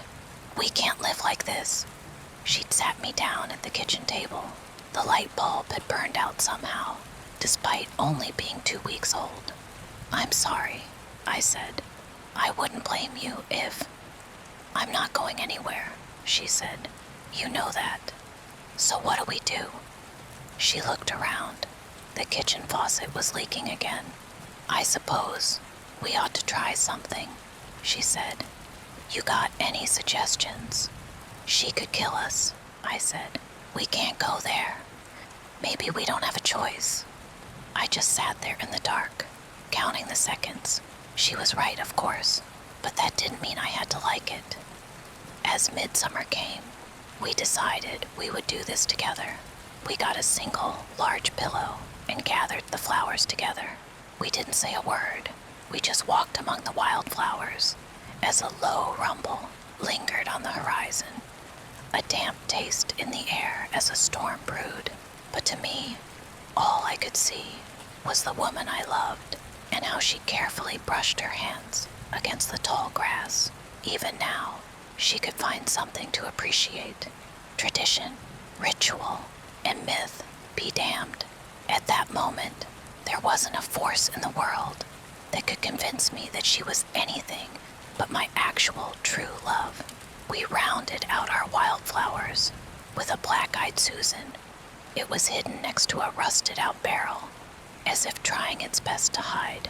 But like every other year I'd done this, I'd find one, and with all 7 wildflowers in hand, we bundled them up and wandered home, hand in hand. We hugged each other tight as we went to bed. Some way, somehow, we would make it through the night. We had to. When I opened my eyes, something felt different. I thought I was standing in sand, but it was more like a fine concrete dust. The moon covered most of the night sky, but I couldn't see any stars. There were black trees in the distance, leafless and skeletonized by years of thirst. Along the horizon was a single, large tree, tall enough to almost reach the moon itself. An apocalyptic vision, if anything. Who are you? A melodic voice, kind but unsure. I turned around. Lilia. My first thought was that she looked taller, but that wasn't it. She was the same as always. It was me that had gotten shorter. My hands were smaller. I looked down at the 7-year-old version of myself, still dressed in my most comfortable childhood jammies. Lilia didn't really sound any different, but a child's ears hear things in other ways. She had the most beautiful voice. It's me, I said, somehow. You're really cute, she smiled, but I don't get it. I don't either. Maybe we're not supposed to. Maybe. We wandered down a trail, hand in hand. There was no one around, no wind blowing through dead plains, no birds in the sky, no chirping cicadas, and no rustling leaves, just feet on dust. There's no one here, I said. This can't be it. Did we do it wrong? She asked. I don't think so. She's usually here by now. Lilia blinked, looking around. Then something dark settled over her eyes. What if she is? She let go of me and brushed her arms up and down in a self-hug, something she usually did when stressed. We wandered around for what felt like hours. Nothing happened. No one came to disturb us. It was just her, me, and nothingness. No black-eyed Susan, and nothing to tear us apart. "Does this mean you're my true love?" she asked. "I mean, I am dreaming of you." "That would make you mine too," I smiled. I thought that was occupied. I thought so too, but there was no one there to challenge that claim. We just smiled at one another. That had to be it. Despite it all, something good had to come out of this. But no matter where we went, or for how long, nothing happened. We started to worry. We weren't waking up. We didn't get hungry, or thirsty, or tired. It was just this complete stage of emptiness. We would walk down forgotten paths for what felt like hours, strolling past sand-burnt concrete ruins. I don't know how much time passed. It might have been days. It might have been months. It was impossible to tell. And Lilia always had this amazing ability to make every moment pass by in a flash. She was impossible not to love. Even then, and even there, we'd make jokes and laugh, though I couldn't get over the feeling of being stuck in my younger self. You don't realize how much you've changed until you step back into old shoes like that. Then I noticed something, a flicker of yellow.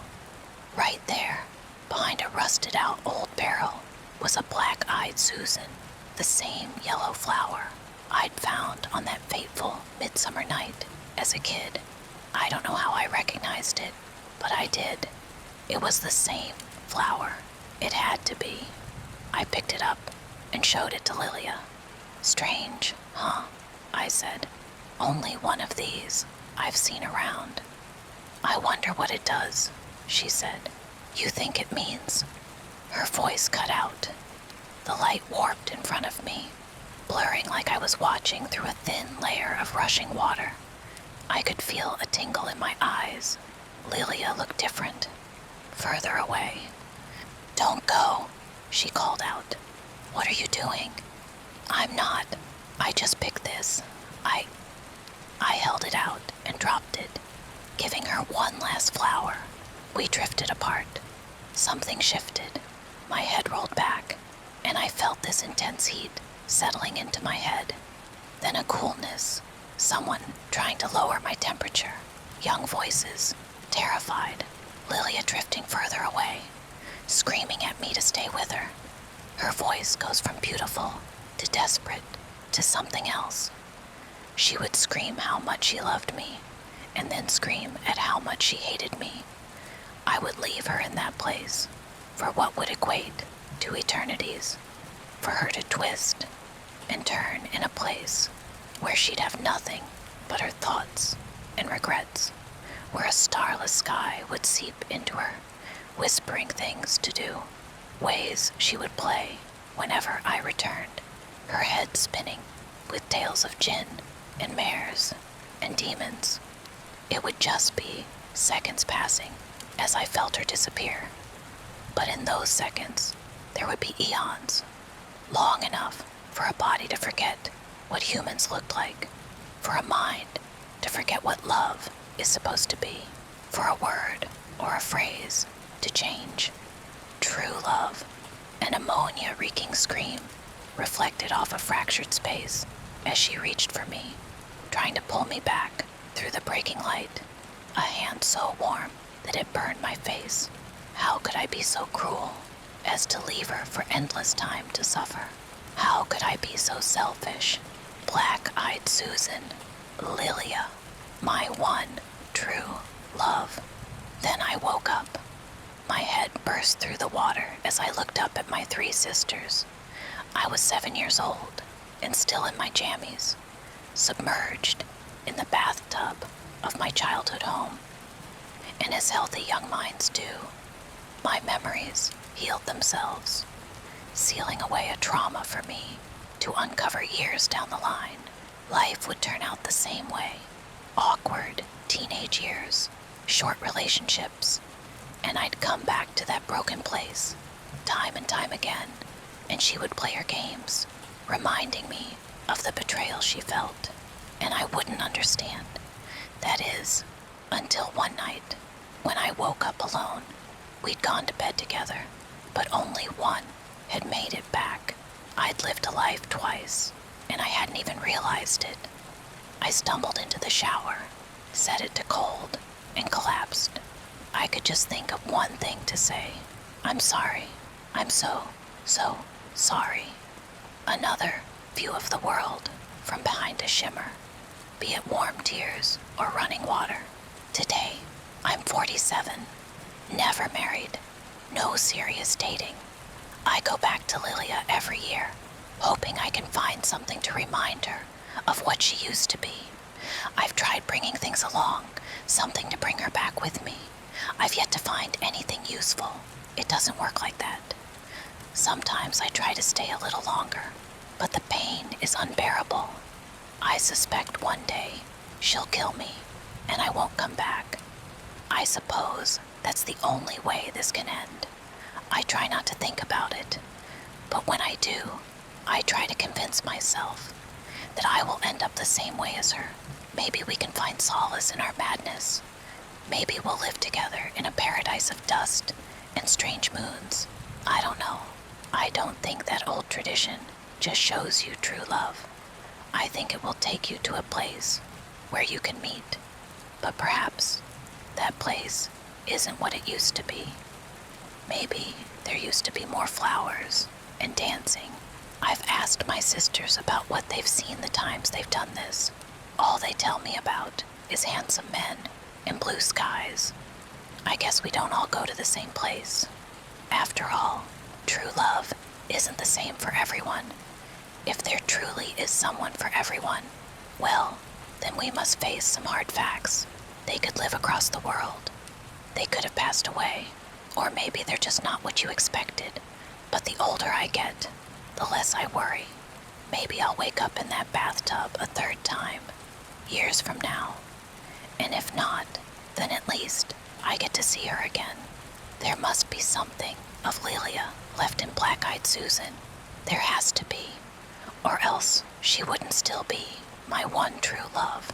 When I started out as a rookie, no one had told me a lot about the job in terms of weird things that could happen. I'm assuming this was largely to prevent me from freaking out and abandoning the park. But a few months into my service, when I was still a rookie, a friend and I were drunk at a party and he opened up a bit. Yeah, it can get a little crazy out there, I guess. I think the worst are the ones where people die when they just shouldn't, you know? Or when we find them dead like 10 minutes after someone says they saw them last. They were fine when I passed them on the switchback, I swear. That sort of shit. Like, take this guy who I found one spring out on a really popular trail. Someone comes into the VC freaking about some guy who's lying in the middle of the path in this giant pool of blood. So we run out there, and we find this guy dead as a doornail. Which he absolutely should be, because the back of his head is like mashed potatoes. The skull is decimated, brains are leaking out like custard filling, and they guy's old, so you figure, yeah, he probably fell and hit his head. Old people fall all the time, it's no big deal. Except that this area where he fell doesn't have any big rocks. There's not even any stumps or big branches. And on top of that, there's no blood trail, so he clearly died where he dropped. Now that's when you'd turn to murder, but there were people just out of line of sight with the guy. If someone came up behind him and murdered him, there's no way someone wouldn't have heard. And again, even if someone had, there'd be a blood trail, spatter all over the place. But everyone on the scene said it looked exactly like he'd fallen and smashed his head on a rock. So what the fuck did he hit his head on? And then there was this lady I found in a different park about 5 years ago, back when I was upstate. We found her in the middle of a stand of big junipers, curled around the trunk like she was hugging it. We pick her up to move her, and a fucking waterfall comes out of her mouth, splashes all over my shoes. Her clothes are dry and her hair is dry, but the amount of water in her lungs and stomach was phenomenal. Unreal, man. Coroner's report says the cause of death was drowning. Her lungs were completely full of water. This, even though we're in the middle of the high desert, and there isn't a body of water for miles. No puddles, no nothing. No signs of anyone else being out there. I mean, yeah, it's possible they were murdered. But why go out of the way to do it like that? Why not just stab them and be done with it? I don't know. It just sits weird with me. Now, of course, that freaked me out a little. But we were wasted, and I guess I sort of wrote it off as a fluke. I also assumed there was exaggeration there since, we were wasted. Now, I don't like talking about this next case very much. It was an awful one that I've done my best to forget about, but of course that's easier said than done. This happened about 6 months after the conversation with my friend at the bar, and up until that point I hadn't had a lot of really weird shit go down. A few things here and there, and of course the stares, but it's amazingly easy to get used to stuff like that when it's treated as if it's normal. This case was a little different. A guy with Down syndrome in his 20s went missing after his family lost sight of him on a major path. That was odd in and of itself because this guy never left his mom's side.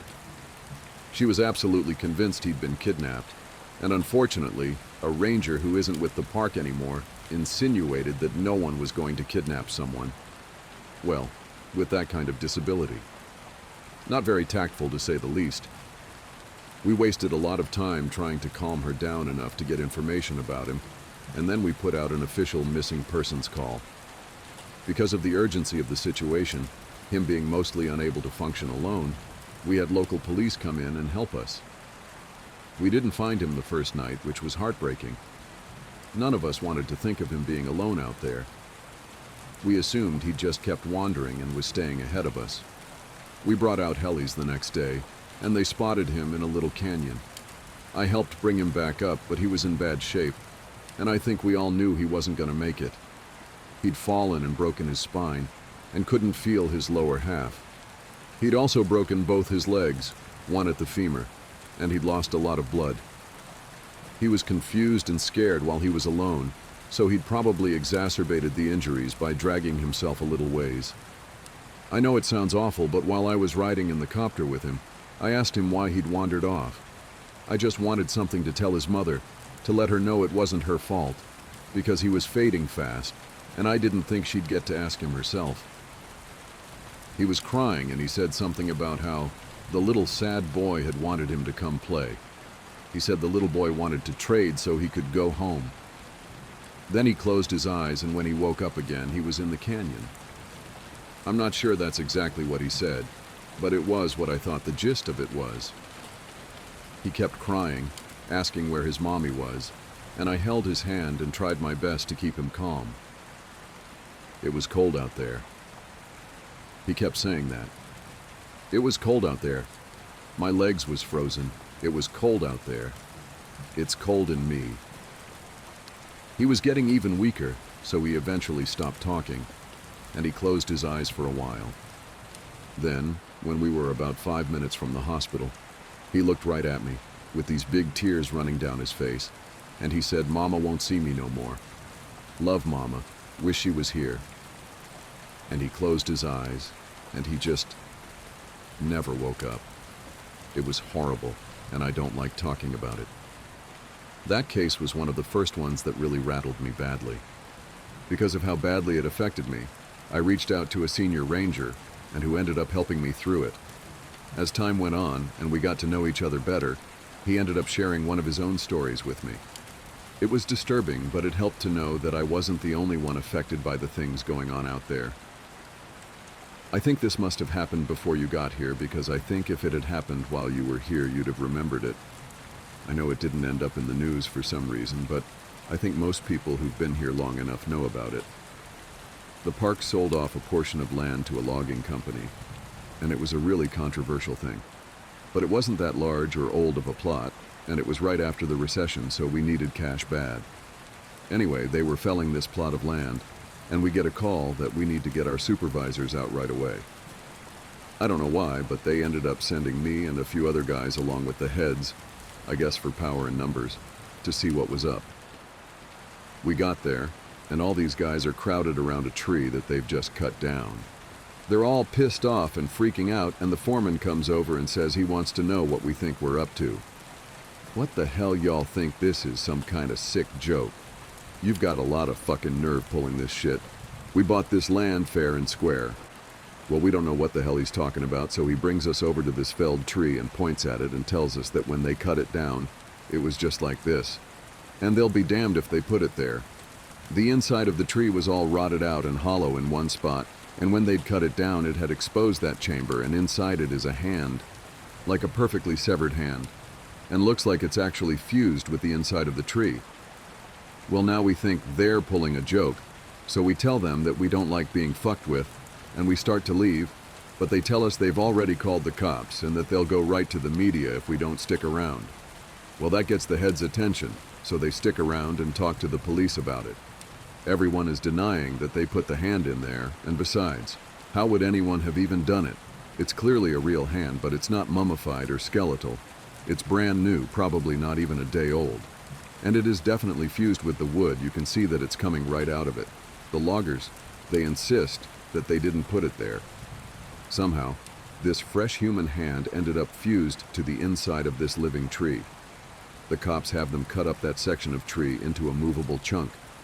Then they take the hand away, and the area is closed off. There was a pretty big investigation, but I know they didn't get any answers. Now it's become this legend, and as far as I know, we haven't sold any more property for logging. As you all know, I went to a training seminar recently and heard some amazing and horrible things there. One of the guys I talked to while I was there told me a story when we were all around the campfire one night. We were both pretty drunk, you'll see a pattern here, and we were swapping stories. He told me this one. Me and another guy were out on a field search because some campers reported screaming noises at night. So we head out there to look for whatever fucking mountain lion has wandered into the area, and I'm pissed. We've had 3 of them show up in the camping areas that year alone, and I'm getting tired as hell of constantly having to deal with them. Plus, I just don't like them anyway. They're a pain in the ass, and they're loud and they scare the shit out of me. Fucking cats. Pieces of shit. I'm groaning about it to the guy I'm with, and he thinks it's a real fucking riot. So we're seeing all these broken branches and what look like dens, and we're pretty sure we know where this thing is. I call in, and they tell me to confirm if possible, which, just means they want you to step in a big pile of shit and use that as proof. I'm not seeing any though, so I basically just tell them to shove it. I'm done. We know that damn thing's out here somewhere, even if I'm not stepping in its shit or inside its mouth or whatever. Guy I'm with wanders off to take a piss or whatever, and I stay behind watching this little burrow under a tree to see if maybe a fox or something is living under it, 'cause I love foxes, man. They're cute as hell. But anyway, I'm watching this tree, and I start hearing branches crackling, and it's coming from the direction my partner went opposite of. Now I've got my pistol, but you and I both know that's not gonna do shit against a cat. I cock it and holler for my partner to get his dumb ass back, but he's too far and he can't hear me. I stand up and get my sights on where the thing is approaching, and I shit you not, man, I just about peed myself. This guy is coming toward me, and he's backflipping through the fucking woods. Like, instead of walking, he's doing these crazy fucking backflips, and I swear to God, he cleared every fucking log and bush in his path. It was like he knew right where he was going. I yell at the guy to stop right where he is, that I'm pointing a gun right at him, but he keeps coming, and I just kinda lost it. I shot at the ground in front of him, and it was a dumb fucking thing to do, but man, I didn't want this guy anywhere near me. When I fired, he was about 50 yards from me, and as soon as the gun goes off, he whirls around and goes off, backflipping back into the woods. My partner hears my gun go off and runs back and asks what's up, and I tell him there's some fucking weirdo out here hopped up on God knows what, and we need to get the hell out of Dodge. I let the cops know what happened, and I didn't get in any trouble for firing, but man, I don't know what that motherfucker was on, but I've never seen anything like that before. Shit was absolutely buttfuck crazy. I think we can agree that there's stuff going on out here in the woods, and while I'm not going to spout off about what it could be, or offer any theories, what I want people to take away from all of this is that it is so damn important to be safe when you're out there. I know a lot of you think you're invincible, but the fact is that you can die out there, or be hurt, or go missing. It's easier than you'd ever imagine. Things have deteriorated here to a degree that I didn't foresee. I didn't know how much writing about the things that are happening out here would affect every single part of my life, and maybe that was stupid of me. Maybe I should have considered it more seriously, but honestly I just thought I was writing about things that a few people would want to hear. I didn't think it would get this much attention. People ask me about the stairs now. It doesn't happen every day, but when it does happen, I never really know what to say. My bosses know someone is talking about them, and I'm sure that if they know, the higher-ups know. And I can tell you that they aren't happy about it. I've been formally told that I am not to speak a word about them to anyone anymore, which is part of the reason this has to be my final update. I can't risk my job for this. As much as it's been wonderful to get a lot of these things off my mind, I still do love my work, and I need to be out here. If anything, my being aware of what's really going on is enough reason to stick it out. I may not be able to tell people that they're out there, but if I see them, I can direct traffic away to somewhere safer. Because of the amount of attention the stories have gotten, I've heard a lot of stories being swapped back and forth.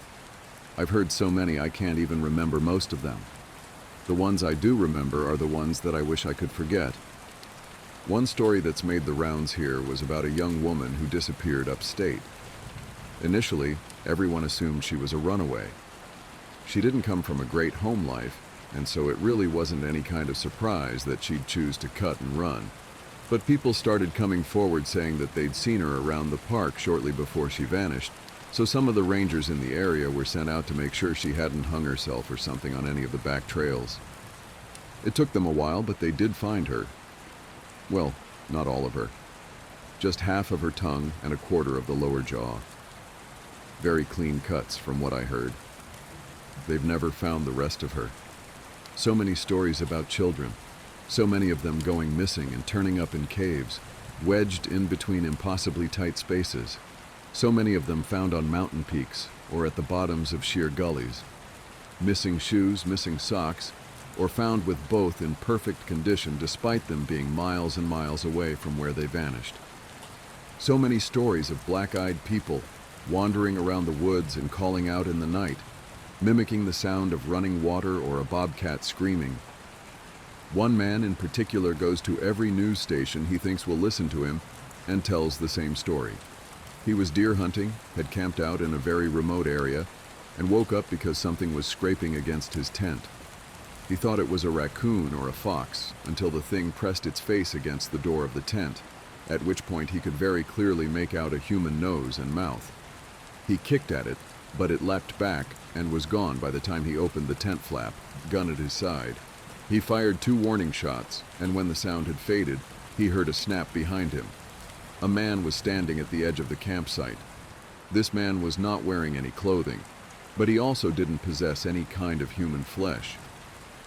As this hunter described it, the man was made of some kind of amalgamation of raw meat and hair, as if someone had scooped up roadkill and molded it into the vague shape of a man. The face was lumpy and only a rough approximation of a human face. The thing opened its lopsided mouth, and from it came the sound of the gun the hunter had fired. It did this twice before mimicking the sound of the tent zipper and fleeing into the night. A young couple, out for a hike in the rocky areas of my park, reported to me yesterday that they had seen something strange out on a peak I'm very familiar with. They were taking turns looking through a pair of binoculars when the man noticed a hiker climbing up a very steep part of the cliff face. He watched the man scale the slope, and it didn't occur to him until the incident was over that this person had no climbing gear. When the climber reached the top of the peak, which was about 5 miles away, they turned and faced the young man. He said whoever, or whatever this person was looking right at them. The climber waved in an exaggerated manner before snapping in half at the waist, sideways, and leaping off the peak. The young man didn't see where the climber landed. I sent them on their way with assurances that I'd check it out. I lied. I won't be turning in a report because there are 10 others exactly like it. The climber is well known in that area. I don't question it anymore. There are so many things I won't ever be able to understand about my job, and it would take me years to relate all of the things I've heard in the last few months. When I feel like my job isn't in jeopardy, I will come back. It may be in a different format, but I will come back. Thank you all for sticking by my side and enjoying the things I've talked about. If you go out into the woods, I encourage you to be safe. Bring water, food, survival equipment. Let people know where you're going and when you'll be back. Don't go on uncharted paths unless you know exactly what you're doing. And above all, don't touch them. Don't look at them. Don't go up them. So yeah, I don't do drugs anymore. I mean, I was never a heavy addict or anything. Never did heroin or meth. Tried crack cocaine once. That was, yeah. But I was only sober for 8 months between that and when Eddie, an old buddy of mine, introduced me to something called K3. Against my better judgment, I took him up on the offer. You heard of K2, bro? He said. He was already high. Spice, yeah, synthetic weed. Well, listen, man. I blinked. I looked at our mutual friend Todd, then back at Ed. Listen. What? What? You said, well, listen, man, and then you spaced out. Oh, what were we talking about? K3. Oh, right. You heard of K2? Yes, I just said that. He leaned in close. Well, listen, man. This shit is like K2 and then some. Hence the name K4. I thought you said it was K3. Todd stepped in. Okay, ignore him. He's gone. This isn't synthetic anything, Kev. It's something new. Then why did he call it K4? K3. Then why did he call it K3? He calls it that because the high reminds him of being on spice or something. But this shit is like on another level, and it ain't cannabinoid nothing. I shifted in my seat. Okay, I mean, you remember what happened last year, yeah? Yeah, no, I got you. Listen though, I've done this shit 4 times already. Haven't had one bad trip yet. First trip I was just like high off my ass. Nothing made sense. Second trip I was like an astronaut, bro. I think I saw what exists outside the universe. Okay, what exists outside the universe? I said I saw it, not that I remember it, but it was wild. I was warming up to the idea. How long does the high last? Depends on the hit and the quality. He held up a small bag of pills. And you know me, man, I only get the best. Muffin, his dog, growled from the other side of the room. Muffin, hey, down, girl. Is she okay? She's fine, dude, he said. She's fine, dude, echoed Eddie. Then he started laughing. Is he on this stuff now? Took it right before you got here. I wanted someone to be sober enough to explain it to you. Thanks. Thank yourself, person, you blittering snarch, Eddie said. Then he resumed laughing. Thanks, Ed. Todd popped his pill in his mouth. I did the same. After a moment, he said, How you feeling? Me? Fine. How long does it take to kick in? He smiled. Should be feeling it momentarily, my dude. Muffin started growling again. Todd clapped once. Muffin! Shush, girl, come on. I looked at her. She was standing in her crate, baring teeth. The hair on her back stood on end. I don't think she's okay, man. She's fine. Ed, you good? I looked. Eddie was face down in the cushions of the couch. He wasn't laughing anymore. He was shivering.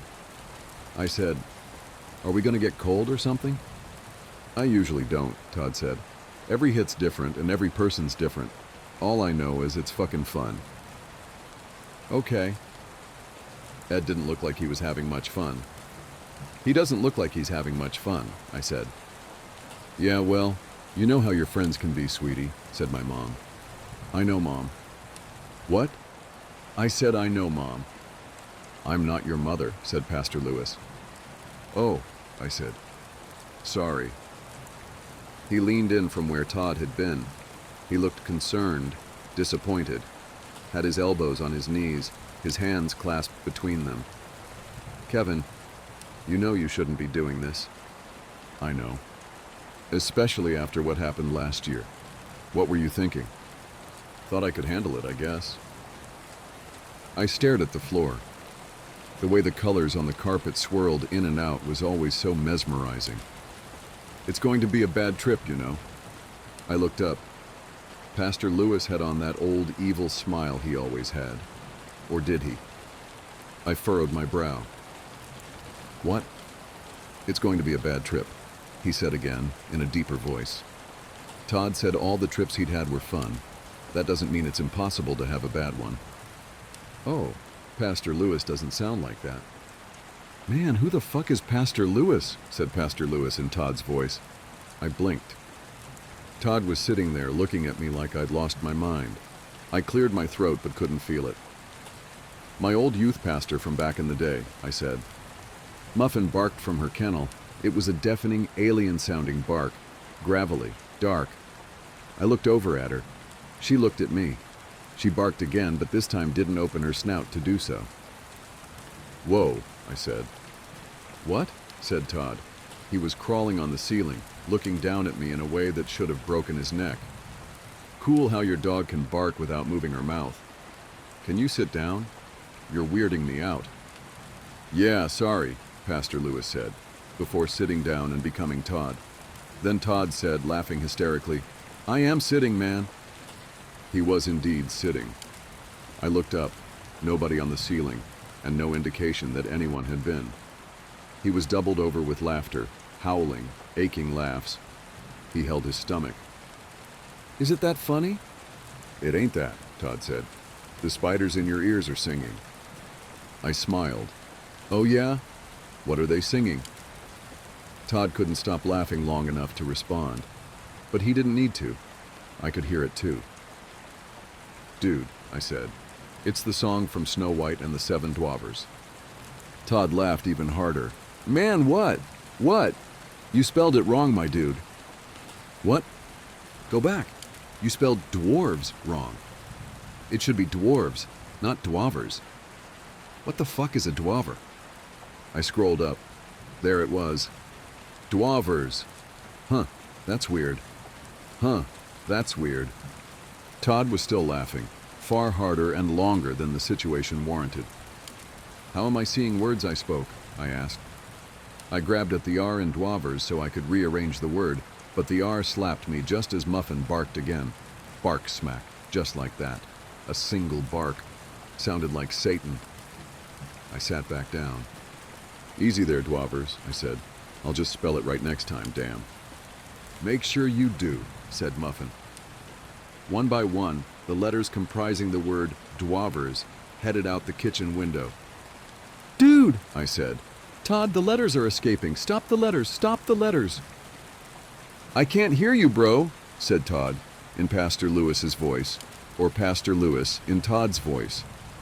Who were they again? Fuck. Whoever it was said, come downstairs. I am downstairs, I said, before stubbing my toe on his bedroom dresser. I took a step back. I was in his bedroom upstairs. Place was a wreck. Wait, how did I... Come downstairs, said Muffin demonically.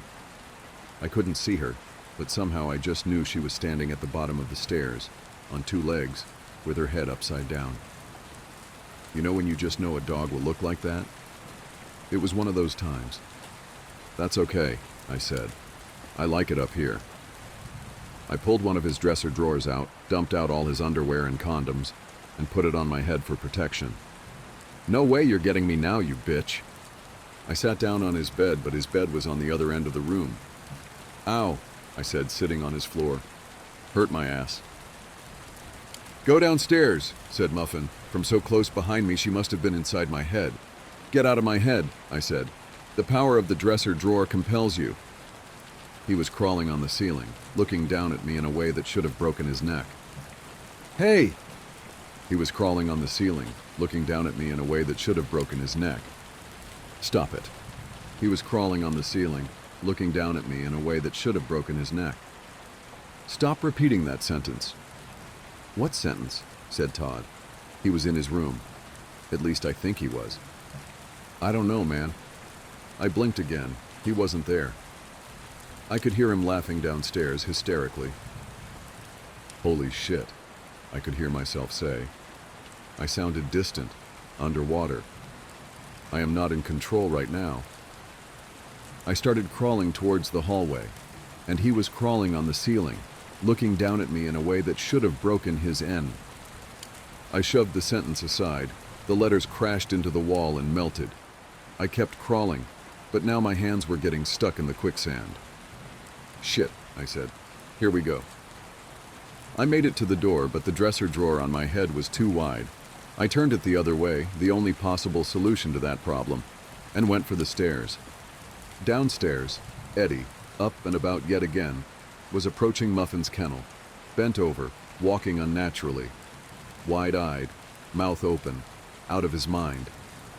Muffin was howling and barking hysterically, but also silently.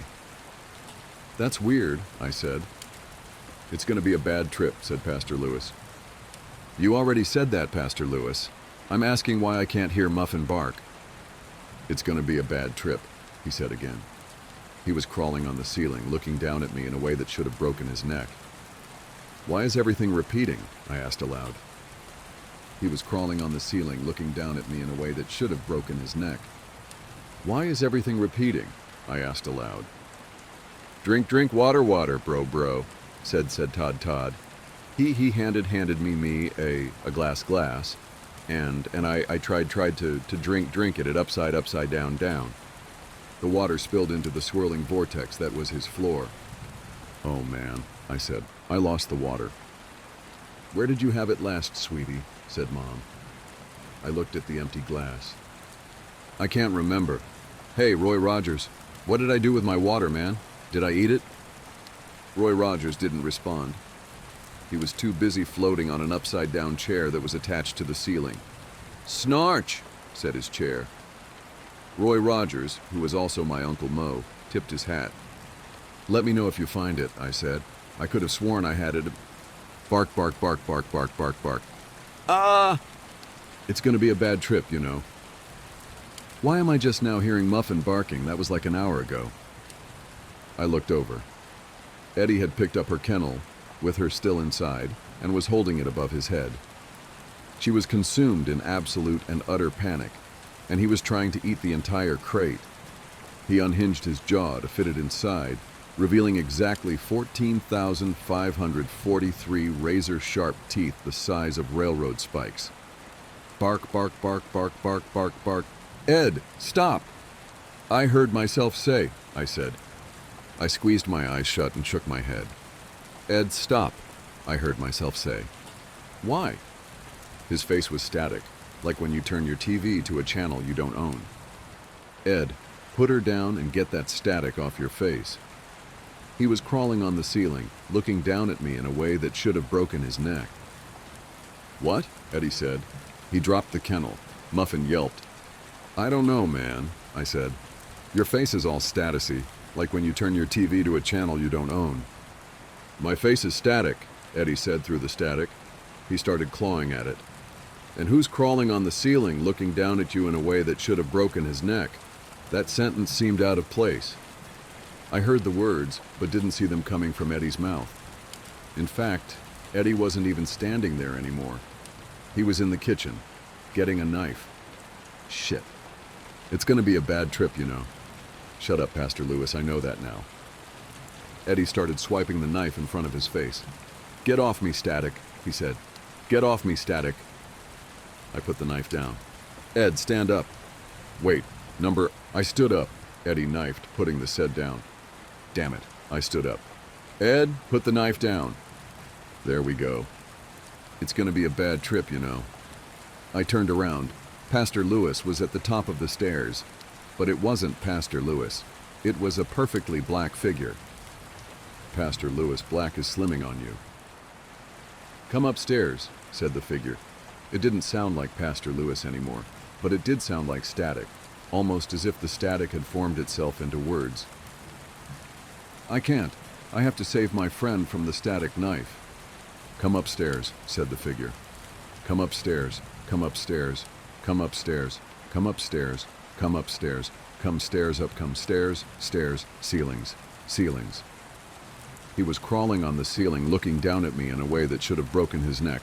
Neck, neck, narc, narc, bark, bark, bark, bark, bark, bark, bark, bark, bark, get off me, static, statiwake, stat, I see, stat, I see.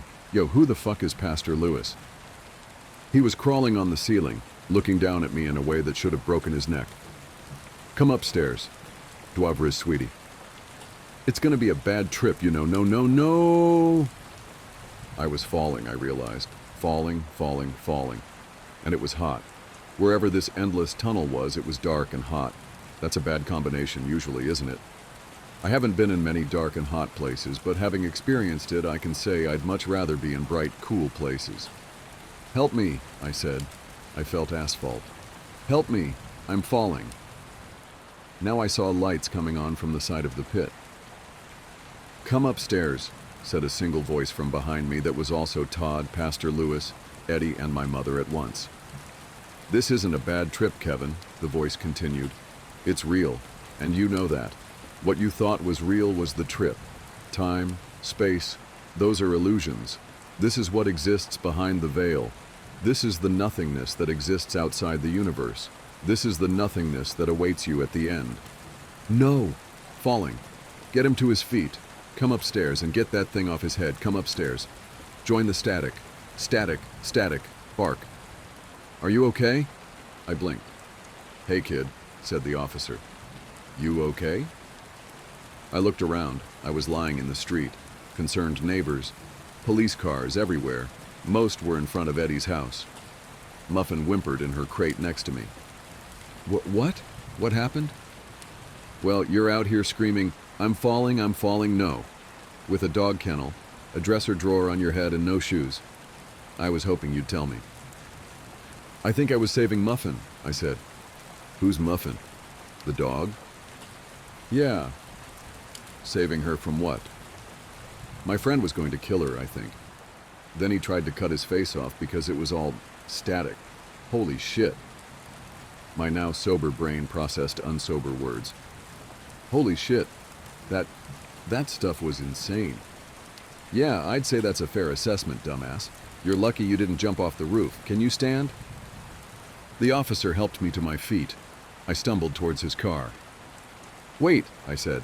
"What happened to Todd and Eddie? Are they okay?" He looked at me. "No, kid.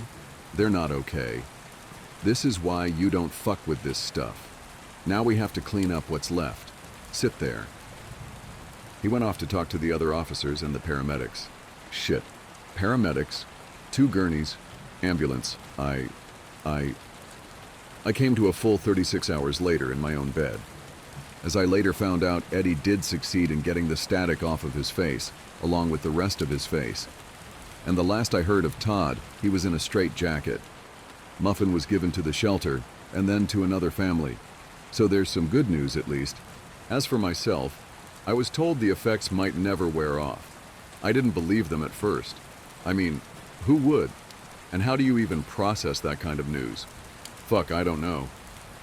All I know is that the black figure is still standing at the end of my hallway, asking me to join it. I can still hear static,